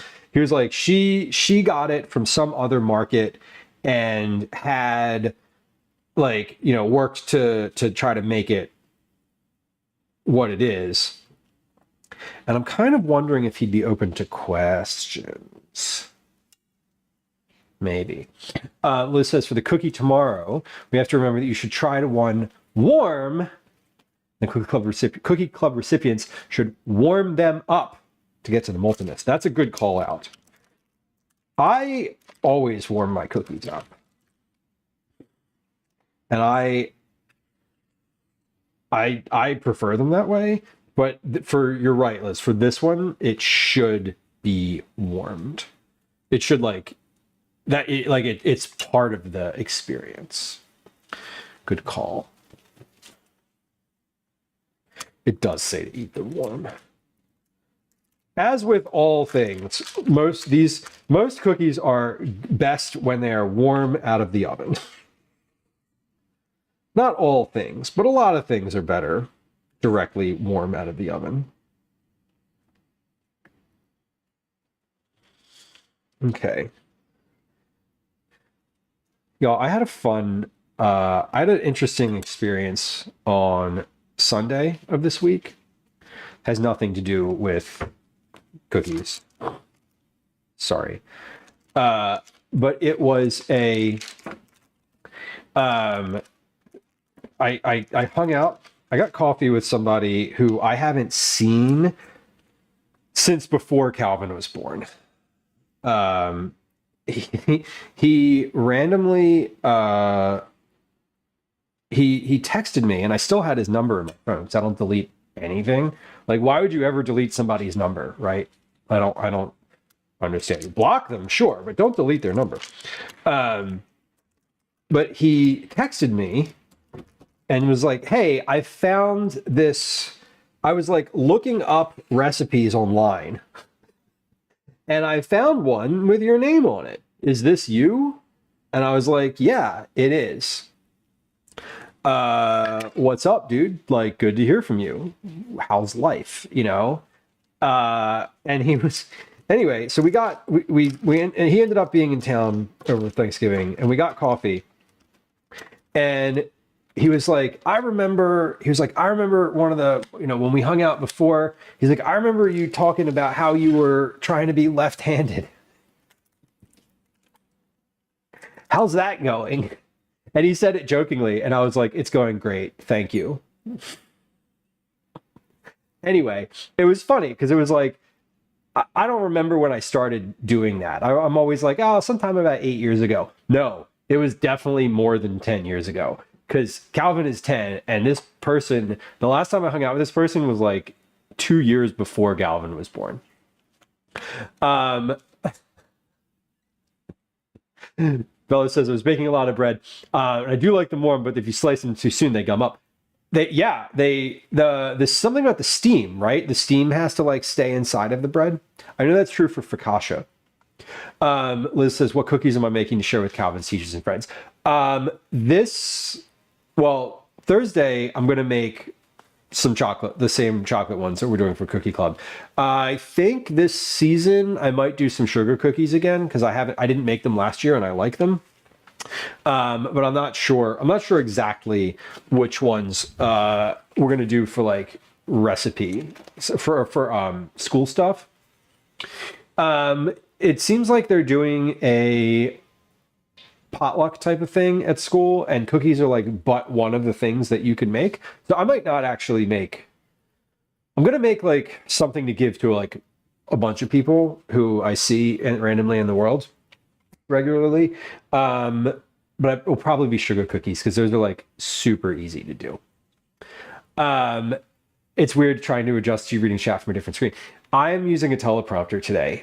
So because I was doing like the video thing, the YouTube thing, I don't actually love, I don't love looking up like this. It's not natural for me to do that. I've been looking like here the whole time. I have chat on both. I'm trying to read it from this one because someone on the internet said that if you can like look in the camera when you're reading chat, it makes stream more engaging and it makes people stick around longer and blah, blah, blah. Because you're making direct eye contact with people, which is maybe odd. It's like you're staring into my soul. Yeah. I don't know if I love it or not. I also don't love having like a larger piece of equipment where the camera is. So if I'm not doing YouTube videos, I'm probably going to change that. I'm not a fan of direct eye contact. I am. I am a fan of direct eye contact. It is, in fact, a thing that I've been told before by people when I meet them. They're like, hey, you make really good eye contact, or you make a lot of eye contact. That's another one I've gotten. A lot of eye contact. And when someone says a lot, that usually means, hey, maybe back off a little bit.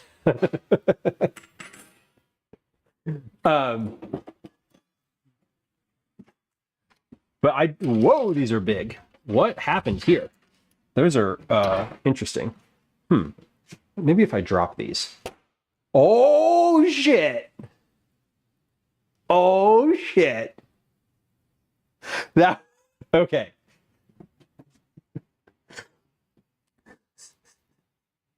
That was amazing. That was amazing. Because those went from looking like wrong and not good and like puffed to looking absolutely perfect. Whoa, we're not doing that again. Learned our lesson. Yeesh. All right, hold on. Let's put these in the tray. Let's get these other ones in the oven. Sorry. Okay. We're working on it here.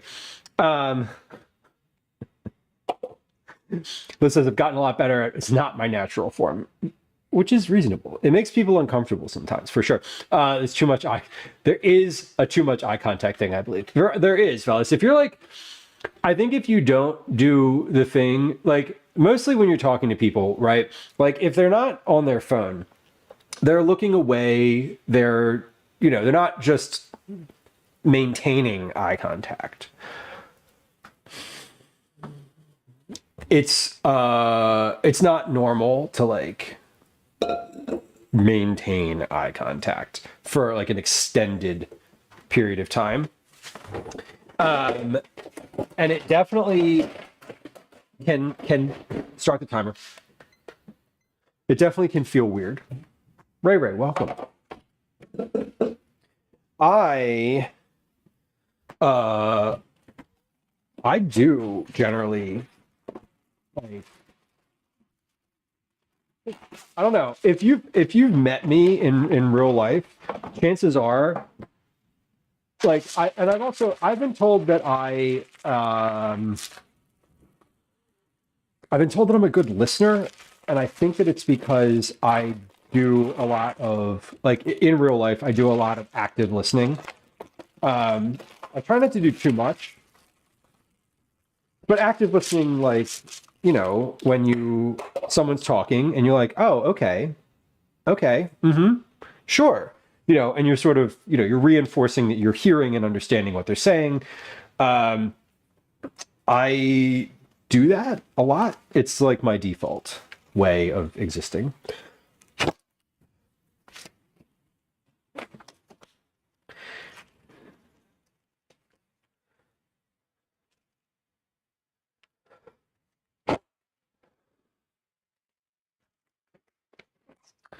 And I know some people have said that it's odd. I've gotten that feedback from people I've gone out with that it's odd. Like, you make a lot of eye contact. I'm like, I know. Sorry. It was in my profile. Maybe you should read it. Is this the time we're supposed to remind you about drawing names? Not quite yet, Velos, but thank you. I had quite honestly forgotten about it. So, no, this isn't the time that I was mentioning, that I intended, but it is a good time because I had, in fact, forgotten about it.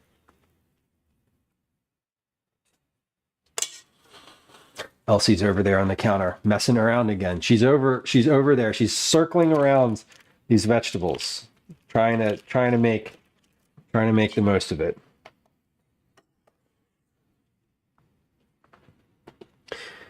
When I banged that pan of cookies down, it was like the most amazing thing. I'm still kind of amazed at how that worked out. Because they're supposed to be pretty flat. And I think in the past, I may have, I don't know. Now I'm thinking about all the other times that I've made these when they didn't flatten out. And I'm like, was that the secret? Just drop the pan and like flatten them intentionally like that? It sure seemed to work.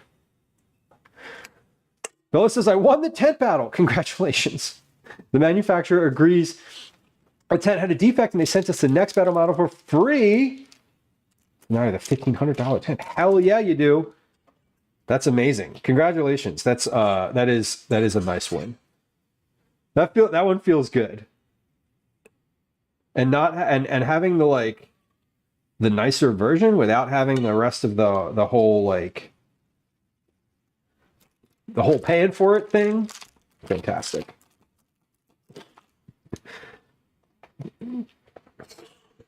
That's beautiful. Okay, I misjudged the amount of dough that was in this bowl still, because I have 6 cookies on this tray, and I have, how much dough how many cookie balls do I have left in here? I could probably fit another cookie or 2 onto this tray, yeah? Let's see, how many cookies of dough is that? Obi, down. These goddamn cats. They're everywhere. They're everywhere. Elsie is right here staring at me. Obi is right here staring at me. I have Daisy over here on the floor, just like, hello? Just like looking at me. God.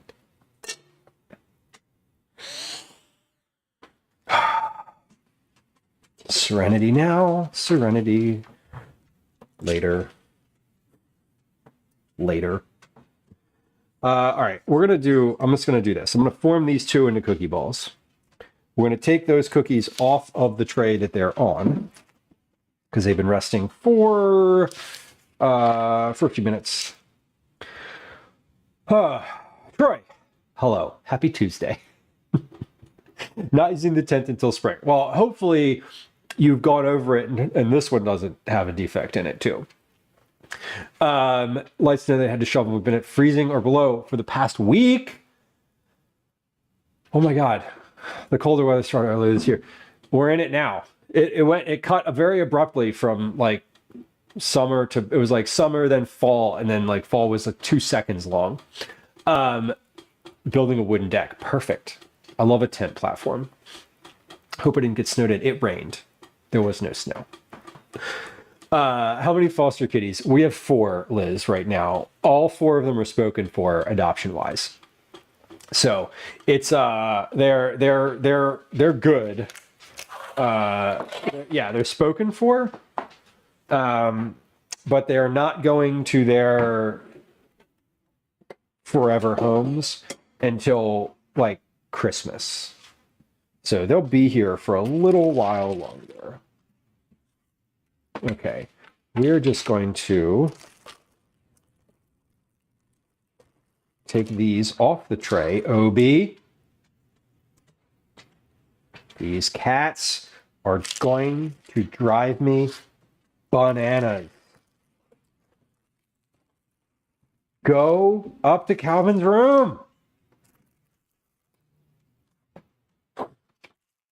Gosh. Okay, these need to cool a little longer. And I'm going to transfer the cookies that I have on this tray to the bigger tray.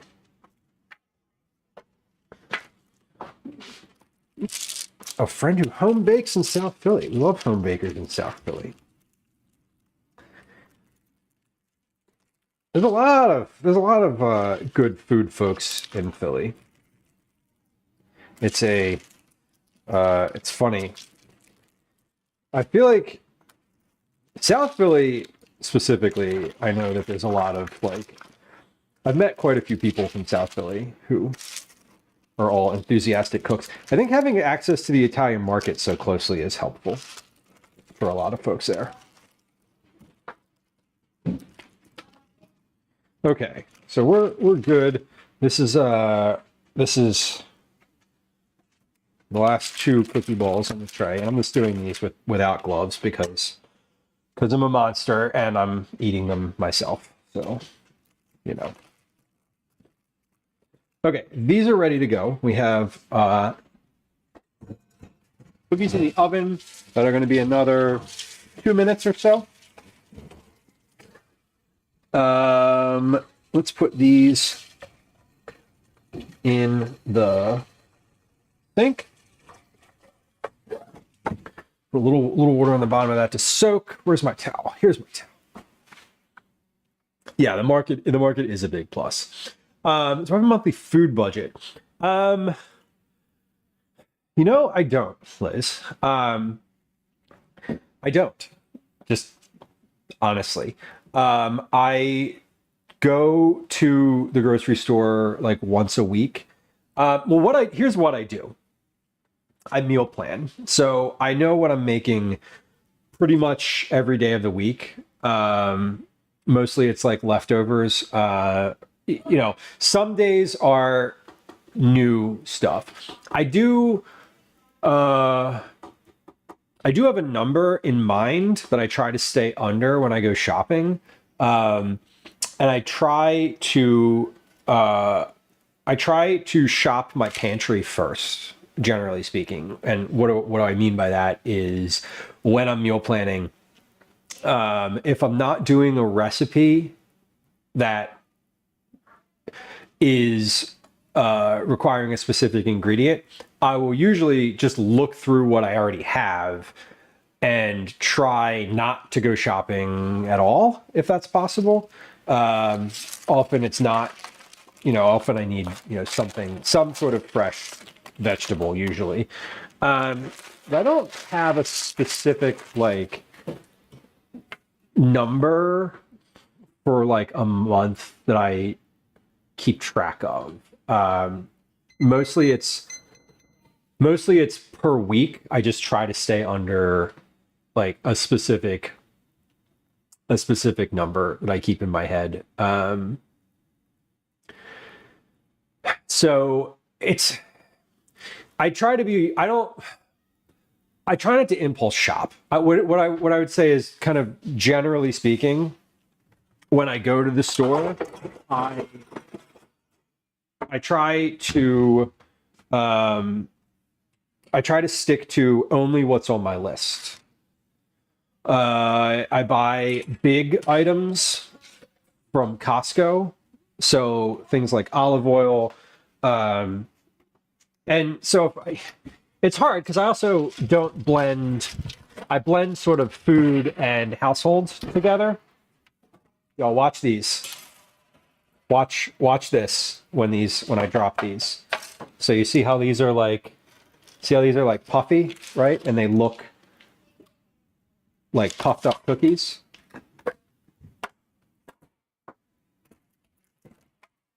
Now they look much flatter. That was cool. That's the trick right there. The bang in the pan. Oh wait, I wanted to put more cookies in the oven. I've got another tray here. Whoops. Okay, last cookie tray in the oven. We're going to set a timer. Great. Yeah, we're gonna set a timer, and then we are going to, what are we doing now? Let's transition to prepping my ingredients for the recipe that I'm making today, or recipe that I'm working on /MM making. Remove from the oven, let cool in the sheet pan, transfer to a rack, cool completely. Okay, so I still have some notes. Hold on, let me make some notes on this recipe. So I can fit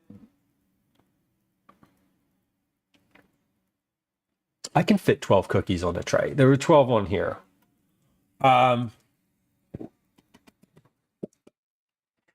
Portion 25-gram balls 3 inches apart and flatten with your palm.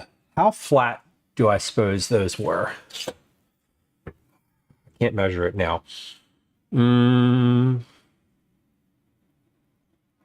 are probably, say, a half an inch thick.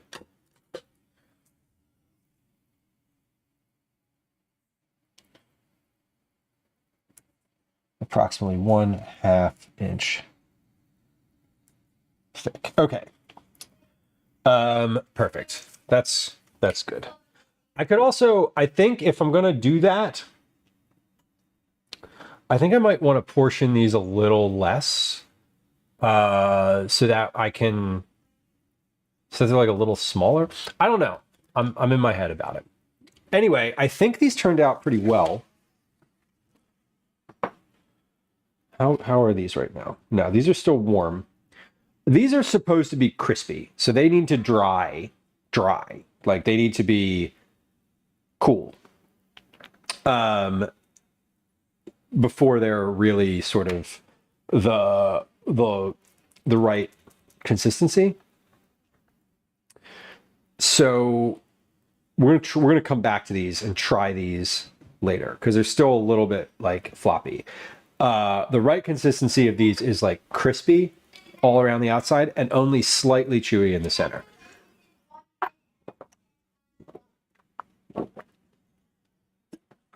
Oh my. Okay. But yeah, Liz, I was to the point about like budgeting.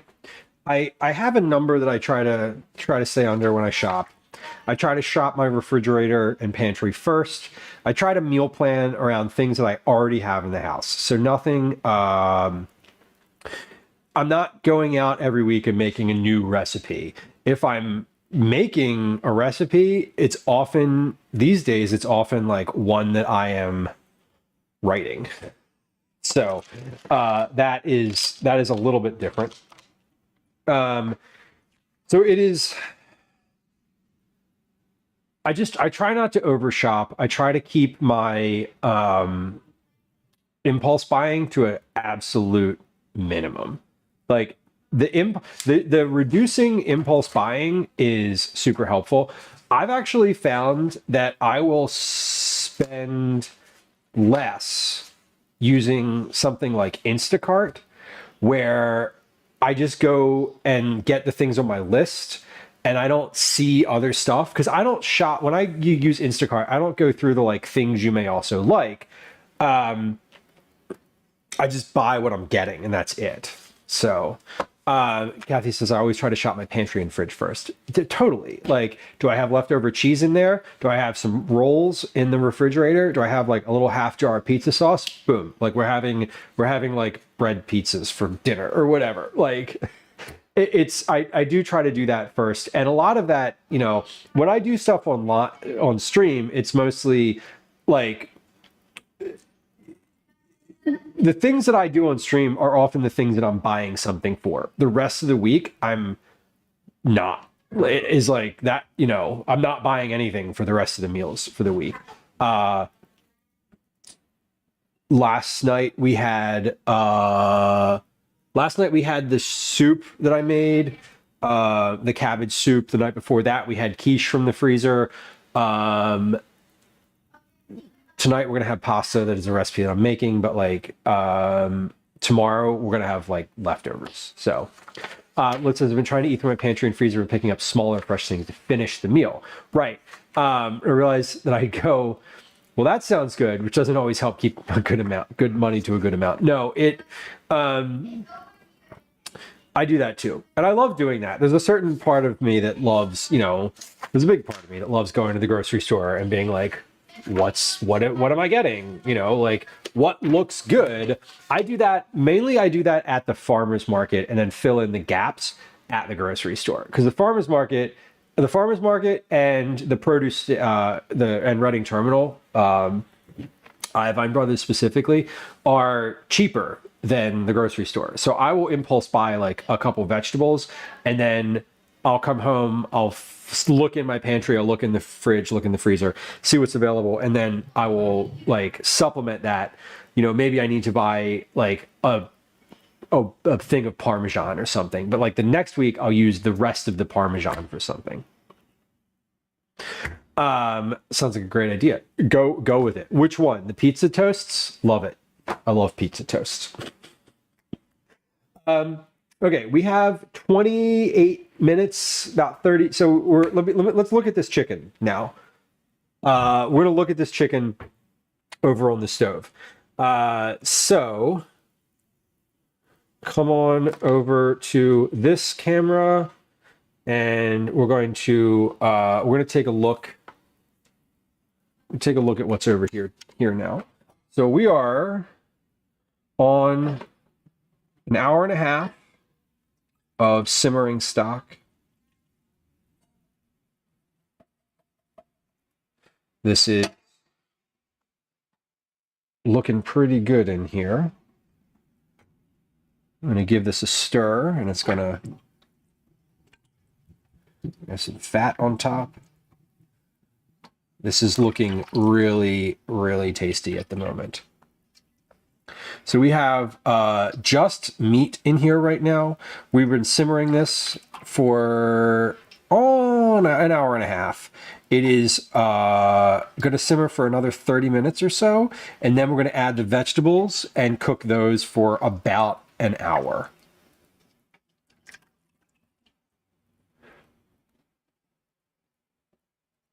So this is looking really nice.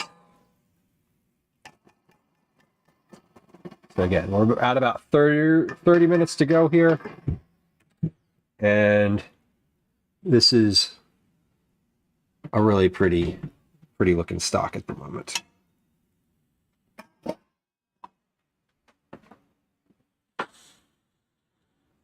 Where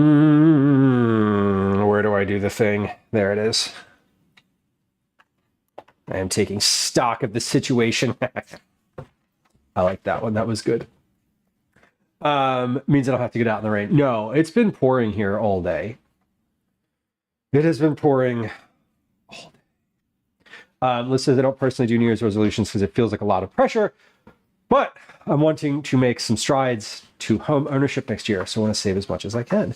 And food is always like the largest expense, I think. I mean, other than your rent, other than like housing, food is like the number 2 expense. Like, and for me, it's definitely the number 2 expense. It's less than housing, but it's more than utilities for sure. Hearing the rain all day. Yeah, I've been seeing it outside the window. I've been like kind of watching it evolve. I got a text last night. I felt like such a jerk. These two things are related. I often just feel like a jerk sometimes when I respond to people at all. But I got a text last night from another parent that was like, fingers crossed for no snow day. Or no, it was like, I'm waiting. The text was like, I'm waiting to see what the school district said. And that was it. And my instinct was like, okay, I'm going to like look at the weather, right? It's December. Maybe it's supposed to snow. And the weather report, the one that I looked at, said nothing about snow. 0 snow. So I was like, I responded kind of like a jerk. Well, I felt like a jerk afterward, but I was like, what are you talking about? Like, what? I think I responded and said, like, why would school be canceled? Because I was like, it can't be the weather. It's supposed to be like 5 degrees and rainy here. Like, that's what it says. And they responded and they were like, snow. There's like, it's going to snow tomorrow. And I was like, I just didn't, I think I said something to the effect of like, oh, I didn't see that. But I was like, I said to Gwen can tell you, I was like in the house and I was like, how could you get snow out of this forecast? Ugh. I was just like incensed about it. I don't know. I felt like a jerk afterward because I was like, oh, I probably shouldn't have been so dismissive of this person's text. but I was.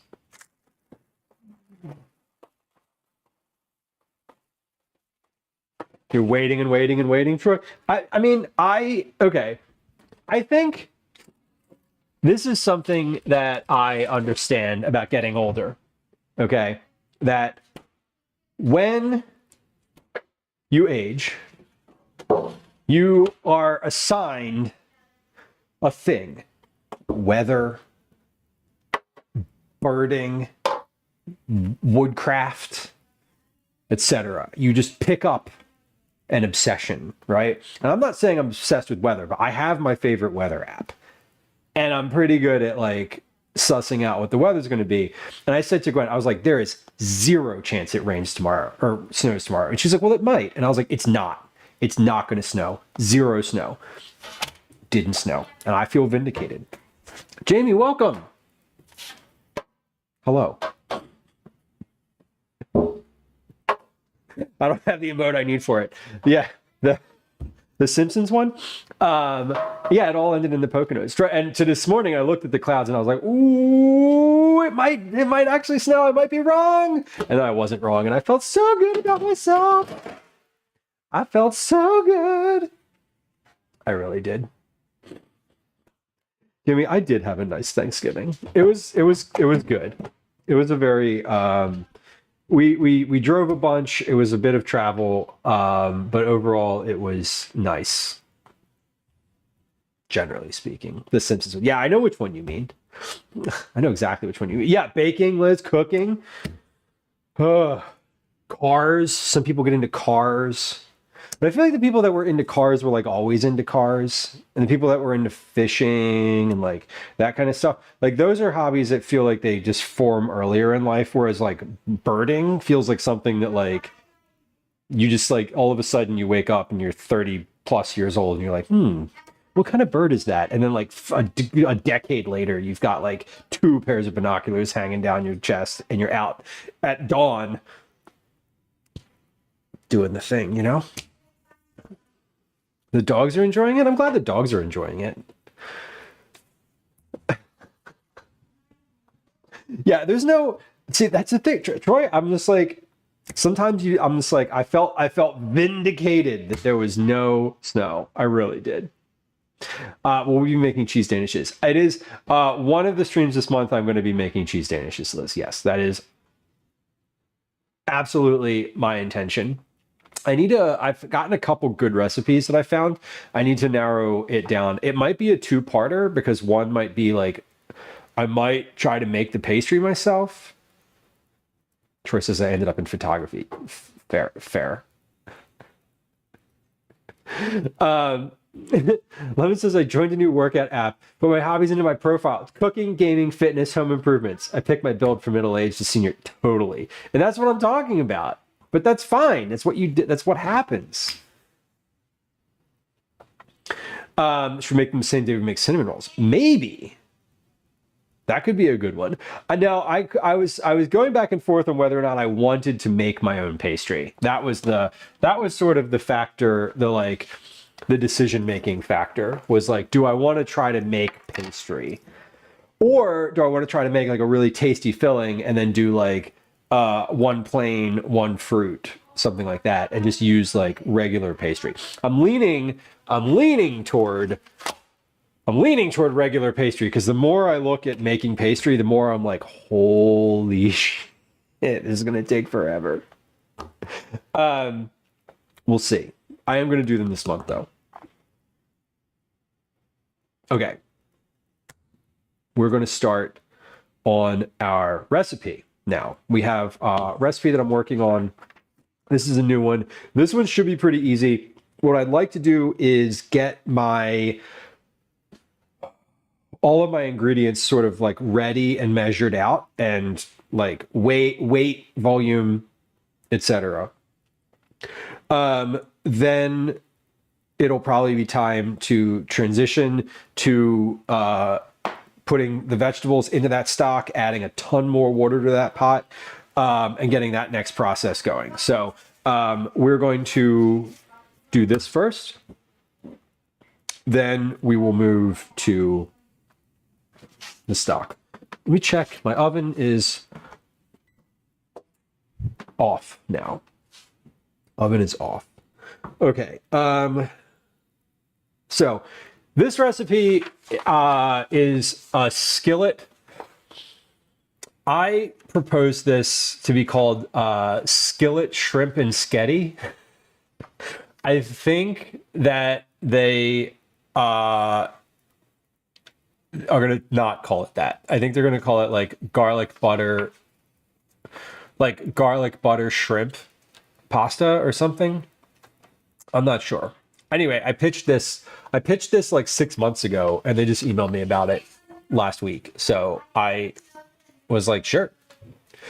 I didn't know you kept pitches that long. Cool. This is straightforward. The recipe includes frozen shrimp, garlic, spaghetti, butter, onion powder, and herbs. That's it. Salt, pepper, olive oil. Unless I write those on here, I will forget to measure how much I put of each of those things in.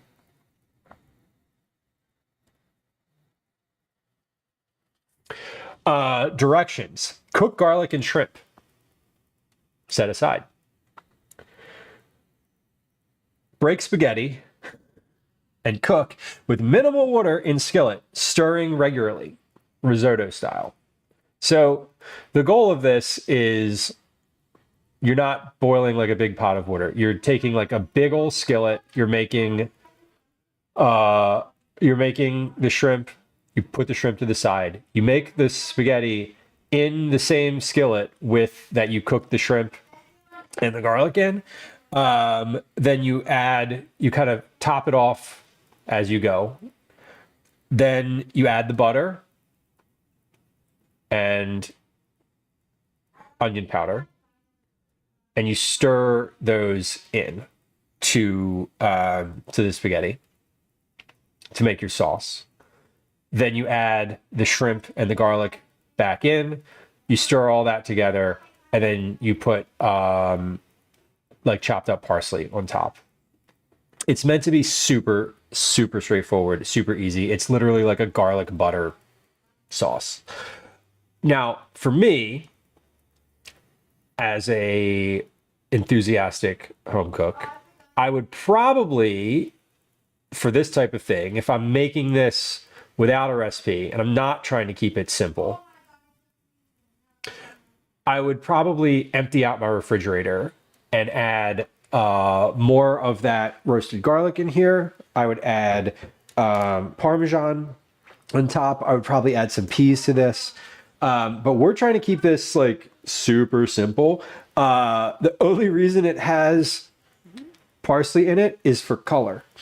Not because it's, well, taste too, but mainly for color. Liz says, question for chat. Am I in the minority when I hear Sketti and spaghetti? I think of nudes with marinara sauce and not just the noodle. No, because I think of that too. So you are not in the minority. I am with you on this one. Dan says same. I'm definitely like, I do too. When I hear spaghetti, I think of red sauce and noodles. Shrimp and skillet pasta. Yes. I mean, that would be appropriate too. They're going to call it whatever they want, honestly. Like I'm going to submit a title, but they're going to call it whatever it is that they feel like calling it. So yeah, they're going to name it. I am just writing it. And that's usually true. I submit a name. I always submit a name, but often it gets changed to something a little more accessible or palatable or whatever. It gets changed. And that's fine. I don't have any sort of ego built into the whole thing, so it doesn't really bother me. So it says my butter and parm noodle shape of choice is spaghetti. Gwen's too. Butter, spaghetti noodles, and enough shaky cheese to coat everything. I get the play on the three S's if I keep wondering when the tomato is coming in. No, that's valid. And I've learned over time.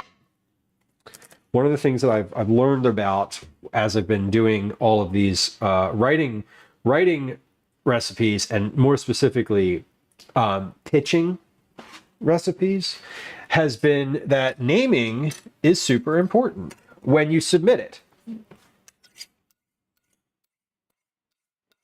Because I have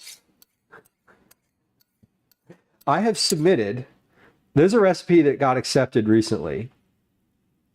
The next one I'm going to make on stream, not this one, but the other one.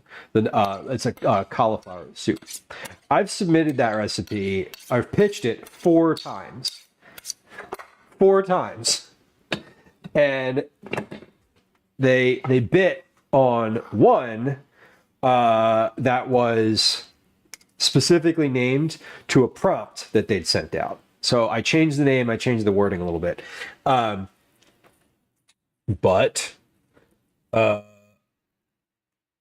it really matters. Megan on YouTube, welcome in. Megan, good to see you. Our friend Megan has joined the chat. I'm gonna put this in the Twitch chat. But Megan is a friend of an IRL friend of mine who is also a home cook, recipe developer, genuinely kind human being, has a really good Substack that is about parenting and food, and I would love y'all to go subscribe to that. She has some good end of year goals, so if you're the type of person who pays for content, it'd be a good place to invest in, I promise you. If you're a parent, it's a great place to invest in. Check out our Instagram though, because that's like a good entry point too. Anyway, hi, it's nice to see you. Sorry, I don't, I will stop with the effusive praise now, but it's always nice. Rotini, okay, rotini is good, Liz. We like rotini. I love all pasta shapes. I just love pasta in general. Period. Cavatappi and bucatini. I'm a big fan of rigatoni. I love me some rigatoni. It's I love that you can put stuff inside of rigatoni. Caretaker says, I discovered bucatini 2 years ago, and if it was more readily available, I would replace all the long noodles in my pantry. What's the type of spaghetti? What's the type of long noodle that is hollow on the inside? That's bucatini, is it? Right? Am I thinking of the right thing? Okay, it is. Yes. Yeah. Okay. No, I'm with you. Those are so good. The only problem with bucatini is if you don't sauce them correctly, it's like they're not good. They're not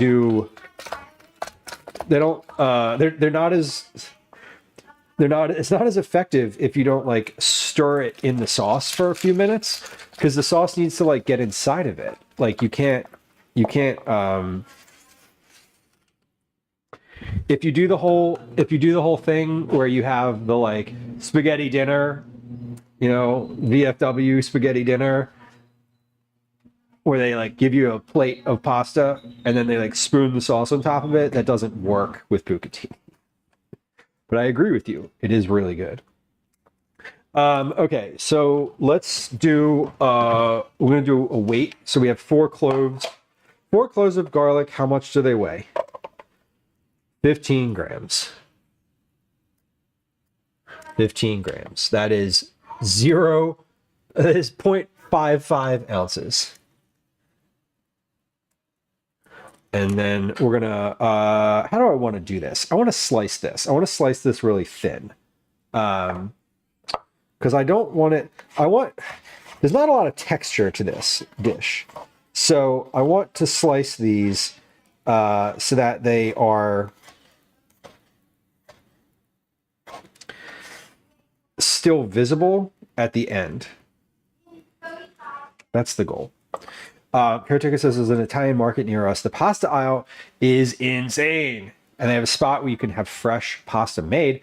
I love when you can get like fresh pasta and they like sheet it out right in front of you and cut it. Oh, it's the best. I do love that. You have to like make it right away. That's the type of thing where like you buy that would be an impulse purchase. Where if it's going to be like a super special pasta night, I'm going to go to the Italian market. I'm going to get me like really fresh fettuccine and then have the have it cooked like that same exact day. Liz, I do not need to transfer these cookies over quickly now. I was transferring the other ones because I wanted the sheet pan. Now that I'm done cooking them, I don't need to anyway. Tucson says, is it true if someone stays in a stream for less than 15 minutes to not consider the viewer? I have no idea. No idea. I don't pretend to know what any of the metrics that make things count for viewing or lurking or whatever are on Twitch. I can't. I'm not even gonna speculate. It's not like worth speculating. At least to me, it's not. I don't know. I've heard all sorts of varying things, and people have different sort of like different videos and diagnoses of it, and I just I can't lose any space in my brain to that line of thinking. All right, about 2 tablespoons worth. About 2 tablespoons worth of sliced garlic. Hello. Gwen is home. Okay. I don't actually know if I'm going to use a whole thing of garlic or not. I think I am. Do I want to do these? Do I really want to do these in a skillet? I do. And I think I'm going to need to use the large skillet. Because I would love to make a pound of pasta. I think if I make a pound of pasta, I'm going to need to double that amount of garlic. Right? So if I made half, is half a pound of pasta worth making? I don't think so. I am going to transfer these cookies over now, though, just to clear my counter space. I think I'm going to. How do I want to do this? Yeah, I think I am going to make a pound of pasta in the big skillet. See, like, I started down this line of thinking, but I'm like, a pound of pasta is a lot of pasta. It's a lot of pasta for a 9-inch cast iron skillet, Gwen. I just said that out loud, and Gwen from the living room goes, no, it's not. I know. I want to make a pound of pasta. That's the point. The point is, it needs to be a pound. Half a pound is like a very small amount. And I'm looking at this amount of garlic here, and I'm going to need double that. So I'm going to cut some more garlic.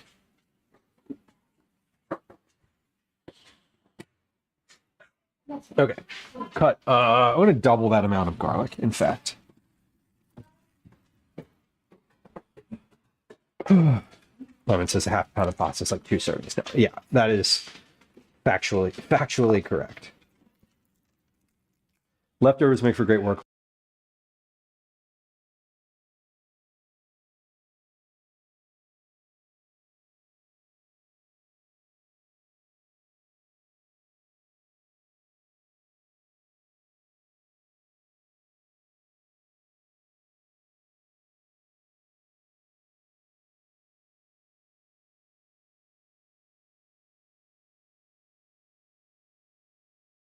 I'm in danger.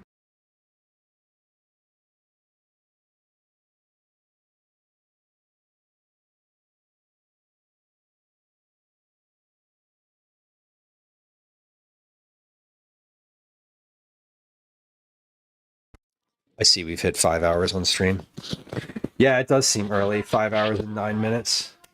Yeah, I mean, it's just, you know, the mic is just getting older. It used to go all the way up to 7 hours. Now it doesn't. This one that I'm using, the one that my secondary mic has a little bit better battery life because I don't use it as often. It doesn't get used as much. Maybe we should just start switching them out. If you don't actually see him, how do I know it's not just him on a speaker? I don't, Tucson, and that would be wild. Noodle measuring contraption for 1, 2, 4, and 8 servings. I mean, that's a you measure noodles are something you measure with your heart, right? I think.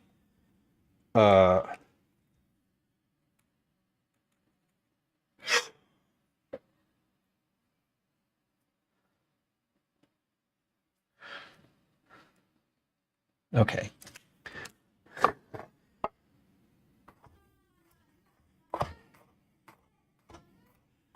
Okay, we are gonna slice these. I think what I'm gonna do is, regardless of what vessel I'm cooking these in, I'm going to break the noodles in half. So like, apologies to the Italian purists, noodle purists in the room.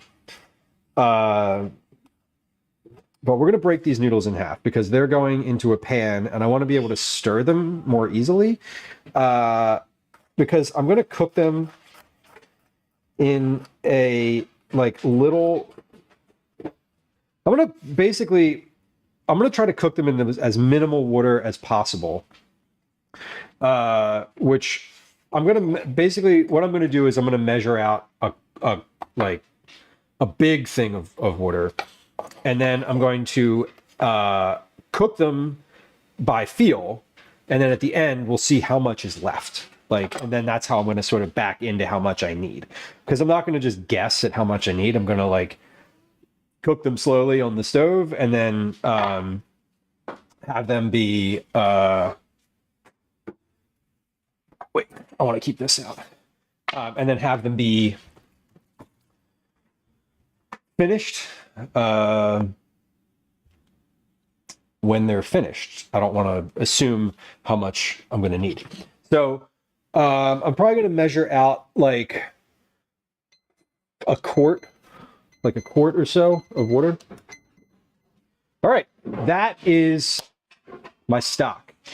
So let's revisit this stock process here. Before we get started on the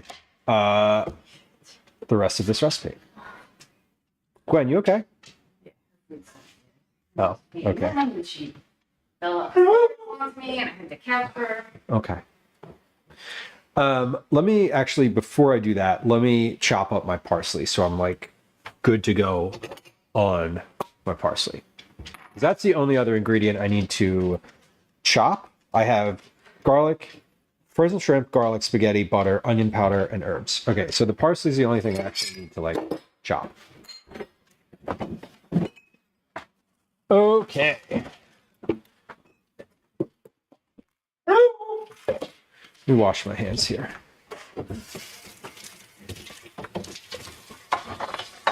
Once I'm done that, we're going to revisit our stock process.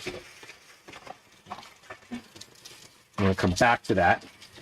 I'm going to record a little bit more, and then we're going to make dinner.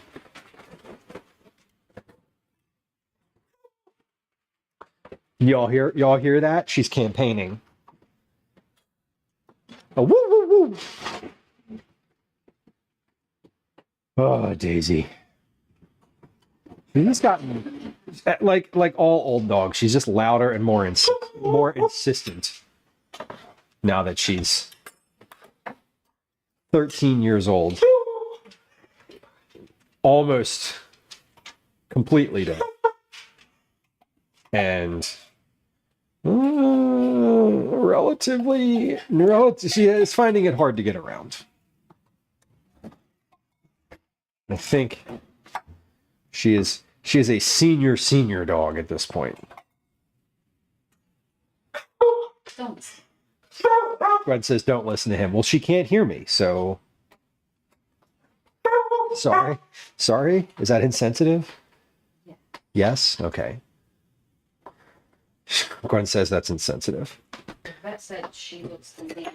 The vet said she looks amazing. Well, yeah, she looks great. Girl, you pretty. You're still pretty. No one said you're not pretty.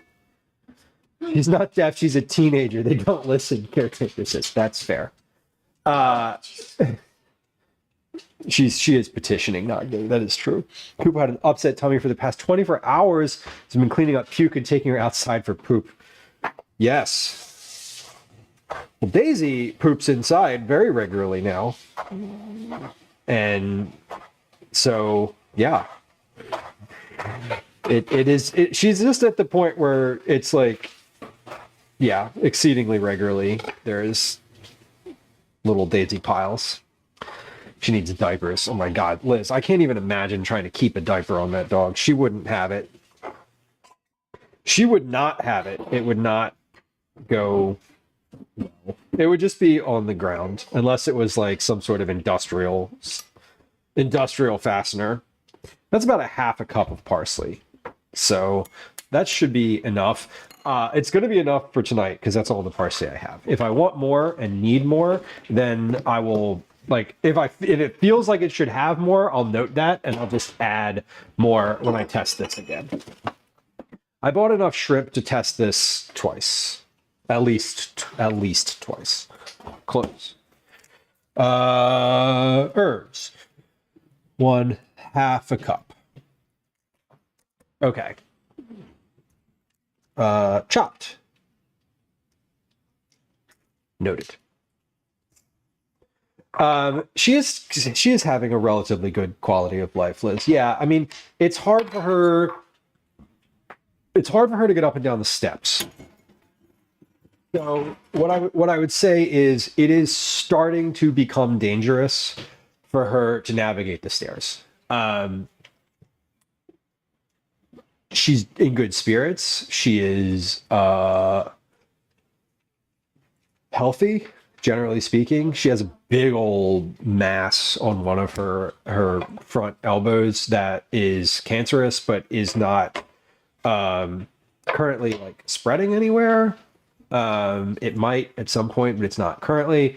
It was the same one that she had removed 2 years ago. That was like almost like a 5 to 6 month recovery time, and she had much greater mobility then. And so at this point, it would be very hard to justify like taking that off, like removing that mass. And so we're definitely at the point where like that's just going to be there because quality of life. So is she having a good quality of life? Yeah, generally speaking. She's feeling,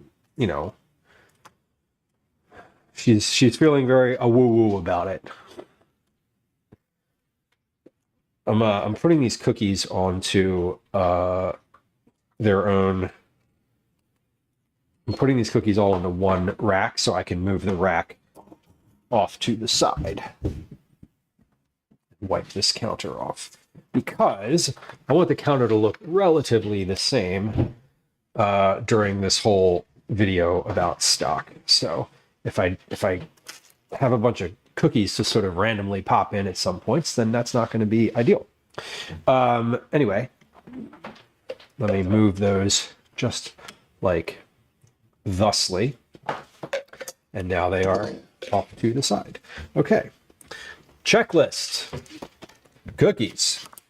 Make and cool. Got it. All right. So let's, do I need this again? Yeah, I'm gonna need that scale again. So we'll put that over there. Feral Terminator, hello, welcome. Welcome. Hello, hello. Okay.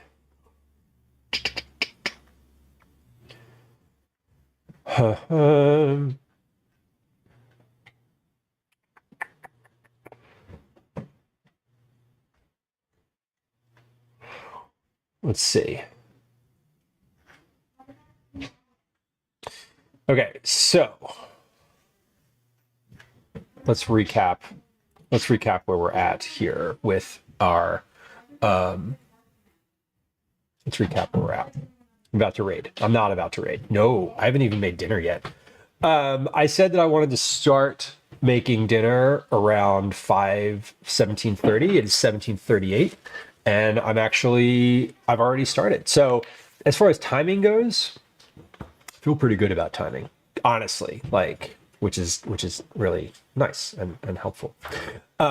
So let's do this. We're going to come over to the, where are we?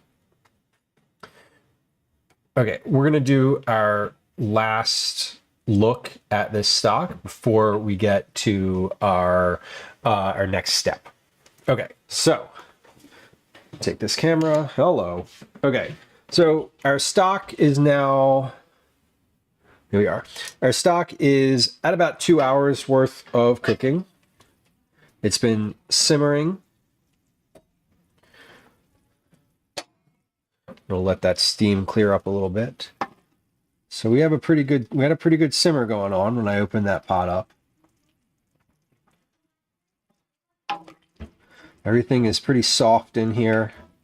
The stock looks golden and delicious. And we're now going to take this off the stove for a few minutes, and we're going to bring it over to the counter so we can add our vegetables and our water, as well as our extra ingredients for this. Okay, so come on over here. Stock. Okay, let's do this and this.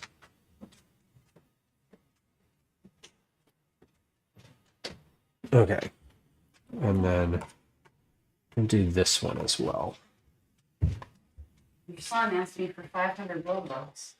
He asked you for 500 Robux. Immediately upon seeing me. Not even a hello? Did you give him 500? How much? I don't even know how much 500 Robux is. Leave me alone. Everyone's barking at me. I just don't Okay, good. I don't know how much 500 Robux is, but it's like $4. Probably like $40. Okay, I'm gonna get the pot off the stove, move it over to the counter here, and then we're going to add all of our vegetables to this. There we go. All of our vegetables. So this is our stock. So it's looking really good here. Put that over there for a moment. Now, if we remember correctly, which I may or may not remember correctly, we had, is this hot? Yeah, I can move that. Okay. We had 32 cups of vegetables, freezer vegetables. These are scraps from the freezer in addition to other things that I've taken out of the fridge. I added some fresh carrots to that. I added some fresh celery to that. I added some mushrooms, as well as some herbs from Thanksgiving that were left over. So I added some new vegetables as well as what came out of the freezer. We're going to add all of that to this pot. Then we're going to put this, we're going to fill that with some water. Basically, what I want to do is 16 quarts is a rough estimate of how much water I need. What I'm going to do is I'm going to fill this pot up to where the vegetables are floating off of the bottom, like just floating off the bottom. So for now, let's add these in. So we're going to dump these slowly so that we don't splash. The first ones are going to splash real bigly. And then we're going to, yeah, okay. No more splashing because they're above the liquid line. All right. So we have all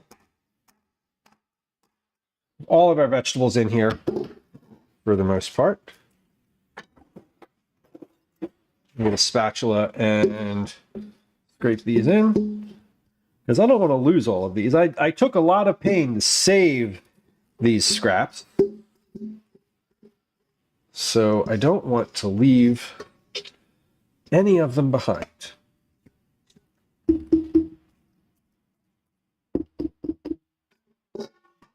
Okay. Now the ones that are out on the counter, I'm going to toss. All right. Goes in sink. It is a big bowl. That is true. It is a large bowl. We had a huge bowl and a 20 quart pot here.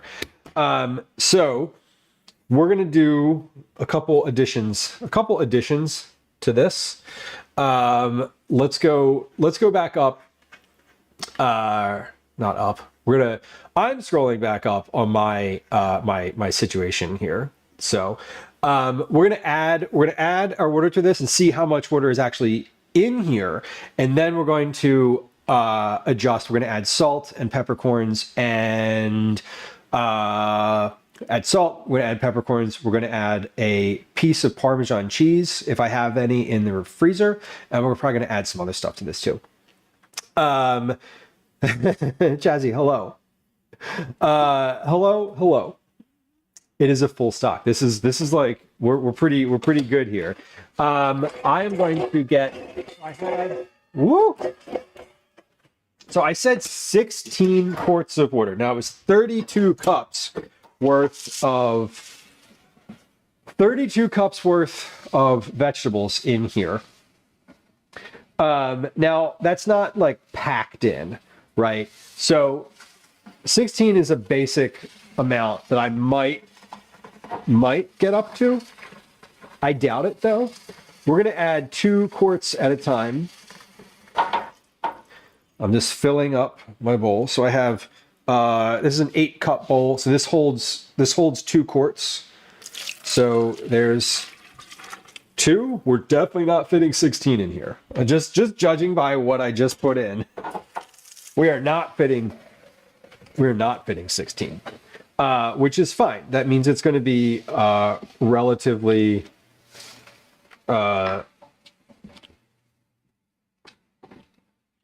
what's the word? It's going to be very, very packed with flavor, very flavorful, flavor rich, dense with flavor. Okay, there's 2. Here's 4. Okay, so what we're looking for is basically, I want these to be floating, but not floating like a ton, right? I don't need these to be to the point when it's simmering where they're like circulating from top to bottom, right? I want these to be sort of just off of the bottom with enough room to move around, but not a lot of additional space. Room to cook. These should have room to cook. Exactly.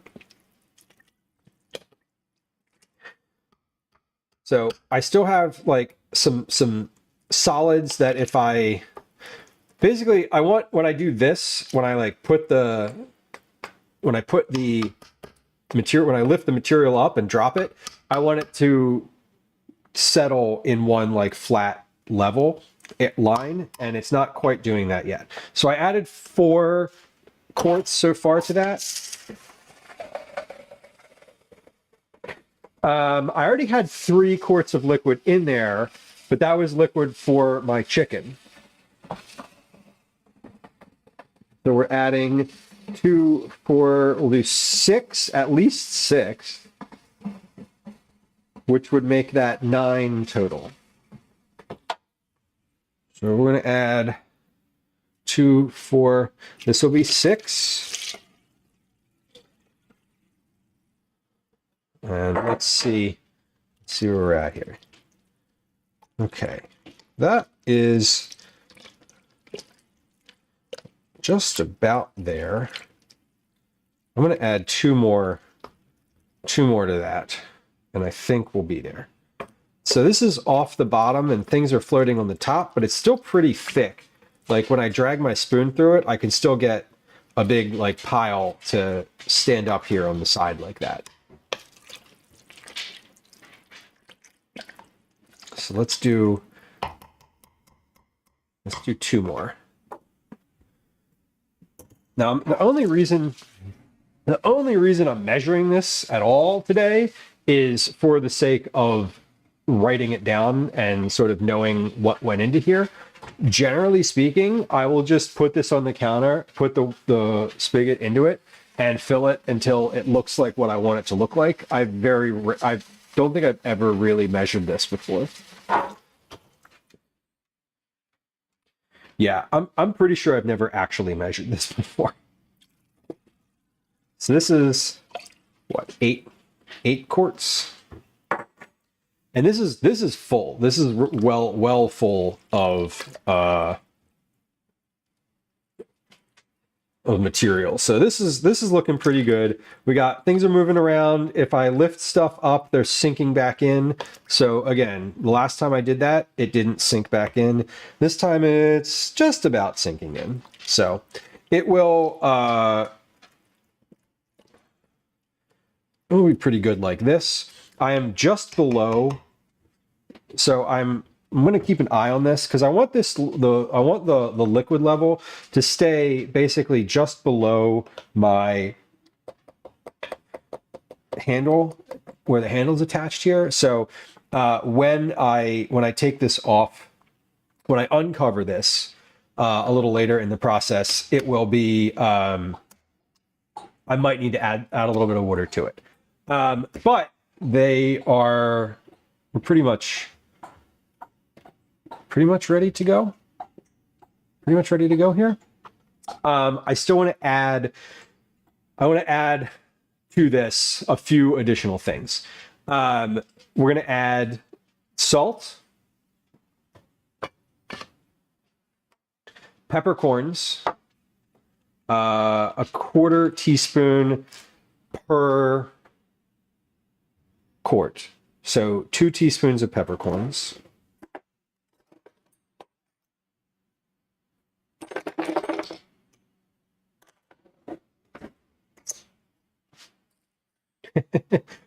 No, we're not. I don't think I have any peppercorns left. Hold on. I actually think that I am out of peppercorns, because as I'm thinking about it now, I'm like, that is what I meant to buy. That was the other thing I meant to buy at Reading Terminal this morning. Anyway, okay, so we're not going to add peppercorns to that. You know what? Yes, we are. We're going to add white peppercorns to this. I'm going to add white peppercorns to this. Because that'll probably be fine too. And because I have just enough pepper in here to be able to use it for my recipe tonight. Although I might end up just using white. Yeah, actually don't. Hold on. I forgot to add peppercorns to my shopping list.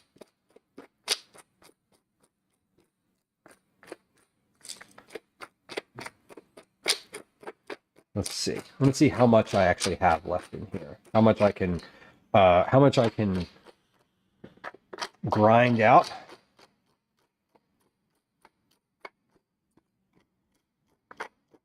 And then we'll supplement that with some white peppercorn.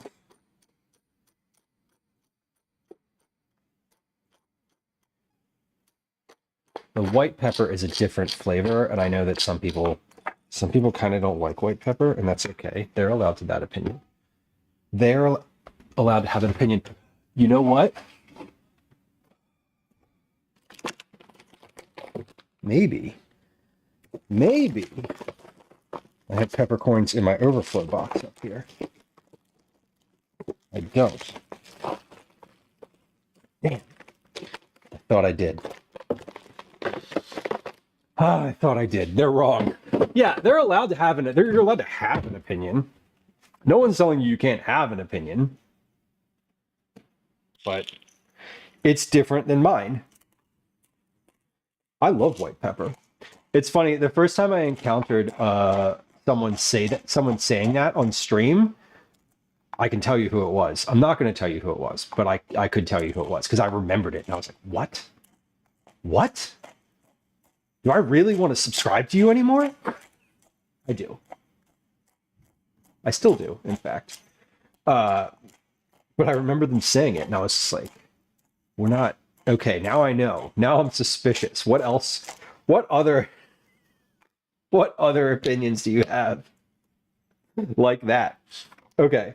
Anyway, we're gonna move along from that. We're adding a 1/4 teaspoon of peppercorns per. There we go. Sorry. We're adding a 1/4 teaspoon of peppercorns per quart. So for this pot, we have 8 quarts in here. That means we're going to add 2 teaspoons of peppercorns. I have a 1/2 teaspoon measurement. So I have 1, 2, 3, 4. Now this is for me. I like mine a little bit more peppery. You might want to add less peppercorns if you don't like a lot of spice, or maybe you don't like heat. You might want to add less pepper to this, but for my taste, this is how much peppercorn I add. Okay. Now we're also adding a 1/2 teaspoon of salt per quart. In this case, we have 8 quarts, so that's 4 teaspoons of salt. So I'm going to do 1, 2, 3, 4, 5, 6, 7, 8. Now this is the only salt that I'm adding to this. I did not salt this at the beginning. I'm not going to add, I'm going to taste it a little later on. And if it's too salty, I'm going to add some water to it. If it's not salty enough, I'm just going to leave it be. So that way, if it's not super salty, you can always salt it again when you are cooking with it. The best thing is to sort of leave it a little bit under-seasoned if you're not sure. Nutritional yeast, I'm going to add here for a bit of extra body and flavor. I usually add about a tablespoon, not a half tablespoon per quart. But I'm going to add a little less than that today because I had a good, like a whole chicken in here. And I added a bunch of mushrooms to this. So I'm going to add, I had 8 quarts of liquid in here. I'm going to add 4 tablespoons worth of, wait, no. I'm going to add 2 tablespoons worth. So I have a half, 1, 1.5, 2. Okay, so I'm actually adding about a 1/4 tablespoon per quart of water of nutritional yeast. Now, the other thing that I want to add here, I'm not sure if I have, but I might, I do, is a cheese rind. So this is just the rind from a piece of Parmesan cheese. That's also going to add a bit of body and flavor to my stock. What else can we do What else could we put in here? Let's see. Is there anything else that I am forgetting? Bonus additions? No. What not to add? No. User discretion? No. I am adding, okay, so we added acid already. We added acid to this already. So what do we add to this already? We added apple cider vinegar to this. So we have an acid. We added peppercorns to this. We're adding a Parmesan rind. So we're pretty well off with flavor in here. I also salted it. It has the vegetables in here now. They've been sitting out on the counter for a little while, so they're mostly thawed. And we're gonna put this on the stove. I'm gonna put this on the front burner on the stove, the quick boil burner. And once it boils, we're gonna move it to the back burner. So let me move these the cast iron pile. Okay.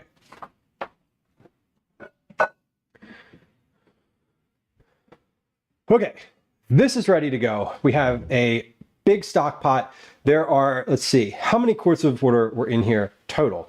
We put 8 quarts in with the vegetables. We put 3 in with the chicken. So there's 11 quarts of water in here, 32 cups worth of frozen vegetables, and about 1.5 pounds worth of chicken, 1 pound 3 ounces. So a little over a pound of chicken.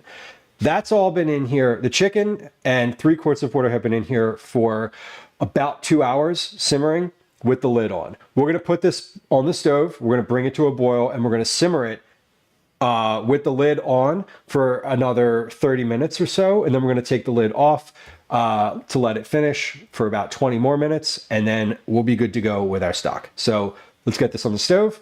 Let's get this to boil and we'll check on it when it is about to boil. All right, Kathy, enjoy your evening. Enjoy your dinner.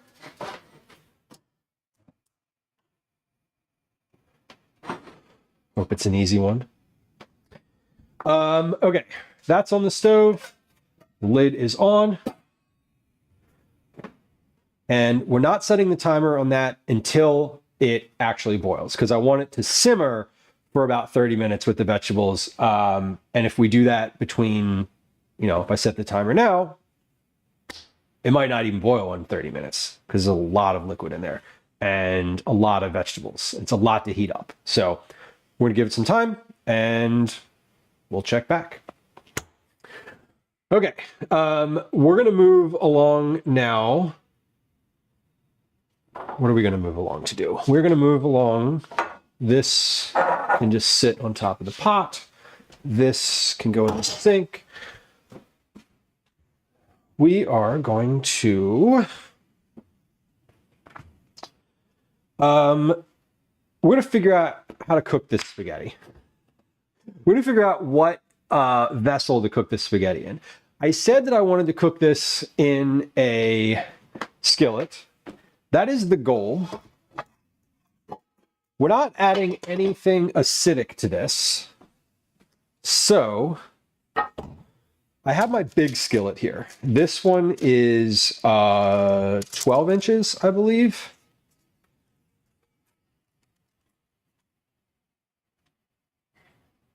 Uh, 13 3/8 inch. This is a 13 3/8 inch skillet. So it is pretty big, pretty sizable. I started keeping these little paper cutouts in my cast iron because I leave them on the stove, and this just helps keep like dust off of them, so I don't have to like wash them out before I use them. We're gonna take this thing of spaghetti. Okay, Italian friends, I'm about to do something that could be disruptive to your emotional landscape. So just be aware.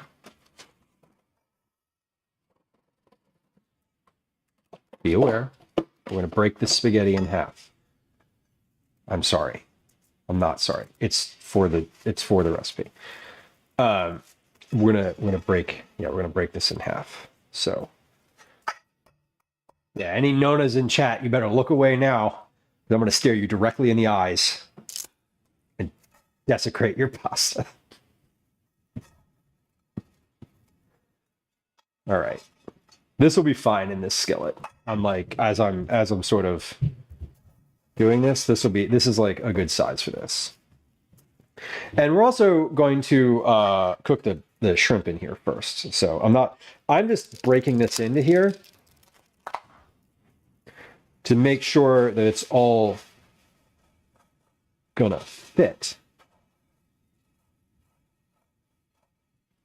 Now, sub question. I could do this in here, and I think this would be fine. Am I going to run into an issue where I really need to stir this? I mean, I really do need to stir it, but I'm gonna like be able to stir it with a wooden spoon. Thinking of whether or not I need to use a Dutch oven for this, or something with higher sides. I don't think so. I think this will be good. And I think it'll actually turn out pretty well in here. The breaking it in half may not be necessary, but like, I'm going to call for it just to make people upset. A little bit about me. Anyway, let's put this spaghetti off to the side. Put this off to the side in a little measuring John here. Because the first thing I'm going to do here is cook the shrimp and the garlic. Speaking of garlic, we should try these cookies, right? I think they're probably dry enough now that they are worth trying. I think.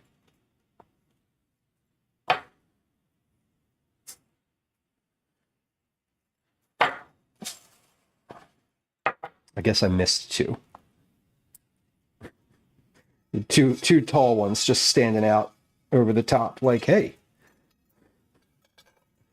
you missed us. All right. I will say that for the recipe, I'm going to say to break the pasta into the pot because these little pieces here, like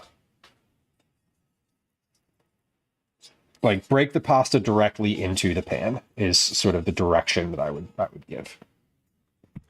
Okay, so one pound pasta, like that's, I don't need to weigh that. I think I can just call it like it is. So 454 grams, 16 ounces. Okay, let's figure out the shrimp situation. I want this, I think this should serve 4 people. Quarter pound of pasta, right? 4 ounces of pasta. I think that's a reasonable serving size. Maybe a bit much. I don't know. But I'm thinking like 4 shrimp per person feels maybe right. I guess depending on the size shrimp.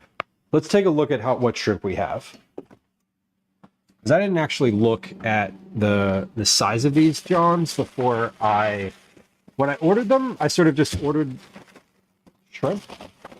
These are 31 to 40 shrimp per pound.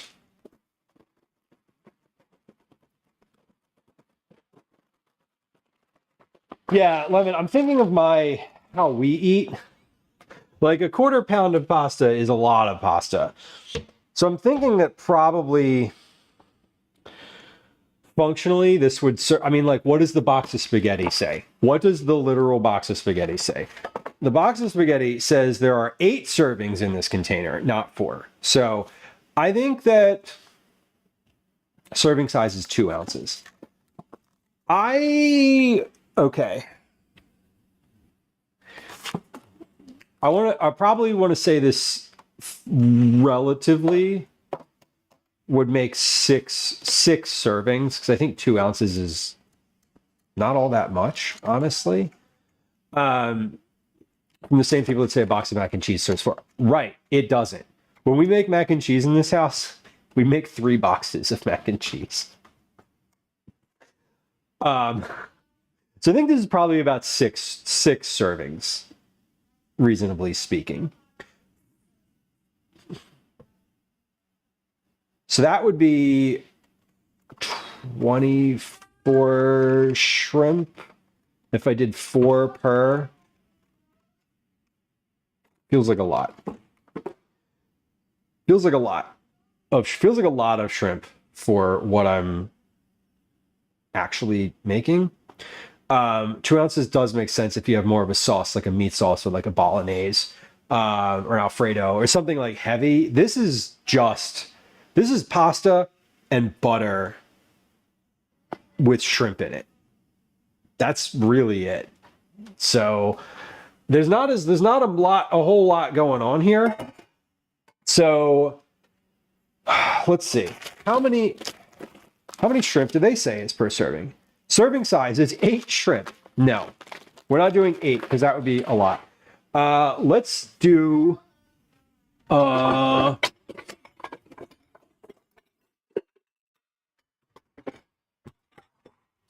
first off,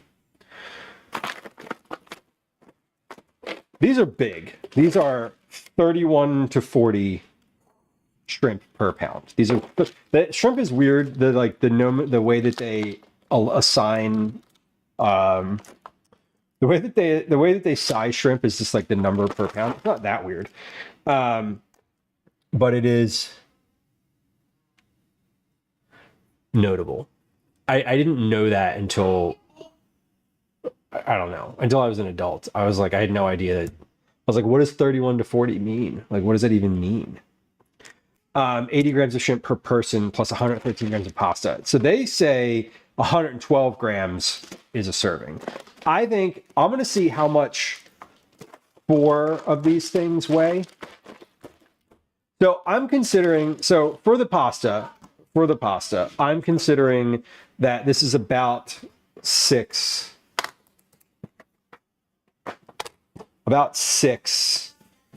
servings. So if we have 454 grams divided by 6, that's 75 grams of pasta per person, which is reasonable. 75 grams of dry pasta, which is a bit more reasonable. So that's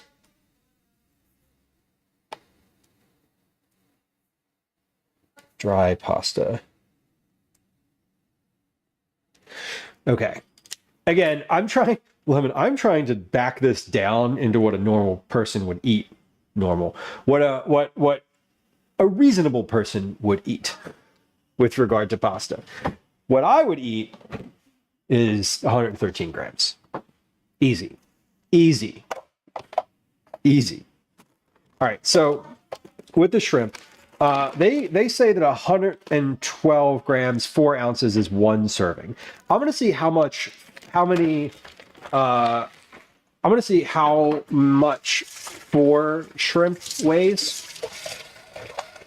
And I'm thinking that 4 shrimp is probably the right volume for this.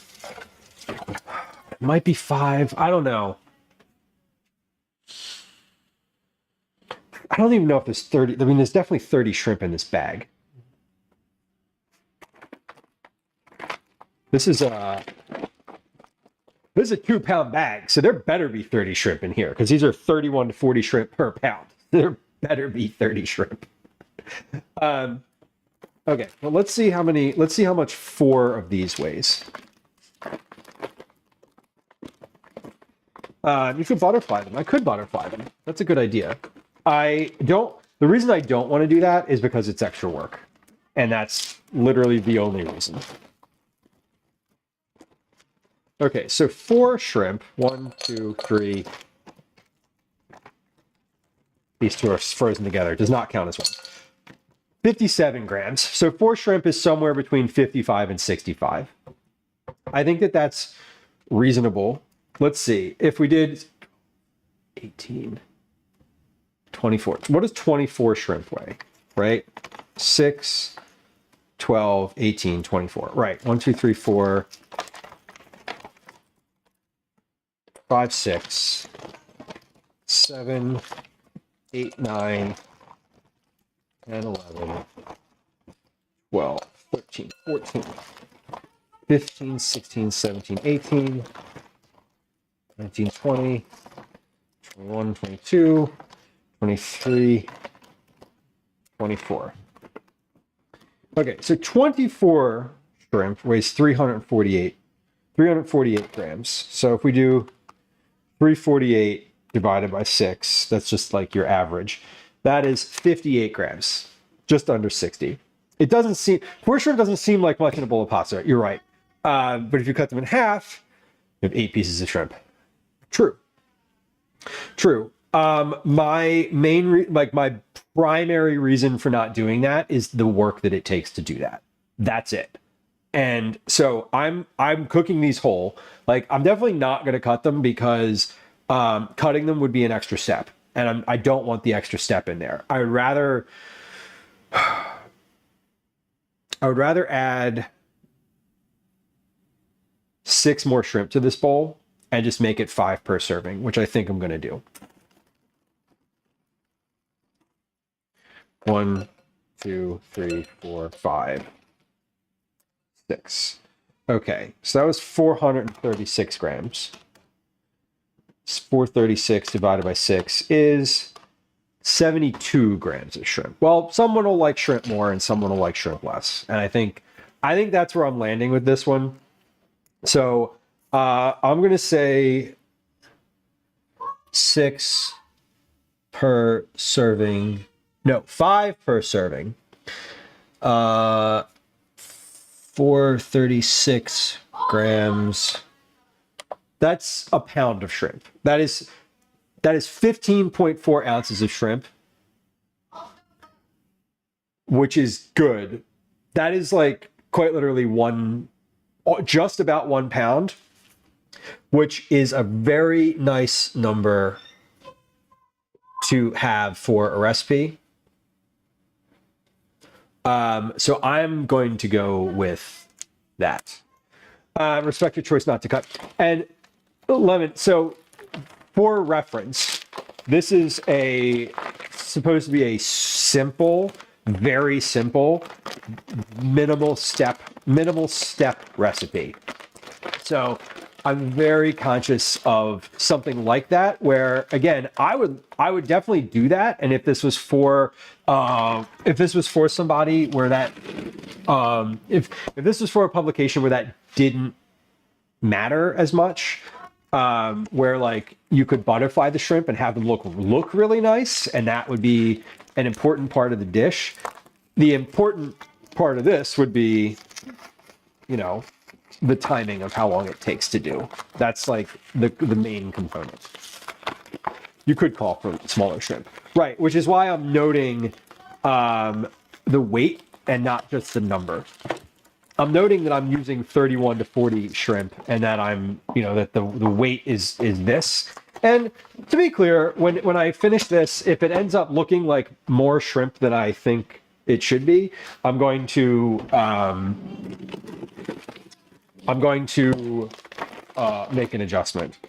To properly thaw, do not force thaw under running water. Great. Okay, so we're not going to do that. What I usually do, you can just like cook these raw. You can cook these like from frozen.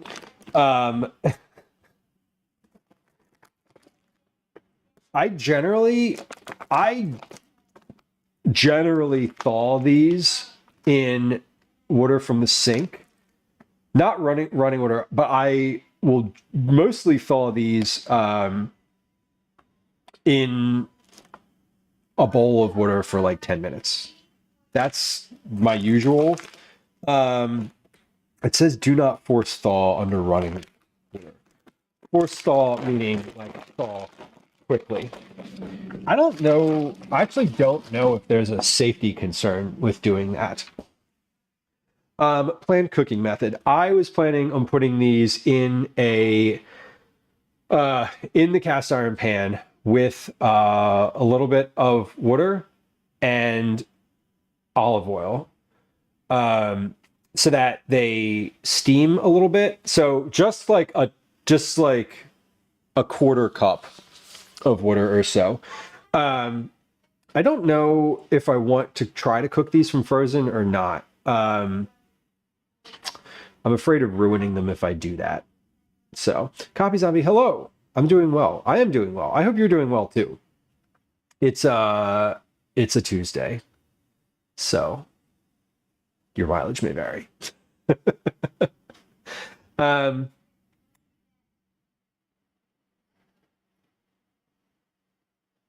I wonder if, hold on, I'm going to check something. I want to look something up on the website.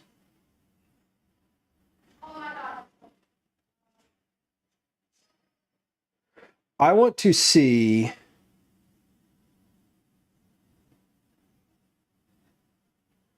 okay. This is exactly what I was looking for. The website, Howard, has many recipes with shrimp in it already. I want to see what they have already published on their website about thawing shrimp. Okay.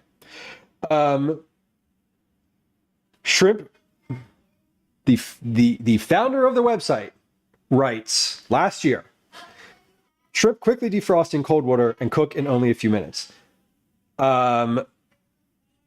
So there you go. How to thaw shrimp fast.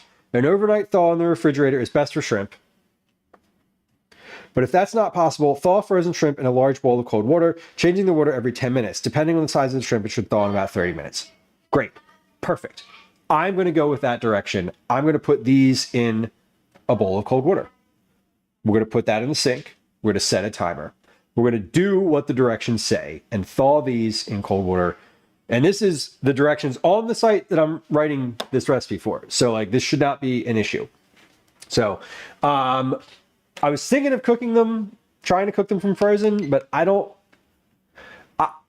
I've never done that.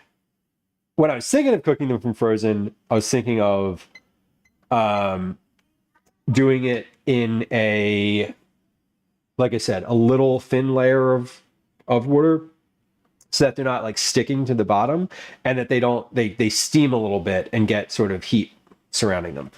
We're going to do the cold water method that they say on the website. That is, whenever I'm not sure if how they would, like what they want or what they'll approve for something, I always just go back to their own website and look. And then I reference that recipe in the recipe that I'm writing, so that we have our continuity, and they can backlink it, etc., etc. Yeah, Caretaker says, too bad our safety specialist Kadara is not here. Fair, yes. And my take on it is, if that is a thing that they have shared already, they're comfortable publishing it. It is how I have thawed shrimp forever, just in a bowl of cold water. Change the water every once in a while. I haven't done the like every 10 minutes thing, but I've done that. So we're going to do that. That's what we're going to do. We are going to cook the shrimp in a cast iron pan. I'm going to use olive oil. So we're going to cook the shrimp and the garlic at the same time. We're going to use olive oil in a preheated pan, and we'll cook them for just like a few minutes, like a minute or two per side until they get opaque. That's the note is opaque. Thaw reference.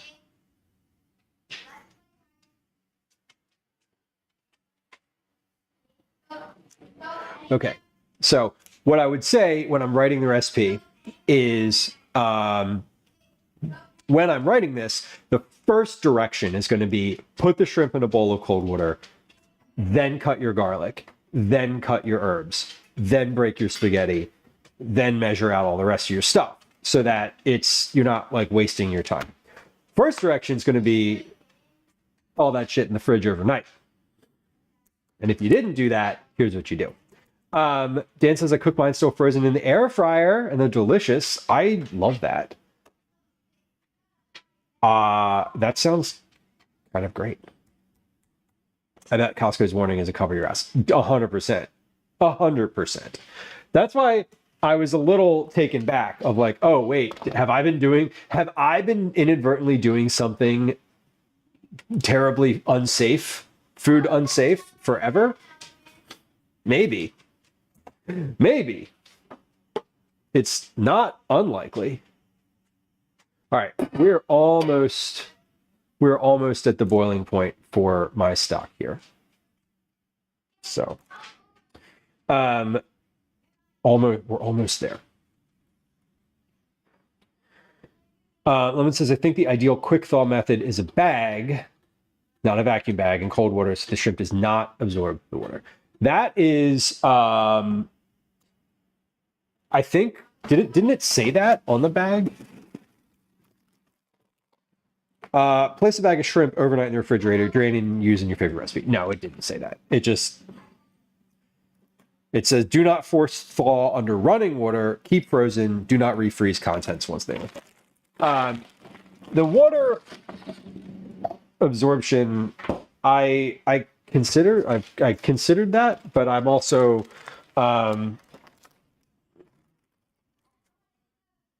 it's like I always consider that when I'm thinking about thawing shrimp. Ideal would be in a bag. Yeah, we're just going for it today. Yeah, and so in line with the shrimp being not butterflied, people thinking ahead is I'm not there's no assumption that anyone's thinking ahead here. The assumption is, oh shit, I need dinner and I have these ingredients. Okay, let's. I'm at a standstill because I want that shrimp to thaw. I also, this is like just about to boil, maybe not quite. It's not quite there yet. All right, we're getting there, but we're not there. Let me give this a little stir. Okay. Like I said, this could take a little while to come up to a boil. Almost.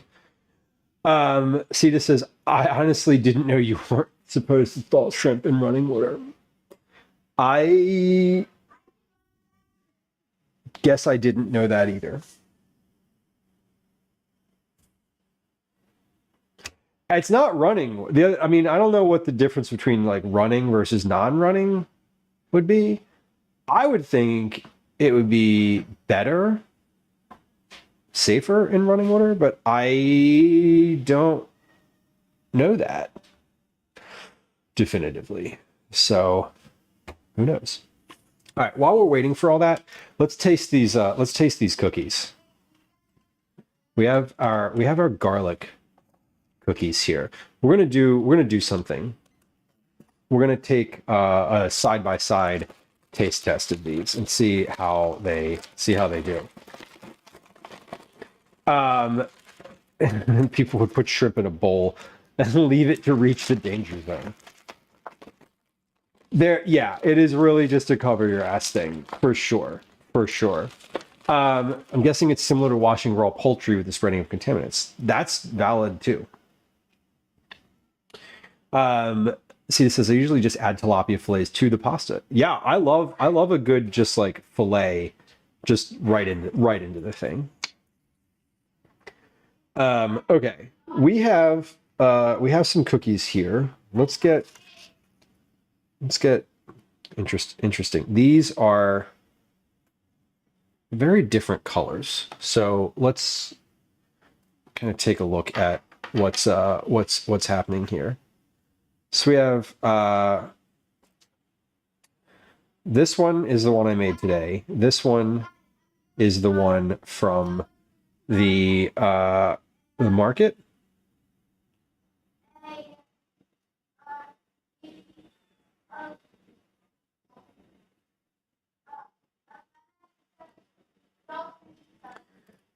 I like the look of both. Here's look better, Jamie says. Thank you.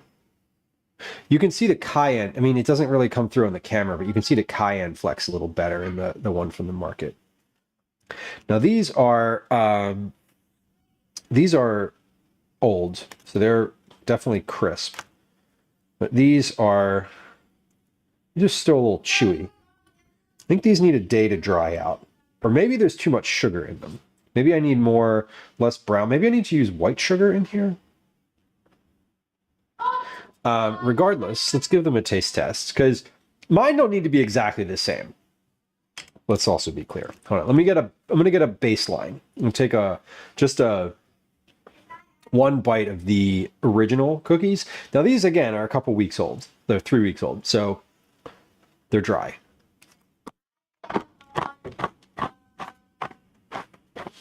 Not really comparing. Not really a great comparison one to the other.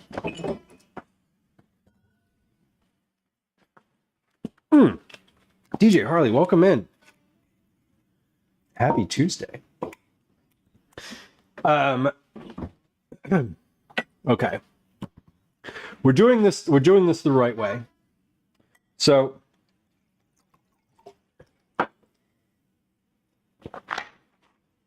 the right way meaning I'm trying to clear my palate a little bit. Okay. So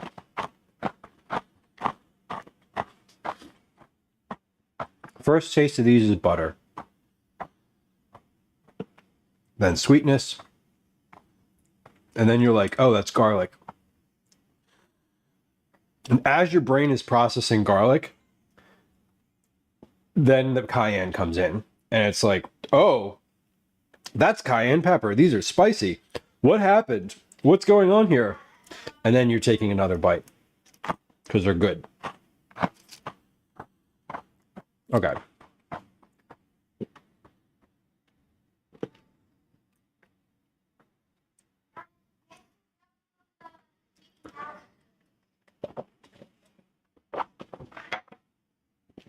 All right. Those are they're a little stale. I know they're a little crispier when they're brand new. All right, this is the one from today. So this is half of it, obviously. It's a little chewy on the inside, but they're very thin. I do like that these are uniform. And they are side-by-side comparison. They're just about the same thickness as the ones from the market. So I think on the process standpoint, they are roughly the same. So different colors. I think the ones on the market are more white sugar and they're crispier. There's no white sugar in these. They're just brown sugar. So I think if I wanted to make these crisper, I would use white sugar at all.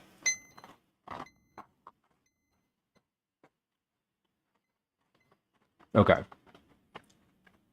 Butter. First thing I'm getting is butter. And then sugar. And then garlic.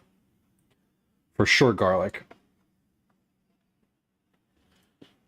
Maybe it's just my palate from the first one, but I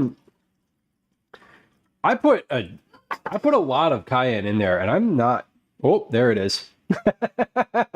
Never mind. Never mind. We found it. Whew. Okay, that came in after the sugar.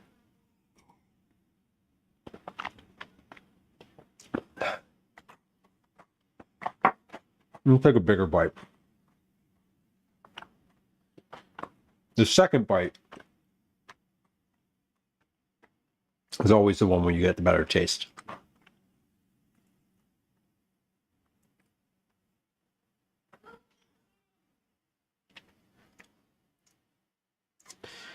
God damn, these need more cayenne. They're not as spicy as the original ones. I don't know how much they put in that.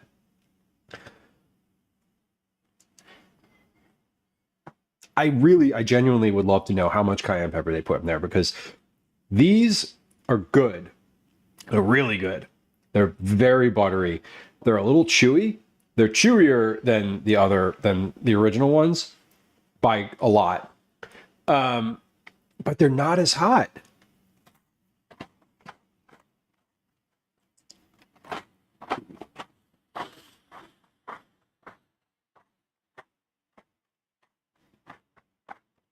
I want another one though.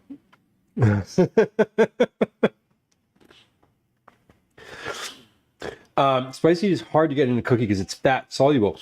Try blooming it in the fat. My current technique for these is just adding it in with the flour. So currently I'm adding it in the step. I'm creaming together. I'm browning the butter, roasting the garlic. I'm creaming the butter and the sugars together. Then I'm adding an egg and vanilla and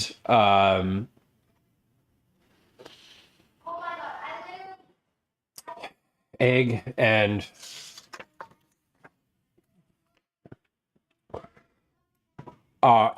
garlic, and vanilla. I'm mixing that in.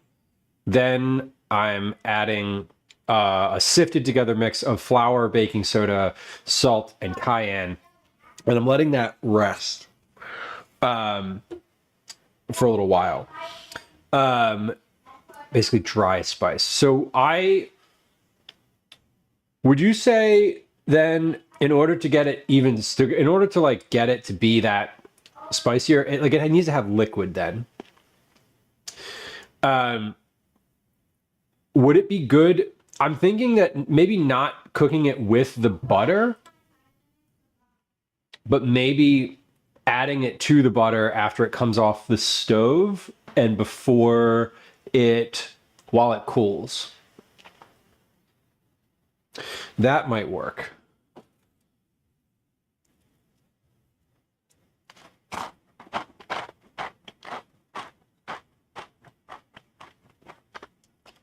Like, I'm getting it, but it's not anywhere near the level of the other ones. And as I've been working on this recipe, I've literally just been adding and adding and adding more cayenne every time.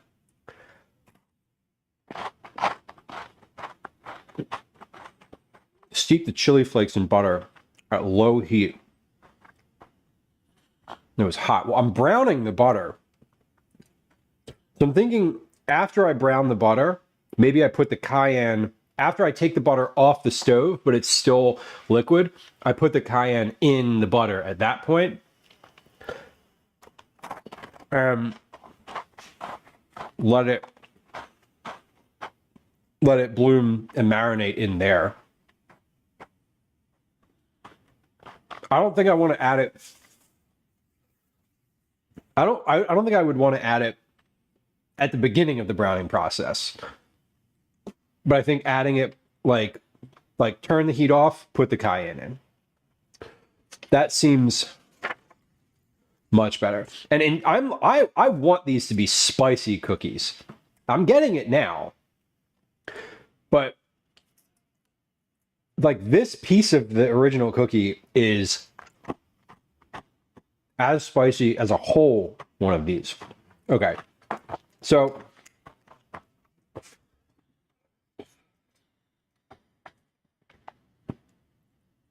add cayenne to butter.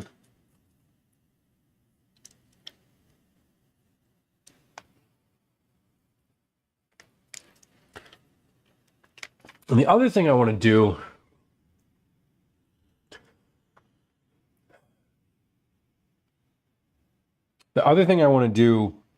I think is I want these to be crispier and less chewy. So I think I want to adjust the ratio of sugar here. These are good. Let me like be super clear. These are a really tasty cookie. I'd be happy to give these to really anybody. They will dry out too. My experience having made these before is that they obviously dry out even more overnight. They get less chewy. If you let them sit for a day, they're pretty crispy. They're still a little chewy.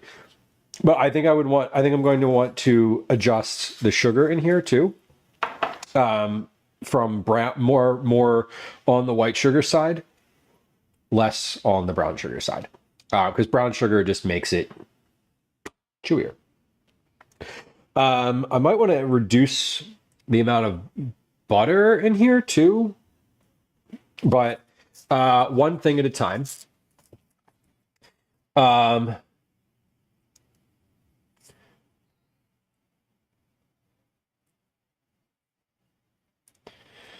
Okay. So, notes. Chewy.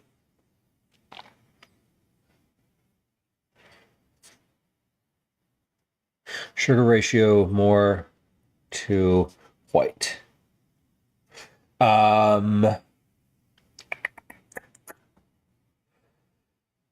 might also just want to add like less vanilla. Crisp cookie ratios totally could. Have y'all seen that 108 Asian cookies cookbook? It is beautiful. It is beautiful. Speaking of cookies, I was thinking of cookies. I was looking at it, and it's probably like the next cookbook I'm gonna purchase. It is amazing. Okay, so I could add more white sugar.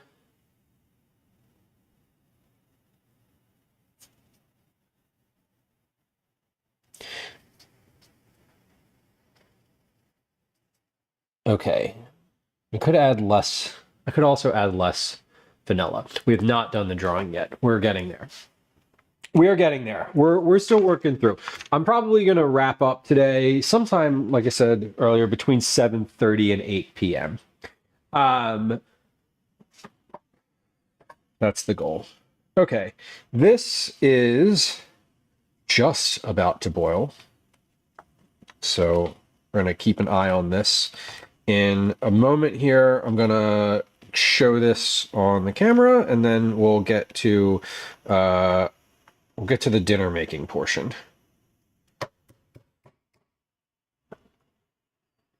We'll get to the dinner making portion. Sorry, but we're going to do the drawing closer to between 7:30 and 8 p.m. is my assumption here.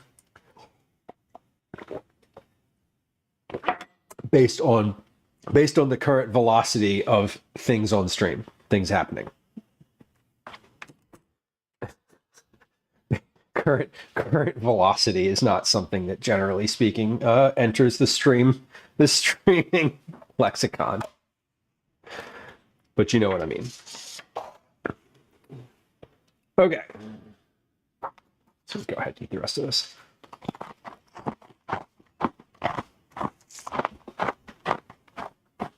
Just checking our shrimp here. Okay. Shrimp is thawed. Shrimp is thawed. Now, do do they suggest patting the shrimp dry?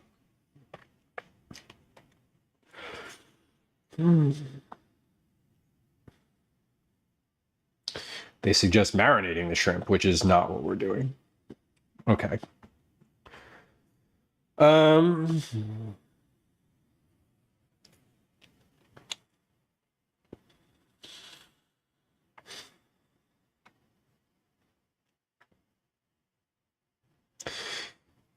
They do not say anything about that. Okay, so here's what we're going to do. We're going to preheat this pan. So basically, I need to get, step one is cook the shrimp and the garlic in the pan. We're going to preheat the pan on medium high. And we're going to fry the shrimp and the garlic at the same time for like 2 minutes, like literally 2 minutes. Because that's really all it takes. It'll go pretty quick. And okay. Yeah, it'll go pretty quick. So before I do that, this should be okay. This is boiling. So let's come check on our stock.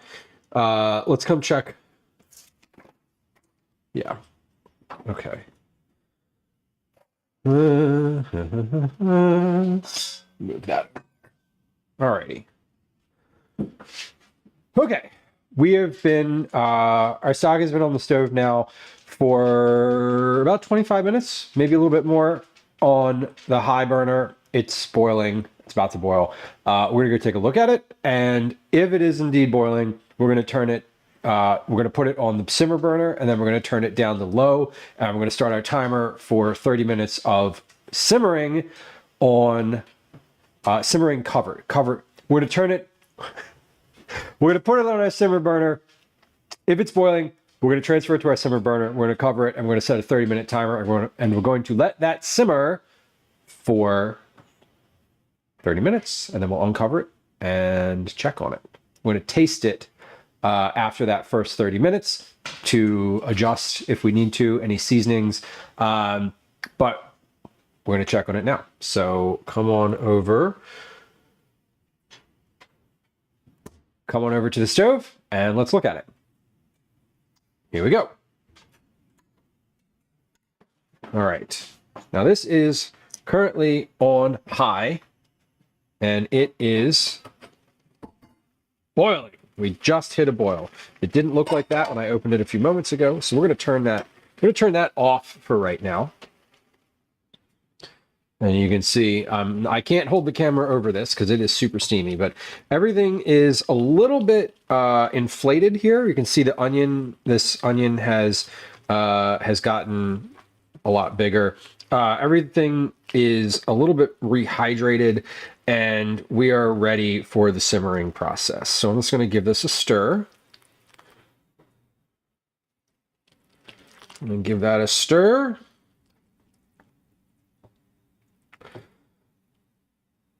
And oop, all the herbs are stuck to the spoon. They're like seaweed.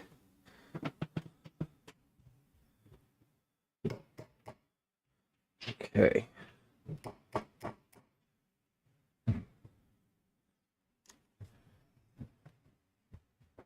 Can I please have more? There we go. All right. This is just about ready to go. We're going to move this. I'm going to put the lid on. We're going to move it to the simmer burner. We're going to give that about 30 minutes on that burner. All right. And cool. What do you want? More time on Roblox. Are you playing with anybody? No, because my time went up, and then, they said he had to eat dinner, Jason. and then, He had to eat dinner. Okay. yeah. All right. Okay. I guess you can have some more time. I haven't even made dinner yet, so we're getting there. All right, we're going to move this to the simmer burner in the back. Thank you. Yup. Also, What's that? I assume you don't have time at the moment for 500 Robux. I'm not giving you Robux right now. No.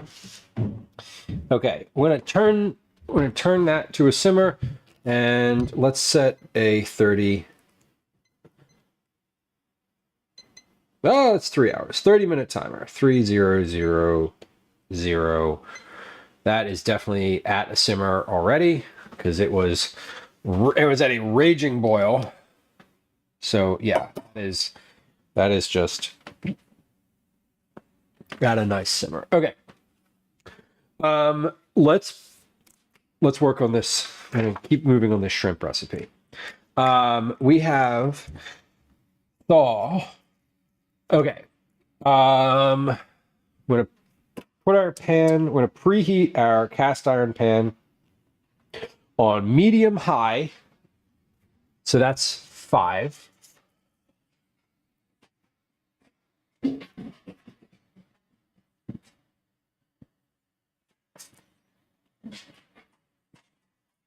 Caretaker, enjoy the rest of your day. Pretend I'm an adult. I feel like that often. We're adding, let's see. I'm going to add maybe 3 tablespoons of oil into there. 3 tablespoons of oil.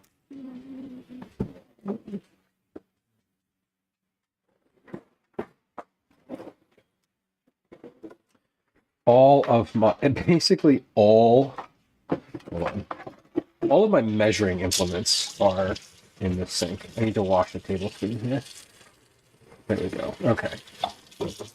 Great. And my shrimp is completely thawed. I'm not going to dry these. I'm not gonna like put them on a plate and paper towel dry them.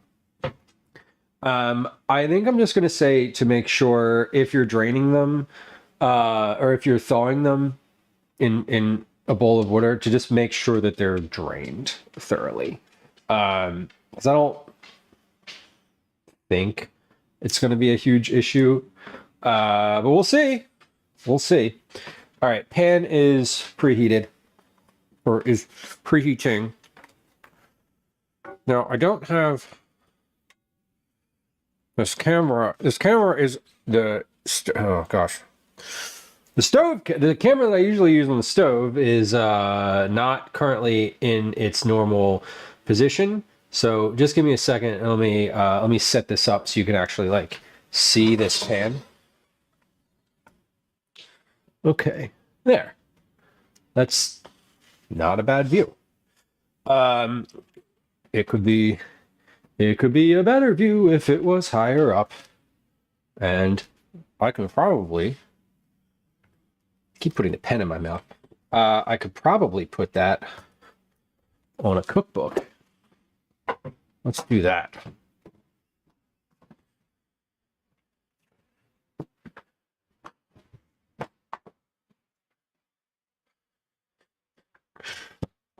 Okay. There we go. There we are. Gosh, I hope you're enjoying your lurk. I'm enjoying your lurk. It's close. I can feel the heat. It is pretty close, honestly. Let's get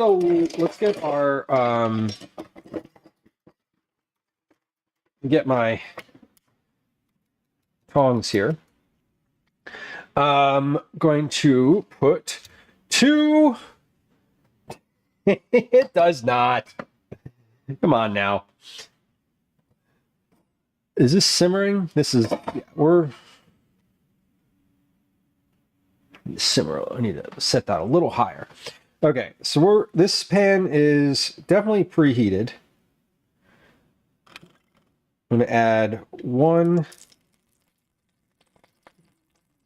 2 tablespoons to that. That is too hot. You know how I know it's too hot? Because it's yelling at me. Okay, so we're going to take that down a notch. Yeah, I know. I know, and I can see the oil starting to smoke right away. So I don't want to. Now, remember when I was like, "Hey, it'll be totally okay if I put shrimp in here with that haven't been patted dry with a paper towel." Yeah, not if the pan is as ripping hot as it just was. So we're gonna. I'm turning this to low. So very low. Just a moment here, and I'm gonna let this chill for a second. Now, this is Jeopardy. Just kidding. This is going to go quickly, and I'm going to get out. I need to get out a bowl to put these in for when they're finished. So I want to do two things.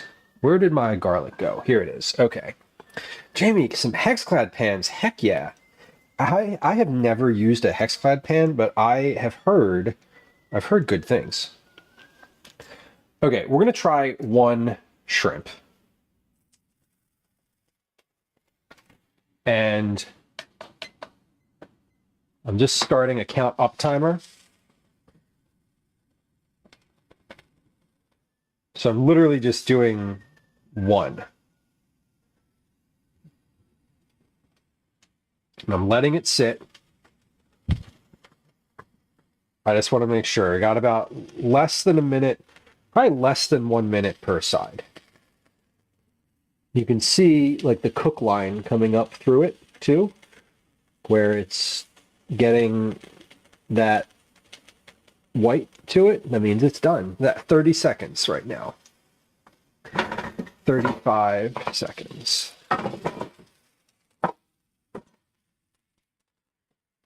So when I put all the shrimp in here, it's going to cool the pan down a little bit.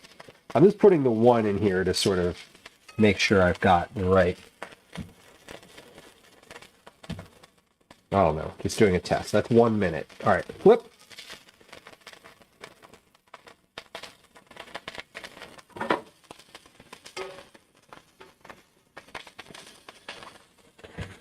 And what I'm really looking for is right here.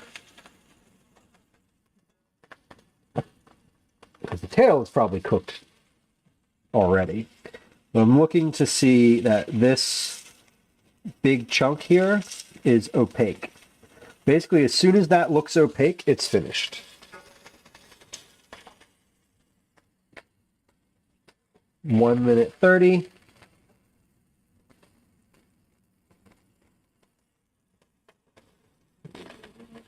$145. Just about.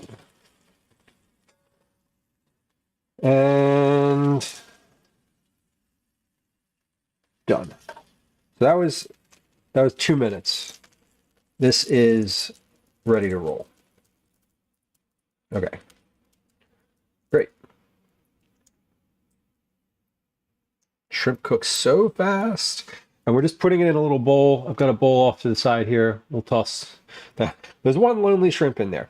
All right, so we're going to toss these shrimp in here now, the rest of them. I'm going to kick the heat back up just a little bit on my pan because I just turned it way down. And as soon as I put these in, it's going to drop the temp a bit because there is more of them.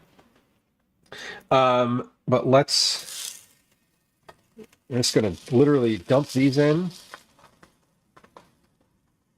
and spread them out. Still a little ice on a piece or two of these, but they're okay. And we're also going to toss the garlic in here.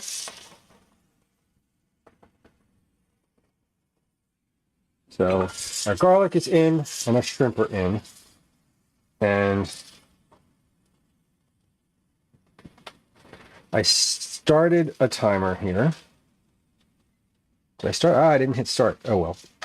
They'll be fine. So we're gonna give a little, maybe a little more than a minute for these side one.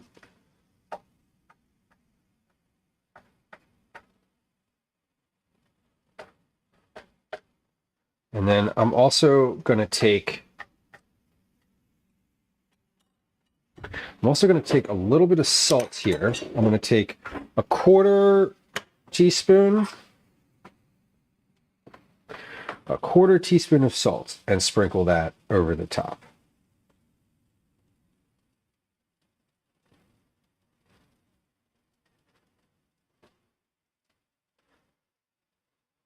There we go.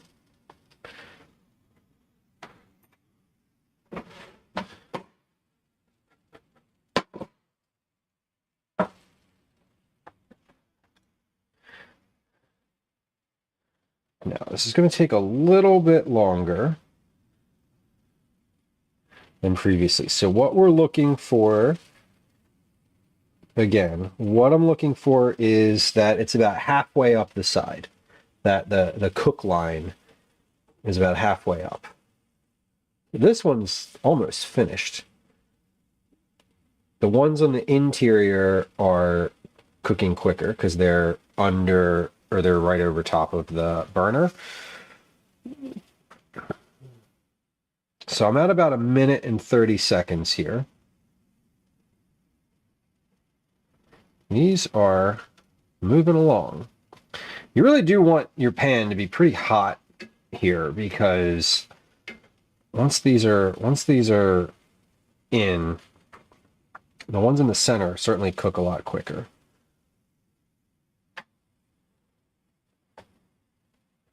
And I opted to use chopsticks because they're it's a lot more precise and nimble than tongs. So I said I got the tongs out, but we're just using the chopsticks at this point. All right. So I'm also cooking the garlic at the same time. So here's what we're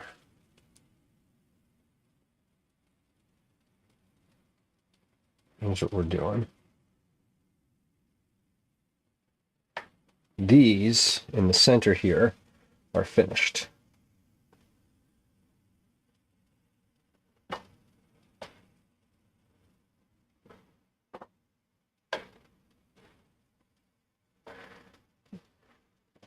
Heard of people having problems with the lifetime warranty on Hexclads.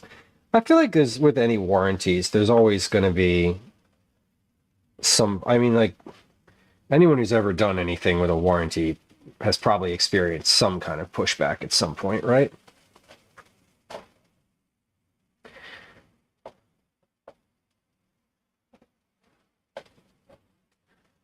Okay, these are moving. Now, you know what I'm going to do? I'm going to go ahead and just put the spaghetti right into here with the garlic. Because it's not going to overcook. The garlic, as long as the garlic is not sitting on the bottom of the pan and kind of burning, it'll be pretty good. So I think what I'm going to say is, for this recipe, is to take the shrimp out and then just go ahead and pop the pasta right in.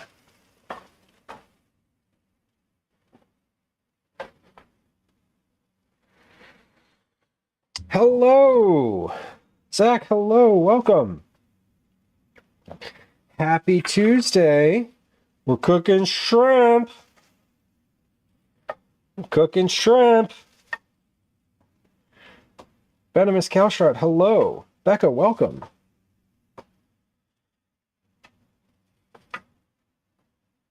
Zach, good to see you. Sofa, thank you for the shout out. Gosh darn it, Corin, welcome in.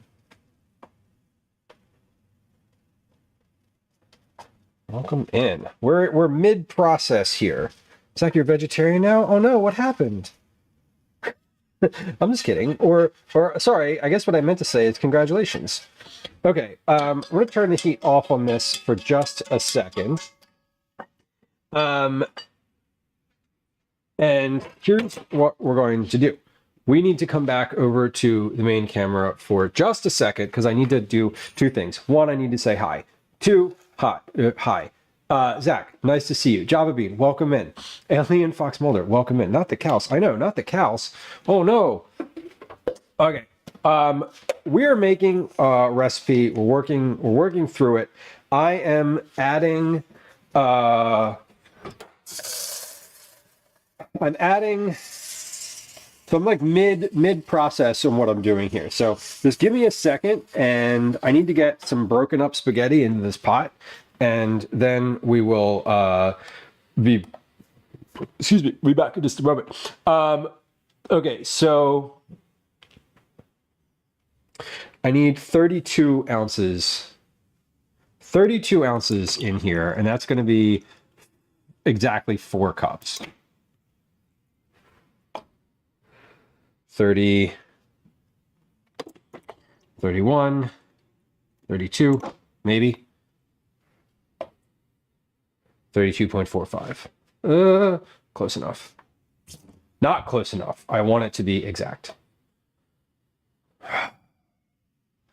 Okay. And hello. Zach, I will make sure Jamie gets credit. Thank you.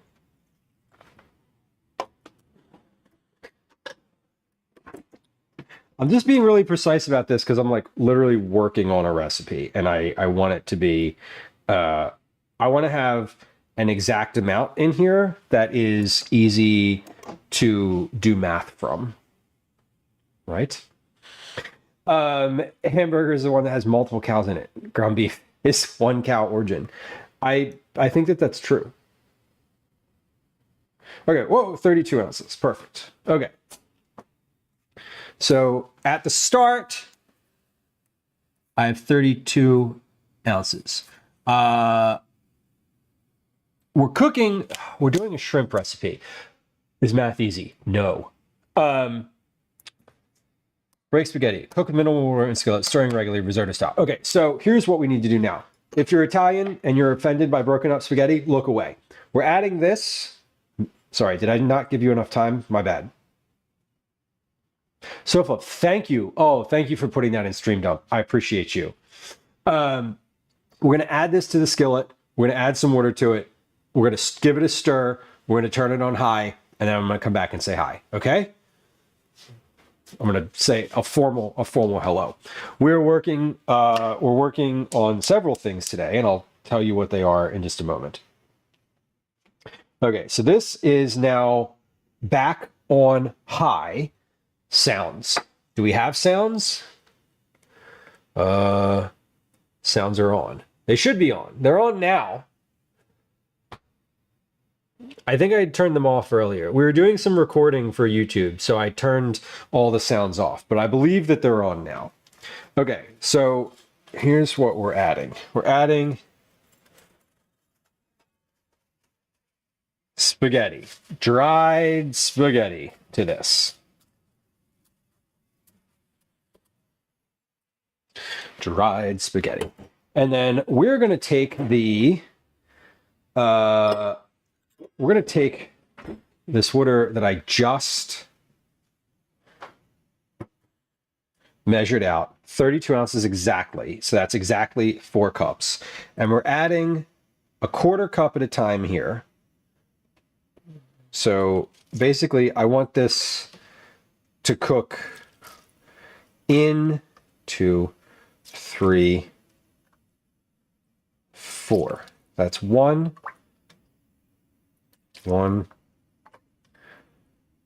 2, 3, 4. Okay, that's 2 cups. 2 cups of water in there. Now we're going to use our tongs. So I have this on high, and the goal here is that this cooks sort of like risotto, where I think I need more water in here because these are like really coming over the top. I don't see, the thing is I don't know how much water I need in here, so I am going to add a 1/3 cup. 1, 2, 3, 4. Now I should have, if my math is right on my scale, I should have just about 8 ounces. Yeah, I have 7 1/4 ounces. So I added a little bit more than that to the pot, but that's fine. So this is 3 3 cups. We're going to start a count up timer. And we're going to, we're going to count up. I think I need another cup in here. See, what I want is, I don't want to drain this at the end. I don't want to drain anything out of here. I want this to all sort of cook down and have like a sauce with butter.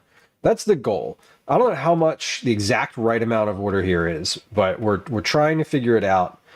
Trying to figure it out at this moment. This is one of those things where I had an idea and was like, maybe this will work, maybe it won't. Maybe it won't. All right, we're going to add...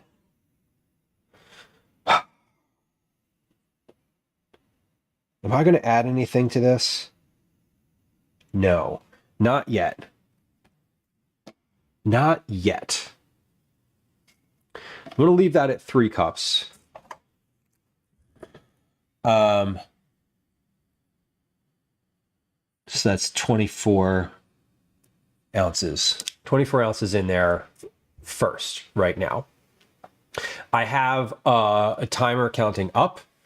So basically the goal, I mean, I guess what I could do, you know what I could do? You know what would have been better for this? After I finished taking the shrimp out, add the water before the pasta and bring it and boil it, or like heat it, preheat the water. Because I think doing it this way is going to be slower. The goal is to not have to heat a whole pot of water and dump it out. The goal is that it all kind of cooks and you have, you know, like a risotto, once it starts to get soft, it'll, you know, stir in and it'll be a little bit better. So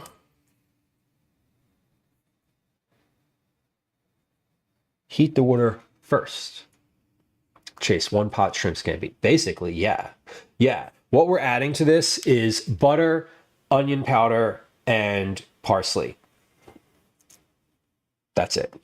And frozen shrimp. I cooked the frozen shrimp, so that's taken care of. We're good to go. But yeah, I want this to be like just submerged. Now, also, this is not on my highest heat burner, so caveat, it's not on the high heat burner. Let's move it to the high heat burner. We need to do a little stove Jenga. Hold on a second, because I don't want this to take. This should be on the high heat burner. It's boiling. Like, the goal is to boil this. So let's move my shrimp here. Are the handles on this too hot to touch? No. Okay. Gonna move that.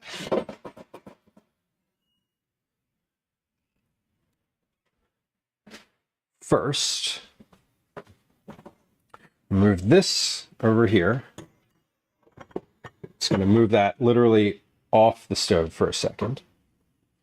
Oh, you know why that's not heating? Because the fucking burner went off. Okay, great. That is super helpful. Literally, the burner went off. So it's not heating. And that is actually nice, because then I can just sort of restart my timer. Okay, we'll do that. All right, we're gonna put this on the big burner. I'm going to turn that on high, and we're going to restart our timer, because the timer is only at 4 minutes. So, all right, that's good. That's good. That's going. This stock is simmering nicely. I'm going to give this, you can't really see anything. Just a second, we're gonna come over to the stove here, and we're gonna come over to the stove and check what this stock looks. Come over to the stove and check what the stock looks like. Okay. So where's my wooden spoon? There's my wooden spoon. All right. Here is here's the stock. It's been on the simmer burner for, how long has this been on the simmer burner for? This has been on the simmer burner for 25 minutes. So it is certainly simmering. It's looking delicious. The color is looking good. I'm just kind of pressing it down a little bit. You don't want to agitate it too much, but all the stuff that sort of got above the water line, I'm just kind of pressing it back in. So in about 5 minutes or so, we're going to take the lid off of this and then let that just simmer like it is for about 20 more minutes. Okay, so there's that. Let's take this and we're gonna move our cookbook over here. I said I was gonna say hi and I didn't, but that's okay. We will. We'll get there. Okay.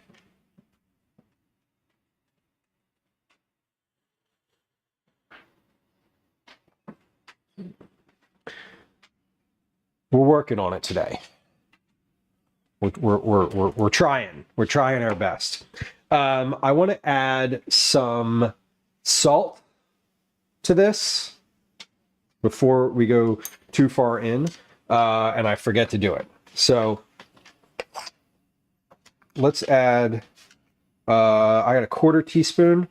I'm going to add a 1/2 teaspoon of salt to this. I am using a 1/4 teaspoon measurer.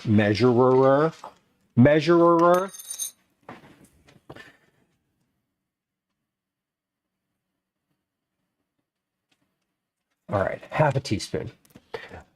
An inconvenient time. No, Jamie, it's the perfect time. Today has been fun. I have been having a really good stream. I mean, just for me, I'm getting done the things that I want to get done, albeit a little slowly, and that's how it goes. Jamie says, I feel like we just made stock. We did recently.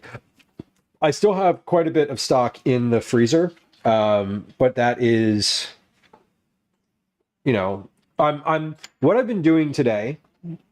So one of the things that I've been working through today. All right, we hit a boil. We hit a boil at 3 minutes. That's great.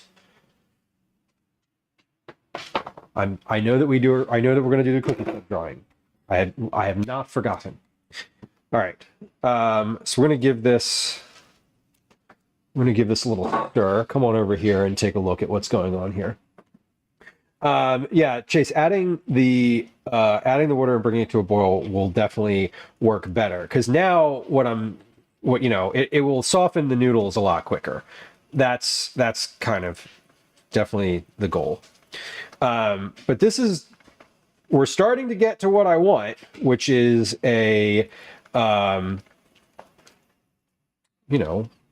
something where I may have added. I'm hoping that I didn't add too much water to this. I'm also hoping that the noodles are going to expand. Obviously, they're going to expand quite a bit. It's going to boil off a lot. But what I'm hoping here, the calculus is that the garlic is going to the garlic flavor that was in the pan is going to be really nice and like infused with the noodles, that we're just going to get a lot of like good flavor out of here. Because I did the shrimp in the pan and then put the noodles right in the pan from there. So I didn't lose any flavor out of here at all. My worry is, of course, that some of the noodles will still be hard on the ends when some of them are also cooked. So you want to kind of keep everything submerged. That's the goal here. Lil Mac, that is a tier 3 resubscription. I appreciate you. Thank you. I should note all tier 3 subscribers get cookies every single month. So if you are the type of person that's like, what can I do to pay for cookies? You can sponsor Cookie Club, or you can subscribe at tier 3. We're going to do the Cookie Club drawing later this evening. We have our Cookie Club entries already cut out. I did that at the very beginning of stream because I knew that I was going to get caught up. And I did. All right, my timer's going off for my stop. So let's reevaluate the stock situation.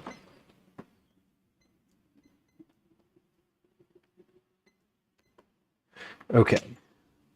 And we have, I also think I'm good on the amount of liquid too. Maya, welcome in. Happy Tuesday. Happy Tuesday. Jamie, you are. Now, I should say that if you don't particularly like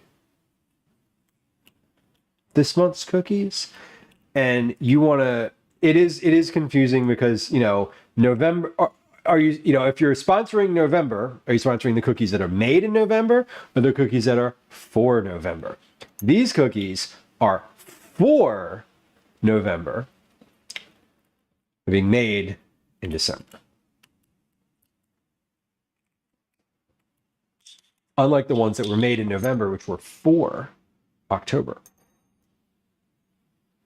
It is confusing. I just confused myself saying it out loud. So there's that. All right. Now I want to stir this. You do want to keep stirring this. That's the thing. And I think I need a wooden spoon here. This is also, I'm going to add, see, we've gotten to the point where the pasta is over the, is no longer in water. So we're going to add our last cup. That makes four total cups that have gone in here. And instead of using the tongs, I'm going to use my wooden bamboo situation so that I can scrape the bottom here. And I think I want to add another, I need to add some more. Need to add some more to this. So we're going to do another, I'm going to fill up another 32 ounces worth of water in here. Then we will add that like 1 cup at a time.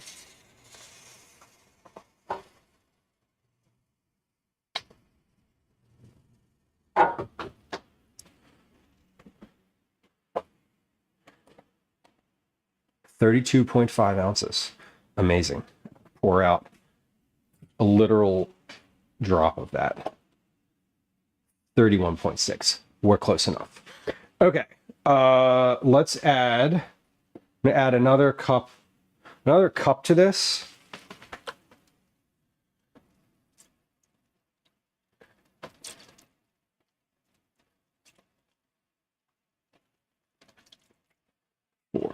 Okay, that's, so if for those of y'all keeping track, like I am, very diligently, we have used 5 cups of water.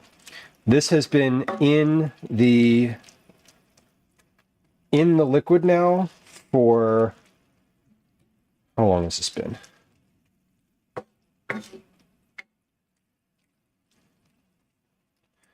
I'm gonna take a look at the timer in just a second when I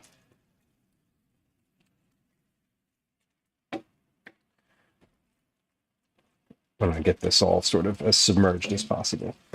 Okay. Great. All right. It is looking it's looking delicious, and it's actually smelling quite nice. So I'm happy. I'm happy with this. Maya says, I give you credit. Good to give you credit for using measurements. I struggle. I'm actually writing, like making a recipe right now. So I'm measuring because I want to get the right amount. I want to make sure that it's accurate. So I added plus 1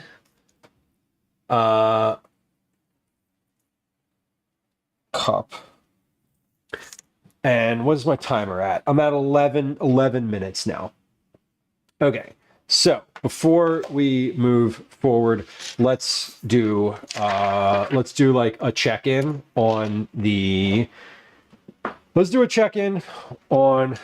stock. Because that's what we're doing today. By the way, y'all, I am doing some like recording for YouTube. So like the stock stuff is, I'm trying to record the stock making process. I did like a whole monologue off of the teleprompter earlier. So some of this is like being recorded in general. Not like a phone call, like y'all don't have to worry about it. But just like for like, hey, why is he clearing the counter? Blah, blah, blah. It's so that I can do the thing. Anyway, we're going to, yes.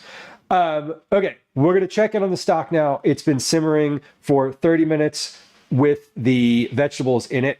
Just to recap, oh, something in my eye, sorry. Just to recap, we cooked the stock with just the chicken in it for 2 hours. Then we added the vegetables, brought that up to a boil, let that simmer covered for 30 minutes. Now we're taking the cover off. We're going to let that simmer for 20 more minutes. And at that point, the stock should be finished. We're going to take it off the heat and we're going to strain it. So let's take a look. This is the, whoop. This is the vegetable stock, chicken and vegetable stock.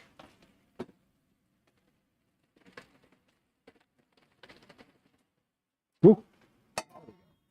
Okay, this is the chicken and vegetable stock. It is just about finished. Got about 20 minutes left. Now we're going to take the lid off, and we're going to let that slow simmer for about 20 more minutes until it is finished. And it's looking really delicious. So, all right, we're going to leave the lid off and set our 20-minute timer.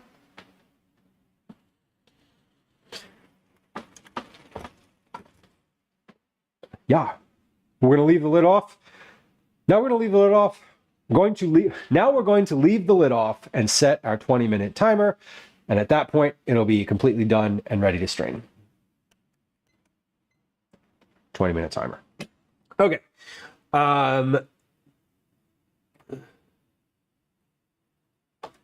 Great. I give approximates and it calibrates. See, this is for a publication, and I am not allowed to use AI for it. It is explicitly in the contract, so I don't. Because I'm not allowed to.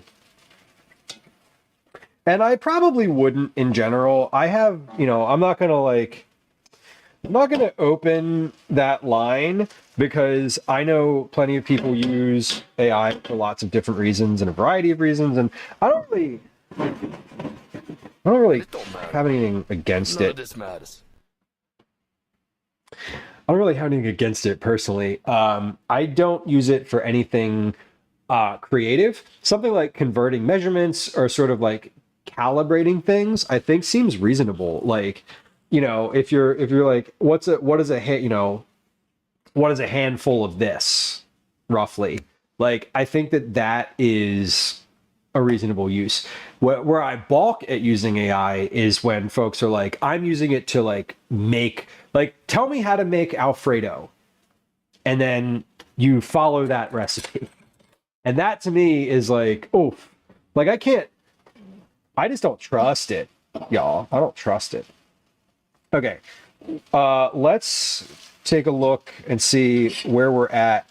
When I say take a look, what I really mean is I want to get like a piece of this Sketti, toss it in a bowl, and see if it's cooked.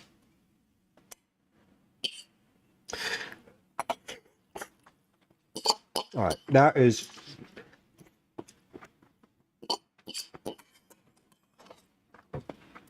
That is good. Almost there. It's al dente. I want to add another. Where did my liquid go? There it is. I want to add another half cup of liquid to that. Toss it at the cabinet. No. No.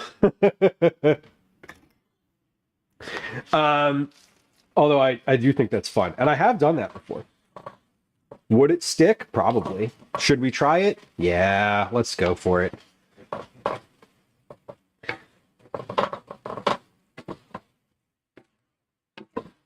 Okay. Yeah, we're stirring. This is just like... Yeah, I actually wanted to add double that amount of water. 1, 2, 3, 4. Okay, when that water is gone, we should be good to go. So I have added, wrong recipe, writing 2 recipes today. +1. So that's 6 total cups of water. 6 cups. That also, that pasta itself was not very salty. So I'm going to add another half teaspoon of salt to this. Because this is not, I didn't salt my pasta water, right? So usually when you're cooking, you would do a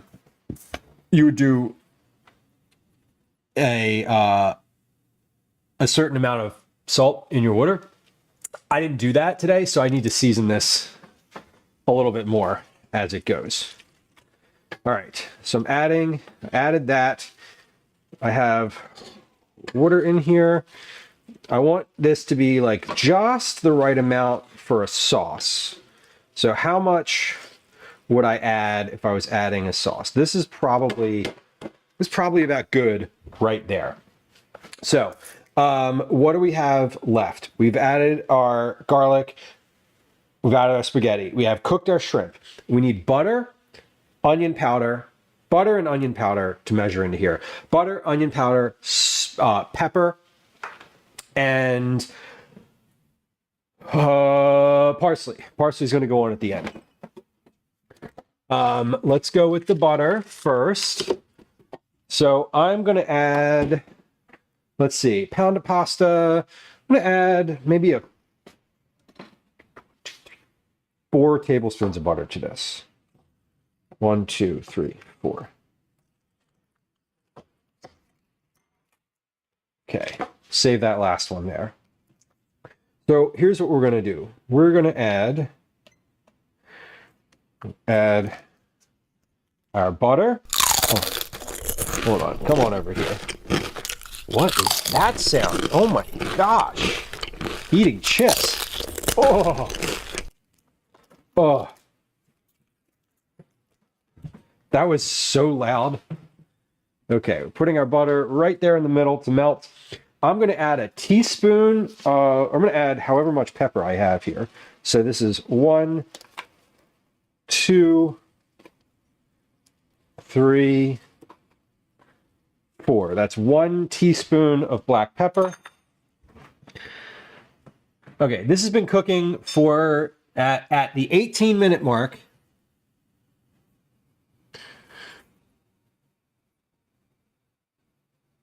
Pep, 1 teaspoon. Onion. I'm going to add 1 teaspoon of onion powder to this as well. So we have, again, I'm using a quarter cup or a quarter teaspoon spoon here because all of my other measuring implements are in the washroom earlier. I'm actually going to add 1.5 teaspoons of onion powder.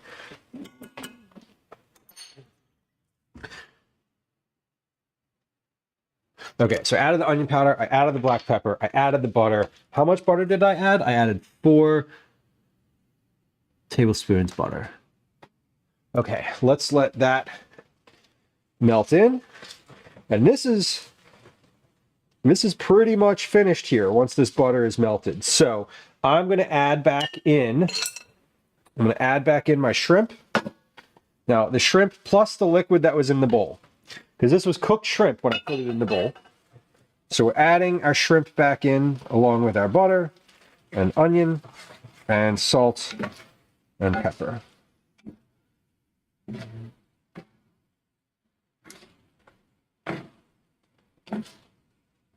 Yeah, now this took longer to cook because I waited for because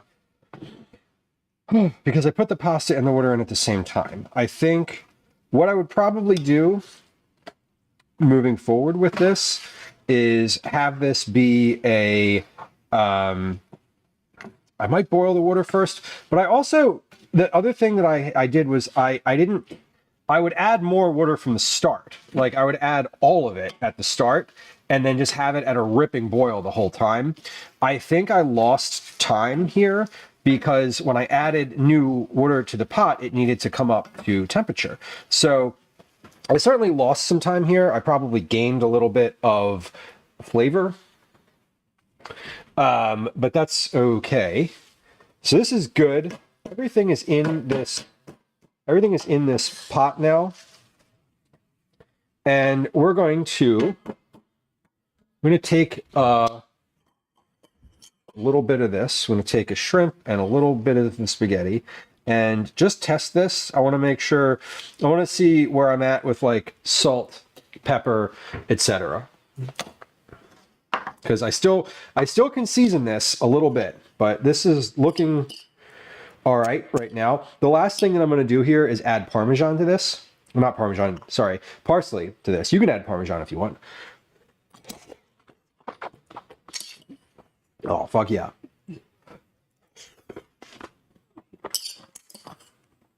Okay. Things that needs more of. Pepper.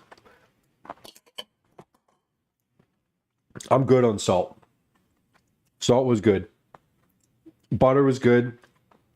Salted butter. Oh, that's the thing. I'm using salted butter.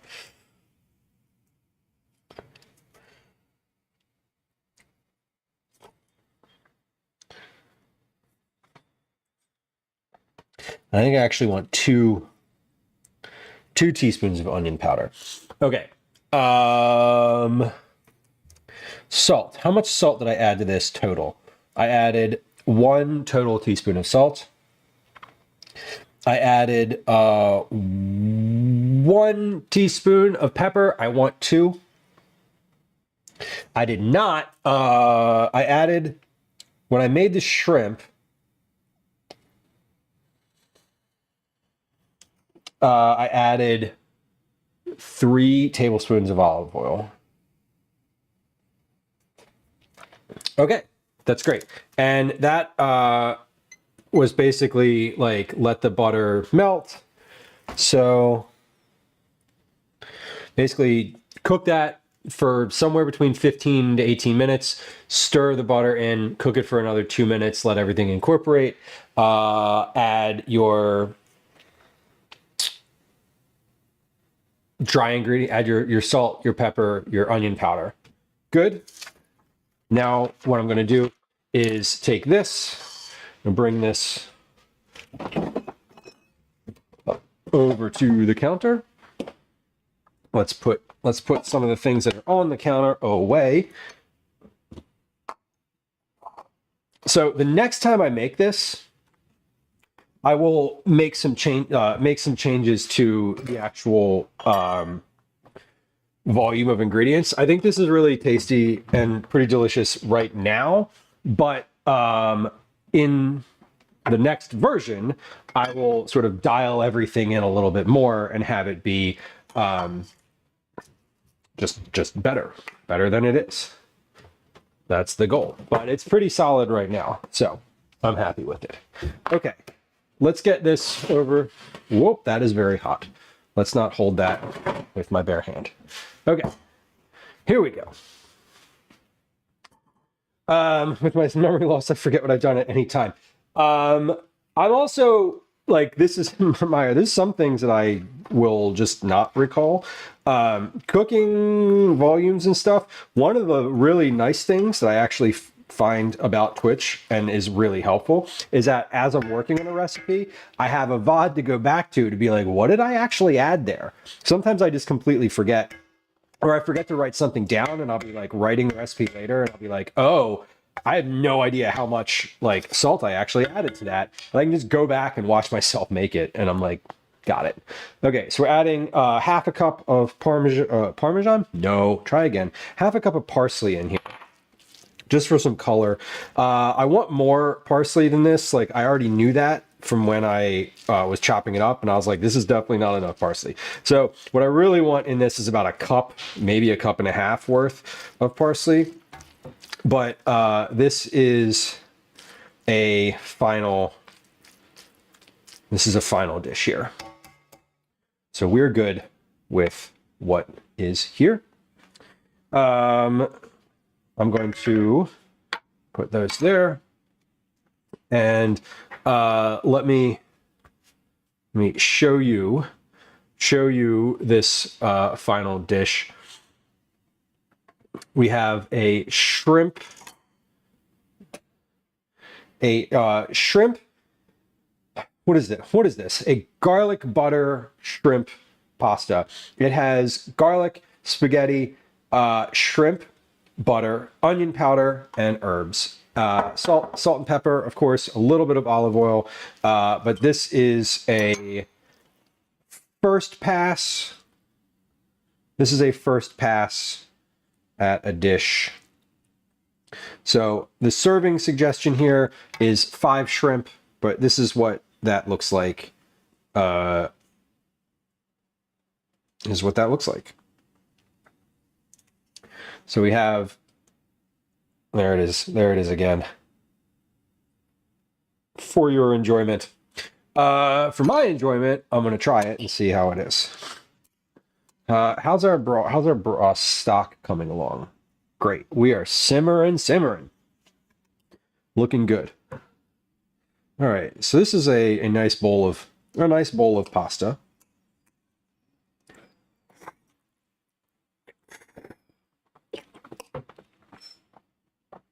Pasta's cooked through. Shrimps are done, but not overdone.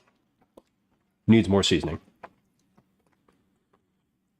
So, process, I'll refine this.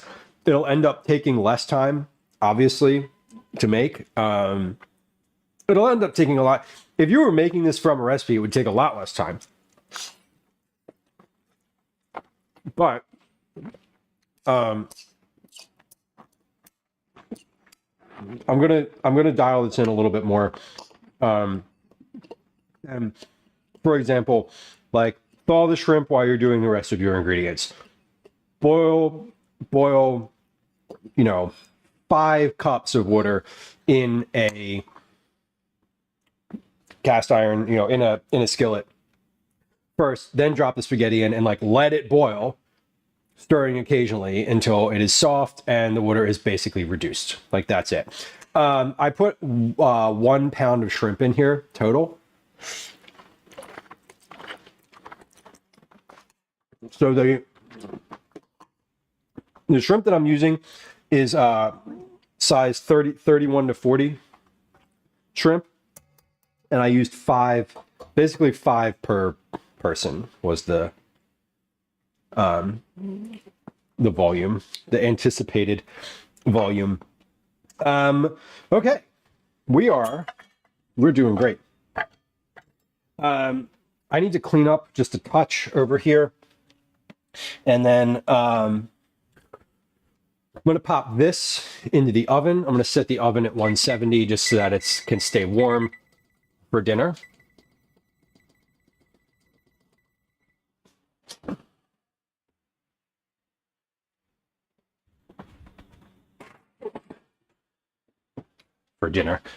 It's about to be dinner. It is in fact dinner time. At some point soon, my family's going to be like, hey,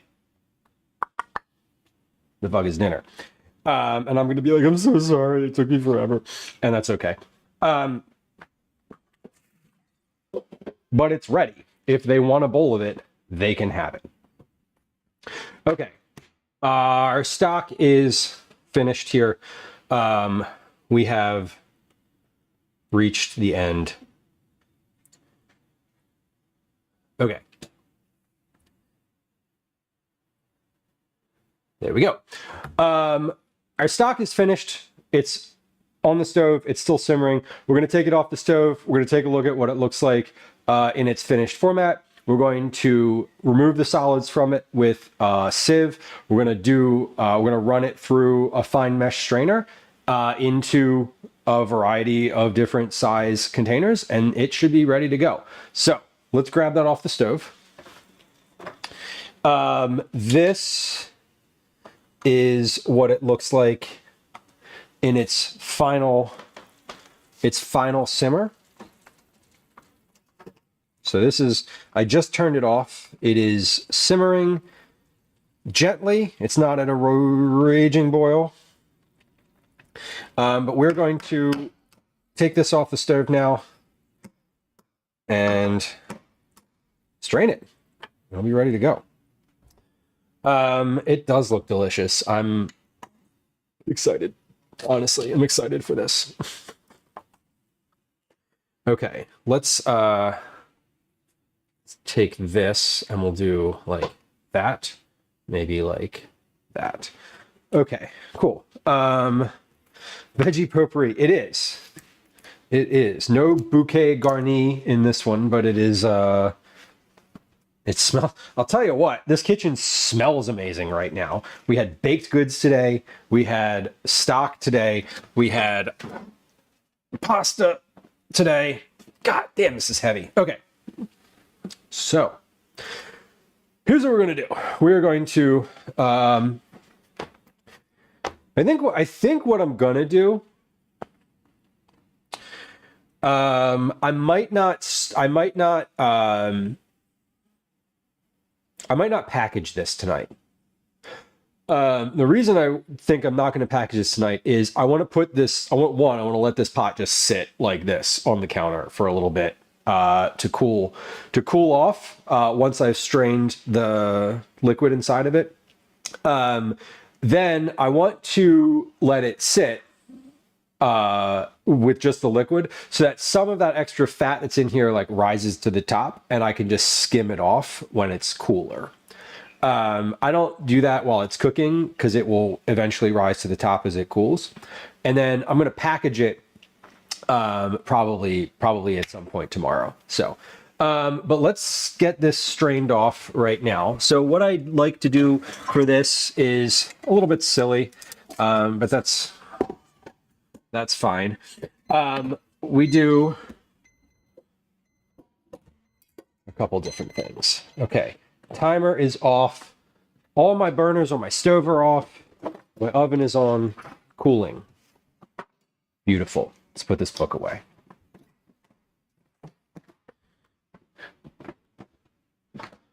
Okay.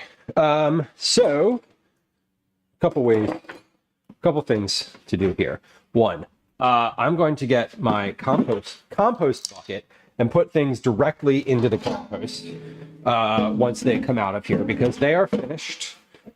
They are definitely finished being their useful life. So we're going to mash this with the back of a spoon just a little bit to help get some of the liquid out of here. And all I'm doing is I'm using a spider. So a spider is this thing for like stir frying or sort of anything where you need liquid to pass through. And I'm draining this and straining this until it mostly stops. Mostly till the steady drain stops. Okay, I'm actually going to move this over so you can see it on the overhead view a little better. So we're gonna strain. Yeah, we're straining this, and after we're done this, I'm going to take and put this through a mesh sieve so that it is completely free of solids.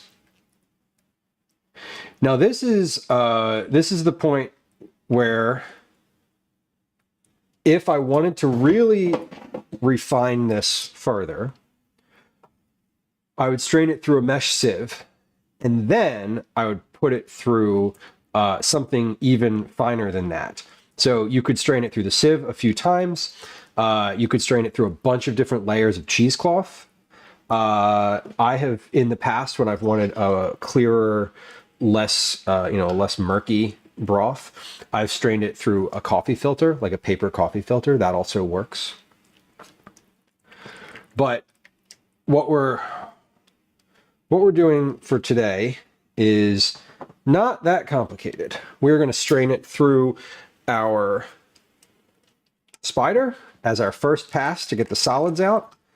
Then we're straining it through a fine mesh sieve, and then we'll be finished. And as I said, I am not going to package this today. We'll do that tomorrow or Thursday. I might do that on Thursday to start stream. But we will try it, of course, today and see how it is.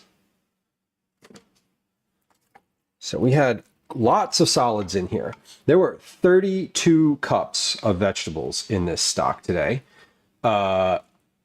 This pot is a 20 quart pot, and it was filled basically to the top. I added 11 quarts of liquid total to this. So we have 11 quarts was my baseline of liquid. I'll end up with a little less than that because there's obviously some of it is going to be caught up in these vegetables. Some of it we've lost to steam, but this can hold up to 20 quarts. The general measure that I like to use for stock is for every 2 cups of vegetables, about a cup of water. Sorry, a quart. For every 2 cups of vegetables, a quart of water. So for every cup of vegetables, 4 cups of water. A quart being 4 cups. That is not the ratio we used today. I used half of a ratio that was half of that. So the ratio today was for every cup, I used for every 2 cups of liquid, for every 2 cups of solids, I used 2 cups of liquids. Because I had 32 cups of vegetables.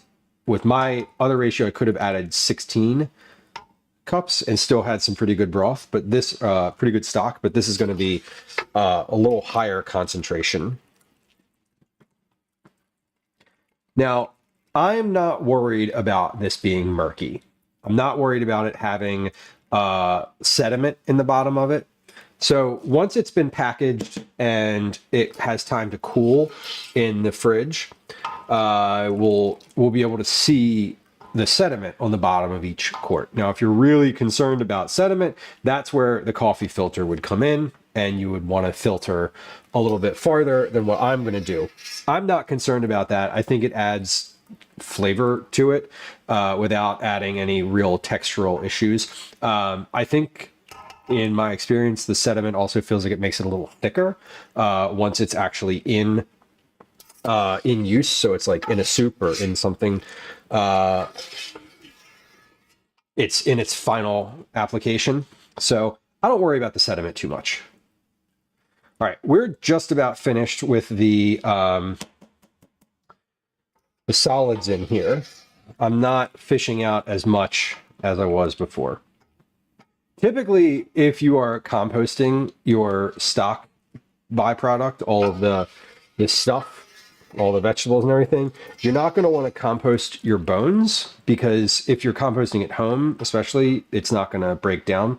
I use a commercial composter that can do small amounts, like small bones, cooked bones, as well as meat. So I just toss everything in the same compost bucket. If you were doing this at home, you would want to fish out the larger bones. So Just point of order. Okay, let's put these over here. Now, you'll remember that when we started with the solids here on the stove, we had our liquid just about up to the rivets in our pot here. Once I removed all of those solids, you can really see how much liquid got, how much room the solids took up and how much liquid came out of here. There's still some solids in the bottom, but we're definitely to the point where I want to start putting this through a sieve and into a smaller pot. Now, the smaller pot is not going to be the final destination. Eventually, I'm just going to put this all back into here. For the sake of space, I might use 2 different pots. So I don't have this big pot in the bottom of the fridge. But I'm essentially now, I'm just going to take this and run it through a fine mesh sieve. And what is coming out the bottom of this is our final product. What's getting caught in the sieve are little pieces of chicken, little pieces of herb, probably teeny tiny pieces of bone if they are floating around. But this is too big to pick up and dump. So I'm doing this sort of one cup at a time. I have a 1 cup measure and I'm just running it through. I can probably don't need to empty this filter all that much. I might empty it once just so that it doesn't push extra stuff through it. But this is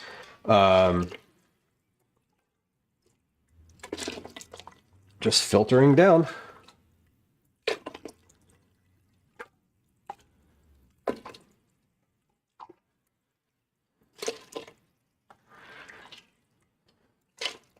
If you have a friend to help you with this, it's certainly a lot easier to pour it into the sieve.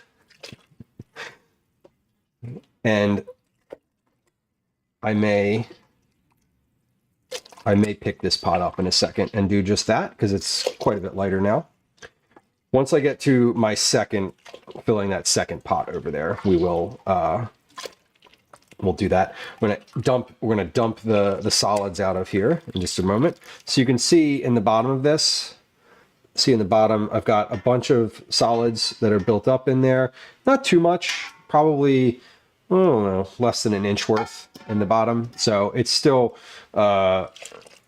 fine to keep using as a strainer. It's not impeding any of the liquid going through, that's for sure.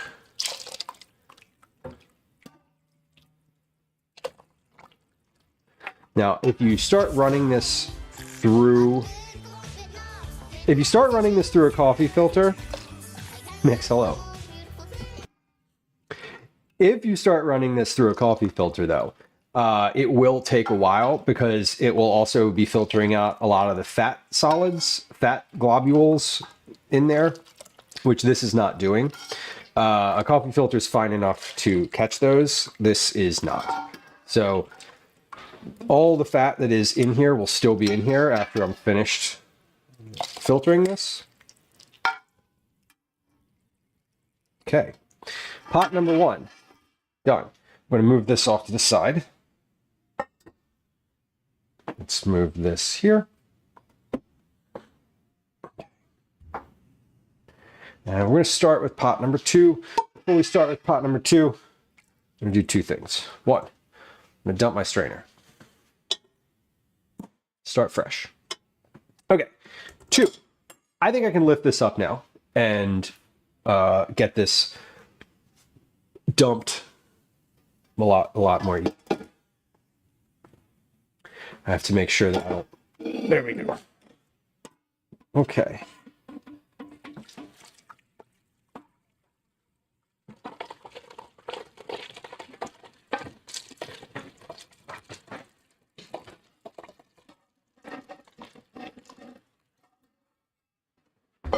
Done.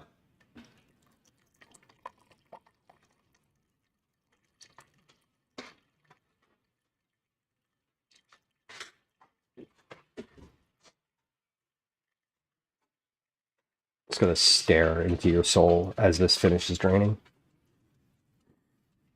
So, Fluff, I am still here. We are still here. We're just about finished, though. Dinner's finished. Okay, this is the solids that were left in the bottom of that pot. I should probably see it. It's a little better over here. This is the solids left in the bottom of that other, the second round. So this is quite a bit more than the first time. But we have a big old stock pot that is empty of stock. Let's move this over here. And I'm going to take this to the sink and rinse this out real quick. Actually, the first thing I'm going to do is take my spoon, and we're going to scrape out the last bits of solid from the bottom. Anything that, specifically that bone, anything that I can't put in the disposal, like a bone. Nick says, am I going to try to the long cook down and see if I can make the shelf stable stock? I am not. No, this is freezer stock. So this is destined for quart containers in the freezer. I am not familiar with that process. I don't think I've heard of that. Okay. I am just going to dump all of this back into this big stock pot so we have some continuity for the end here. Okay, let me move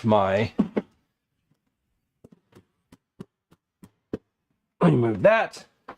Let's move this. I'm going to move this chair.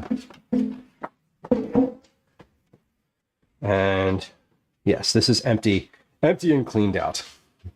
You put the pot on the deck overnight and skim the fat off and package it in the morning. That is what I'm going to do. I'm going to put this in the refrigerator tonight.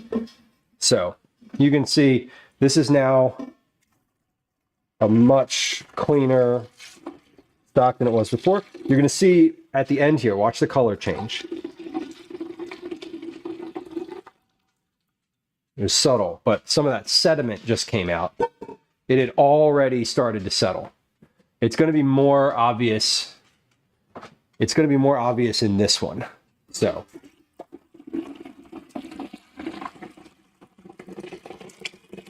here comes the sediment.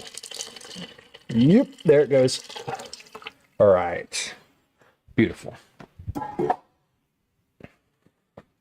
Spilled just a drop of it on the ground. That's okay. All right. Now, we have a big pot of stock that is ready. A big pot of stock that is ready to go. Ready to go.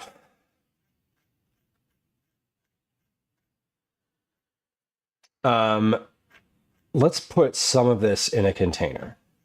Okay. Let me see. I'm just getting to the point.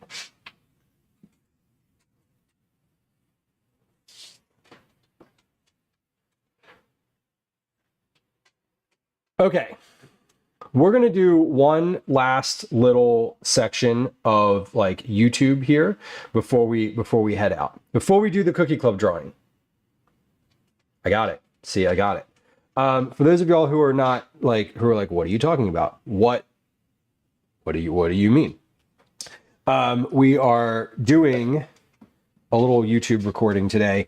And that means that there's a couple sections here where I'm doing like a little thing that I wrote that I'm reading off of a prompter. So FYI, this is one of those sections. So that's what we're doing. That's what we're doing now. So just like be aware. Be aware. So anyway, regardless of basically everything I've just said, your stock should have a rich golden color and a savory smell. Depending on your balance of ingredients, Whether you added lots of chicken, an abundance of carrots, maybe you went heavy on the onion, it may taste more vegetal or more like a familiar chicken-only broth. All of them are going to be different, and the fun part is kind of experimenting a little bit. Your stock may be a bit cloudy, especially if you agitated it a lot while it was simmering. I usually give it a stir a couple times, so mine usually has some cloudiness to it. And as well, straining in a fine mesh strainer, like I did, leaves some finer sediment. Straining in a fine mesh strainer leaves some sediment that will settle visibly overnight. This is totally fine. If you really want it to be clearer, strain it through a coffee filter or a couple layers of cheesecloth. None of that's really necessary, but you can if you want. For color, your color will never be the same from batch to batch unless you're following a recipe with freezer bag stock. So just enjoy it for what it is. Likewise, there'll be some fine sediment in there when you cook with it, unless you strain it. So the sediment will be there. It will help the taste. The stock gets richer as it simmers. So when you have it at this point, if it tastes pretty weak, feel free to cook it a little longer with the lid off. That's going to help concentrate the flavor even further.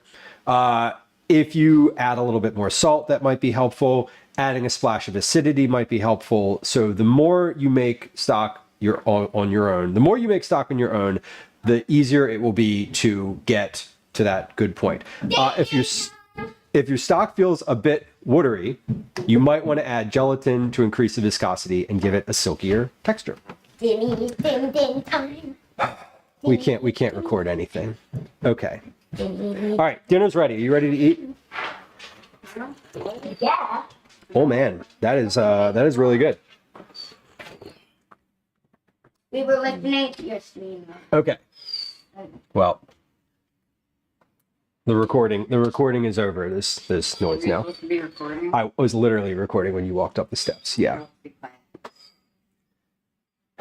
Little too late. We are hungry. It is 8 p.m. It is 8 p.m. Here, put some food in your mouth and let me finish this video. We still have a cookie club drawing to do, but dinner's ready. I'm coming. Oopsies. No, Sofa, it is dinner time. This is my fault. We're far beyond dinner. Dinner's been ready for a little while, but y'all were downstairs, so I just... Are these Okay. for Cookie Club or No. these No are more not? speaking. No, we're not. I'm not actually recording right I now. know. I He's stopped practicing. We're practicing. it. Okay. You're practicing being quiet? Yeah. Good luck with that. Okay. Hold on. Ooh, that looks really good. Thank you. Ooh, yeah. Listen to it. I don't think they can hear me. I don't have a mic. You don't have a mic. You give a loud. Okay. No, 1, don't. Stop 2, it. We're practicing being. 3, Oh, God. 4, 5. That is 1 serving. Excuse me. Okay. Here, that's 1 serving. Na. Horitz, welcome. Hello. The world to know. You can take that out. Yay. 1, 2, 3, 4, 5. God damn.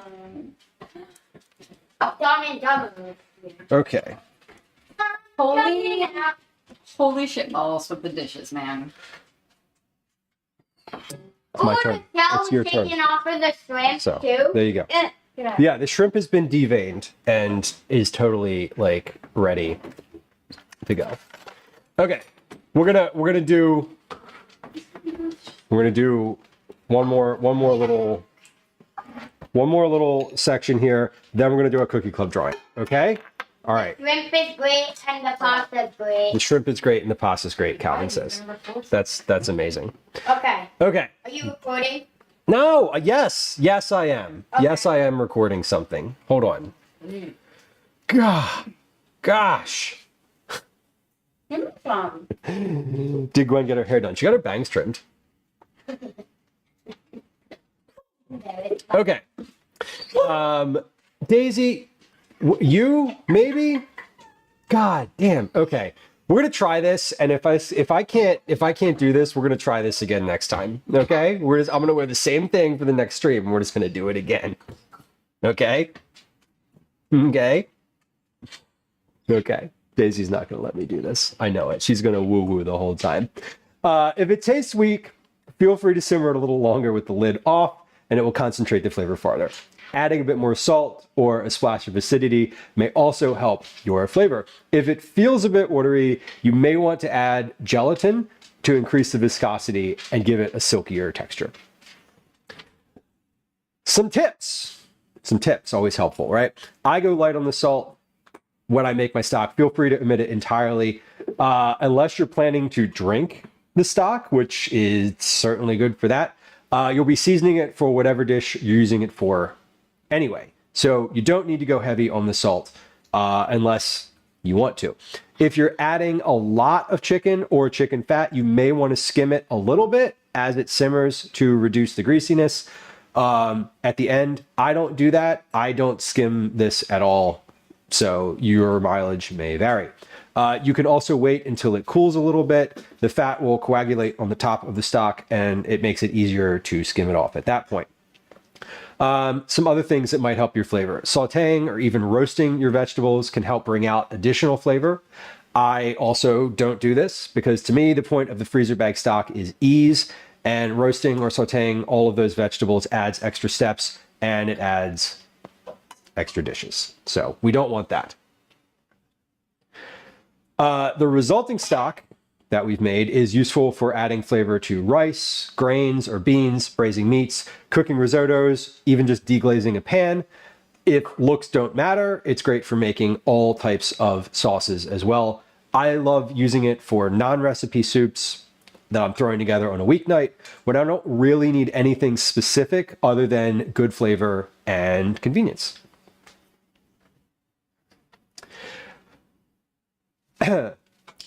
I should mention that I made this video during a live stream, so check out the links in the description for when and where to catch the next live stream. I hope this helped you feel a little more informed and empowered in the kitchen. Please don't forget to like and subscribe. It helps me make more videos like this one. Thank you. Okay, you can talk now. I'm not recording anymore. Bell. Smash that notification bell. That's right. And if you got, hold on. And if you got your tongs there, pick up that subscribe button, put it in the water, and stab it with your fork. If you got your tongs, pick up that subscribe bell, throw it in the water, and stab it with your fork. Here's our finished broth. It looks pretty good. This is really good, Dad. One of the best things you've made. It looks pretty good, and it tastes pretty good. I'm happy with it. Cheers. Okay. Well, we'll watch that back later and hope it's not a disaster. Anyway, the whole thing, not just that moment. That was actually probably funny. I don't know. Anyway, we're done with the stock. We're going to put this in the refrigerator. We'll package it later. I'll probably do like a little separate video of that. We've hit the point where we're going to do our cookie club drawing. Okay? We're finally there. We're finally there. Too long. Someone page Cyber K Chop in chat, please, because they were asking earlier, and I said sometime between 7:30 and 8 p.m. and it's only 8:10. So if they got here late, then they're right on time for me. So, okay, we're gonna make this one. We're gonna make this one relatively quick. How do I go back here? Okay. We're going to do our monthly Cookie Club drawing now. What is Cookie Club? Cookie Club is the rewards program that we do for our community. It is a drawing for folks who are subscribers, for folks who are not subscribers. monetized and non-monetized people alike. We do entries throughout the month. Command Cookie Club in chat if you want to understand how to enter. There's a lot of ways to enter, and I don't think I'm going to go over all of them right now because that's a lot. What are we going to do? Hold on. Where are we going after this? Okay. I also know where we're rating, which is super helpful. Great. Okay. The way the Cookie Club drawing works is this. Everybody who had an entry, your name is in the entry tracking channel in Discord. There's a link to that in chat. If you are a tier 1 subscriber, all of your entries count for 1. If you're a tier 2 subscriber, all of your entries count double. And if you're a tier 3 subscriber, your name is not in here because you are getting cookies already. Here's how the drawing works. We pull out 10 names. You don't have to be present to win. After we're finished pulling those 10 names, we're going to pull names until someone is here in chat whose name gets pulled.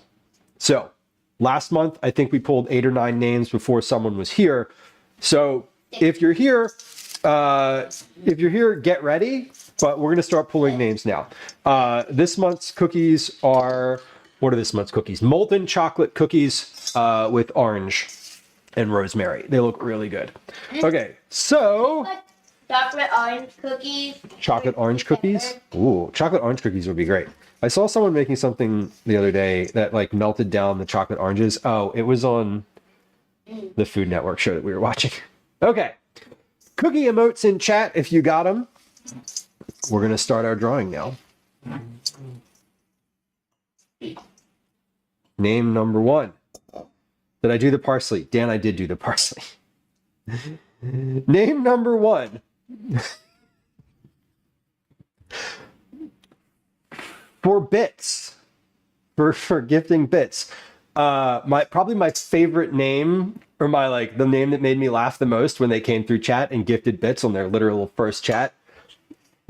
Boner Pole. Yes, the table is giggling. We did it. Why is the camera not focused? God damn. Maybe it's just you. Damn. There we go. Focus. There we go. Okay, now you get an entry for every 500 bits. So I might pull names again because that person had 10 entries in chat or in Cookie Club. Okay. Lil Max says the apple fritter cookies were amazing. I'm glad that you liked them. Yes, they were, Dad. Calvin liked them too. For being a subscriber, TARDIS resubscribed today, in fact. For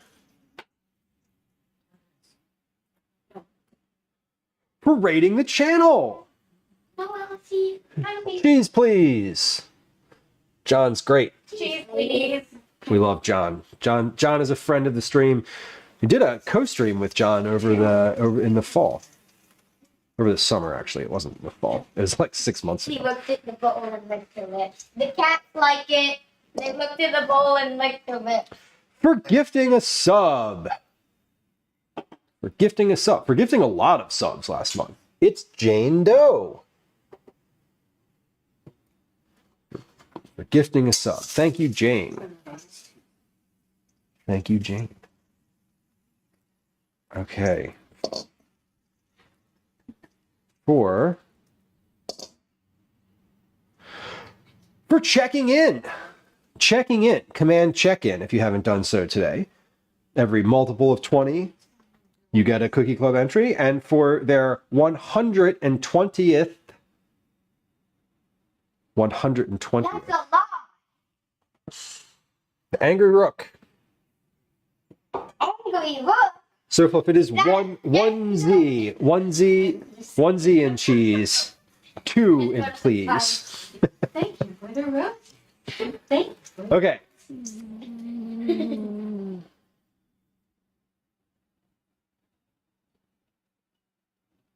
For being a subscriber, K-pop fan mom. Hello. It's not Gwen. How do you know? It's Gwen's alt account. Okay, that was 6. Get ready. If you're in chat, we're gonna do the thing with the thing where you have to be present to win. So Fluff, that will go in. It works. No, that worked. It's the queue. It's the queuing system. So the shout out is gonna come in like 45 seconds. I think I'm Thanks. gonna have Thanks to seconds, Lemon Dad. for the queuing system. For gifting a sub. Luke Skywalker. And I want to note that Luke Skywalker is a tier 2 sub and that this has the T2 designation on it, which means that because Luke Skywalker doubled their entries, that entry that I pulled was the one for being a tier 2 subscriber. So, hey, Kristen. Hey, Kristen. Welcome in. That was like I had a third arm. Where the roads? What is that? We're being NPCs. Oh, is that from TikTok? Yes. Okay. It is. There you go. TikTok, See? you get roses. And if you're an NPC, you go, thank you for the roses. I In like- Roblox. And then you Good. go like, I don't know. Roblox NPCs go. The NPCs have populated. TikTok, Roblox. For rating the channel. Ray Rar. Yeah. NPCs are from video games, actually. Yeah, Mom. Huh? What? Yes, obviously. Yes. What the fuck do you mean? Right. Dinner was a hit, Jamie. Everybody's having seconds right now. The roses are for TikTok, not NPCs. God damn. You think I don't know that? Oh. No, Lemon is saying that I don't know that. Which, I mean, I don't know if NPC is a term that's interchangeable on TikTok as well. I know NPC is like an insult too. It's being like someone's basic. People go on You TikTok. an I'm NPC. trying to educate you. Sorry. People go on TikTok. You know this. Yeah, it was me That who bunny asked if it was from person or TikTok. whatever. Yes. The bunny or whatever. The bunny? The bunny woman on TikTok. I just know the guy that's dressed up like Miles Morales. No, she pretends to be an NPC, and she just stands there like this, and she's like, I have a drawing in my hand. Can I do that? Can I finish this one? Yeah. We're rating the channel. Mish Mish. "Trying to interact with you." God. Sarah says you have an amazing shirt, Gwen. Backstreet Boys fan club. Totes. Okay, this is our 1, 2, 3, 4. This is our 10th entry. So, losing patience with TikTok. I'm not even on TikTok. Okay. Actually,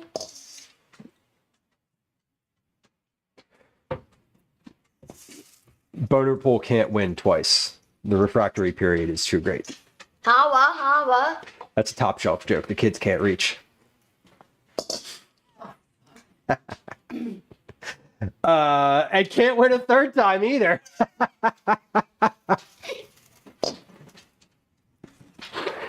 Sheesh. Okay. For being a subscriber.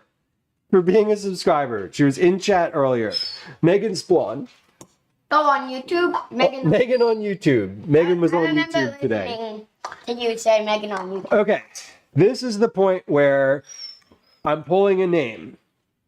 If I pull your name and you're in chat, say something. Because Say why. if you don't, I'm going to pull another name. If you want to win, and you don't need to get cookies, you can get a gift sub to any channel. You can get gift credit to the merch shop. So get ready. Mrs. Syntax says NPC stands for non-playable character. So it isn't really interchangeable to any other platform than a gaming system where playable characters are a thing.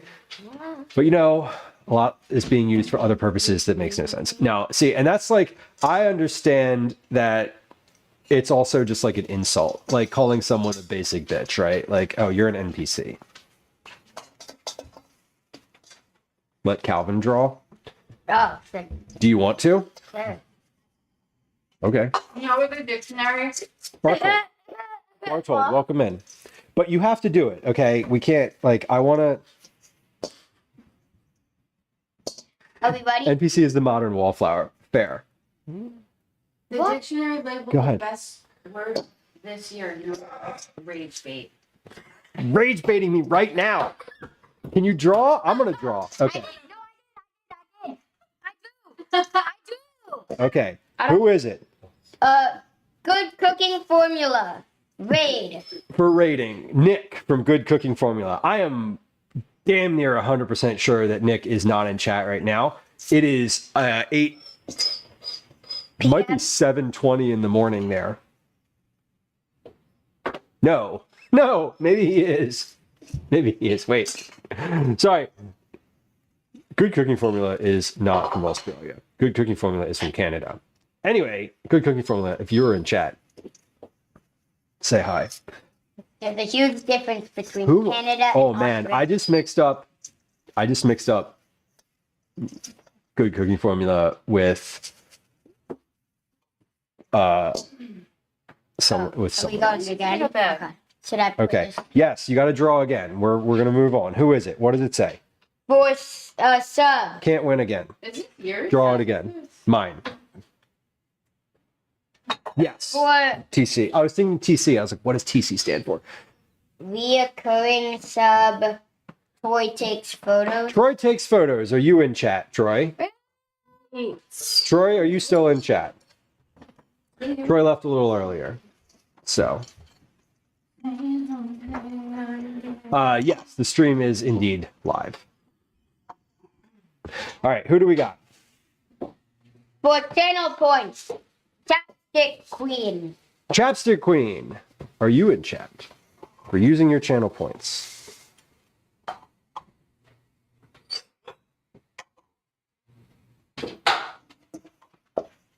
The whole kitchen on screen is bigger than my kitchen in Germany. That's possible. It's also a wide angle lens. Okay. Wait,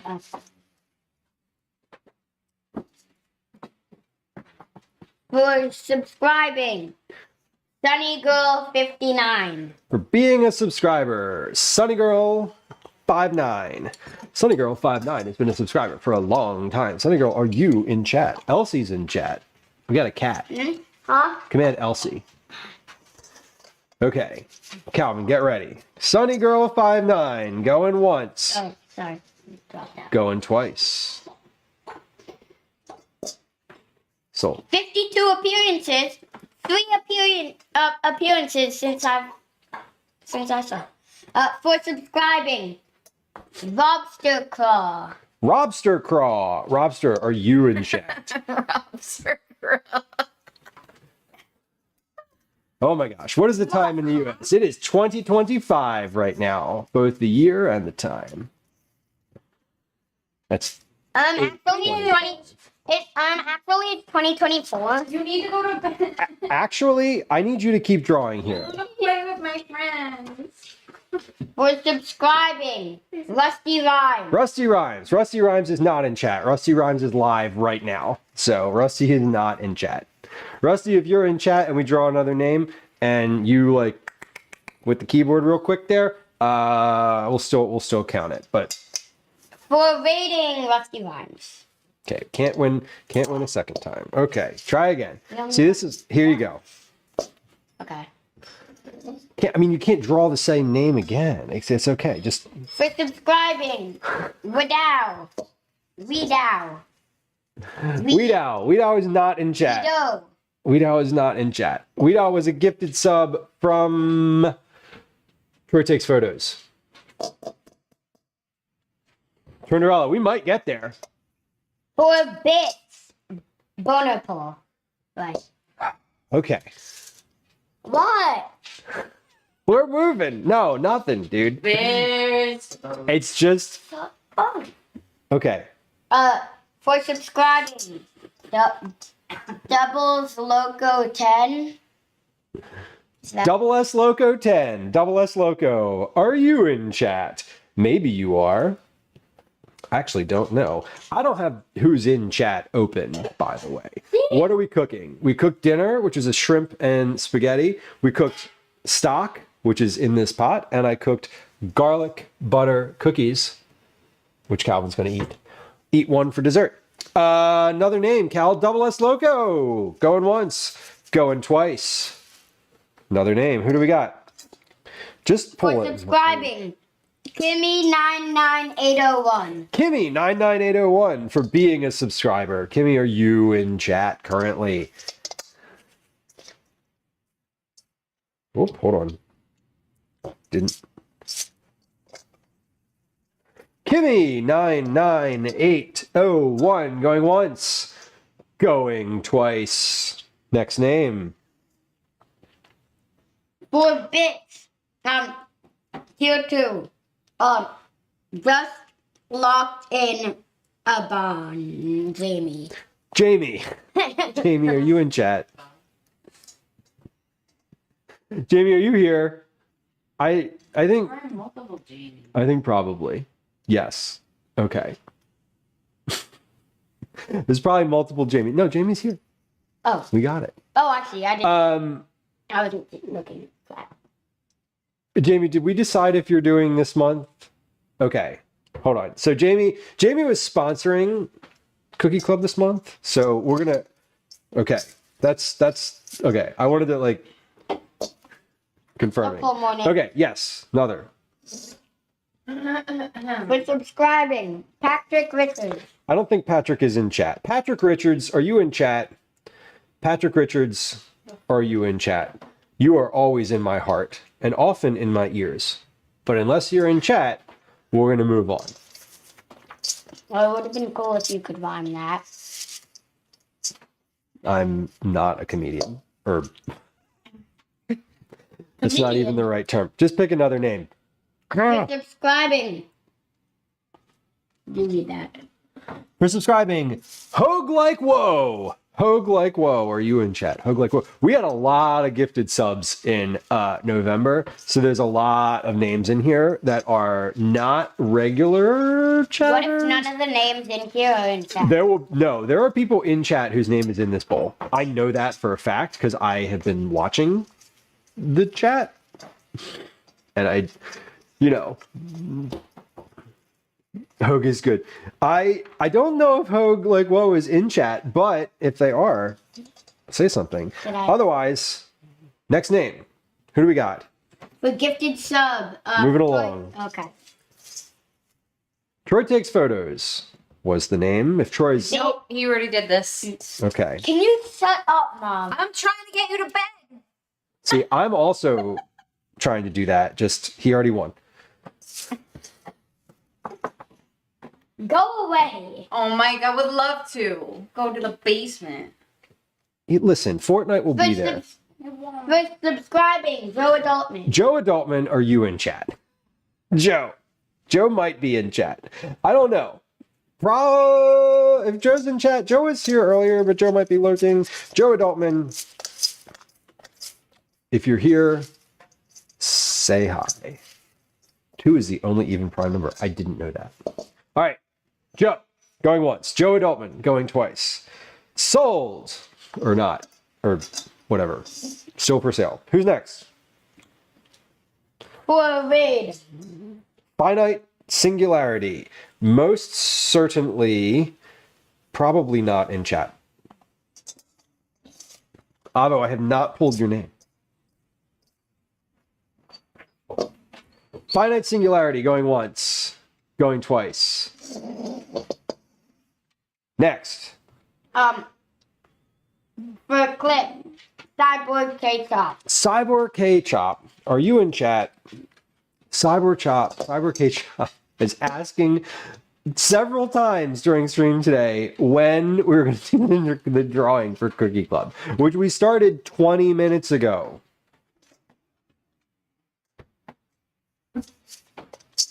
Is everyone asleep? No, Jamie, we had a bunch of gifted subs. Cyber K-Chop, are you in chat? Cyber K-Chop going once. Going twice. Let's try one more. We're getting...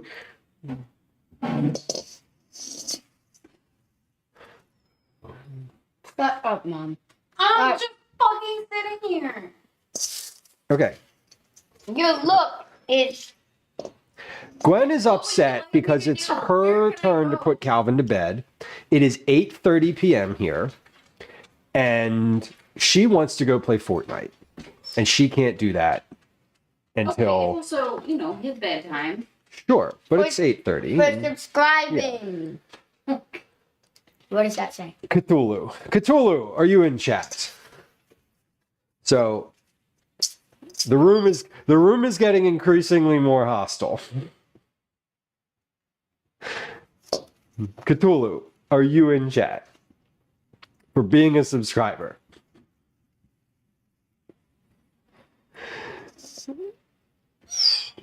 For subscribing, the purple sunflower 55521. Ellie, Purple Sunflower, are you in chat? I have not. So the folks that I haven't Okay, last seen one. today. Oh my god. Last one, Mom. Go play Fortnite. It's not about Okay, just go. Does he have to pull the names? I'm not. No, he doesn't have to pull the names, but I'm he's not having going to fun. play Fortnite, but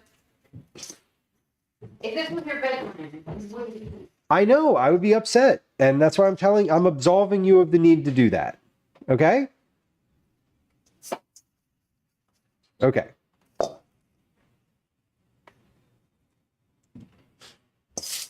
See, now you're getting it. Good. Oh, that was good.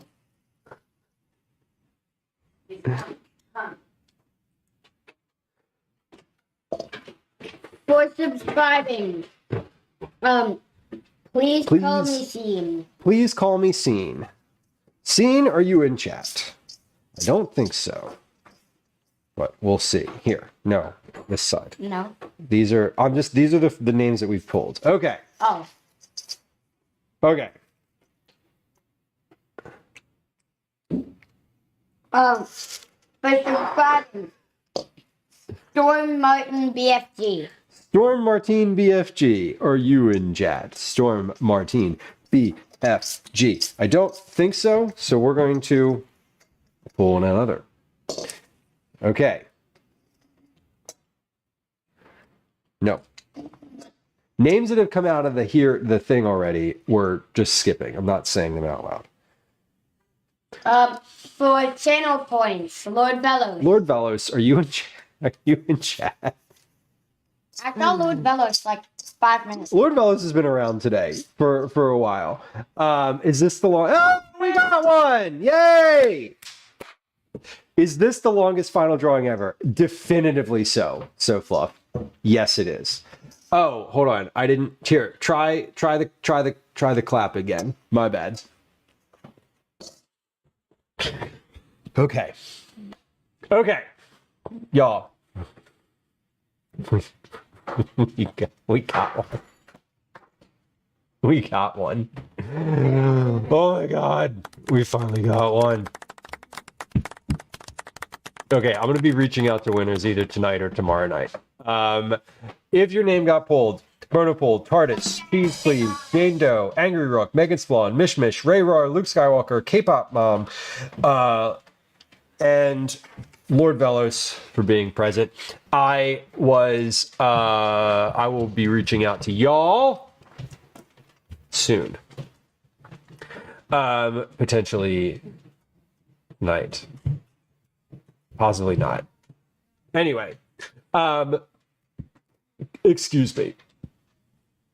We're going to go raid Earth Toast today. Earth Toast was in chat earlier, hanging out for a little bit. They are making, what are they making? Sushi bake and coconut curry lentils, and we love curry. So we're gonna, we also love lentils, so we're gonna do that. We're going to raid Earth Toast today. Look at that, it's the first one that pops up. Great. Okay, we had a pretty busy stream today. We'll be back again on Thursday making cookies. Oh, I should hit the raid button. Here we go. All right. Here is the raid, John. You can say bye in chat if you want to.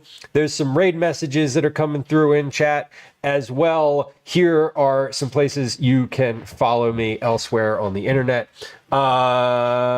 linked in chat. We were working on a YouTube video today. There's a link specifically to YouTube right there in chat. It'd be great if you would go hang out and follow along or subscribe there. But we will be back again on Thursday this week doing what are we even doing on Thursday? We're going to be making cookies for Cookie Club. So we're going to be live. Thank y'all for hanging out today. I appreciate you. I appreciate the folks that have lurked on stream all day. It was an 8 hour and 19 minute stream. So just enough time for a full-time gig. Thanks for any of the new followers today. If you are not currently following, please feel free to hit the follow button. I would love that. Yeah, it's about all I got today. We made stock, we made cookies, we made dinner, and I'm gonna do a bunch of dishes and clean up. So I hope you all have a good one. I'll see you soon. If I don't see you at the next stream, I'll see you in chat. Okay, bye.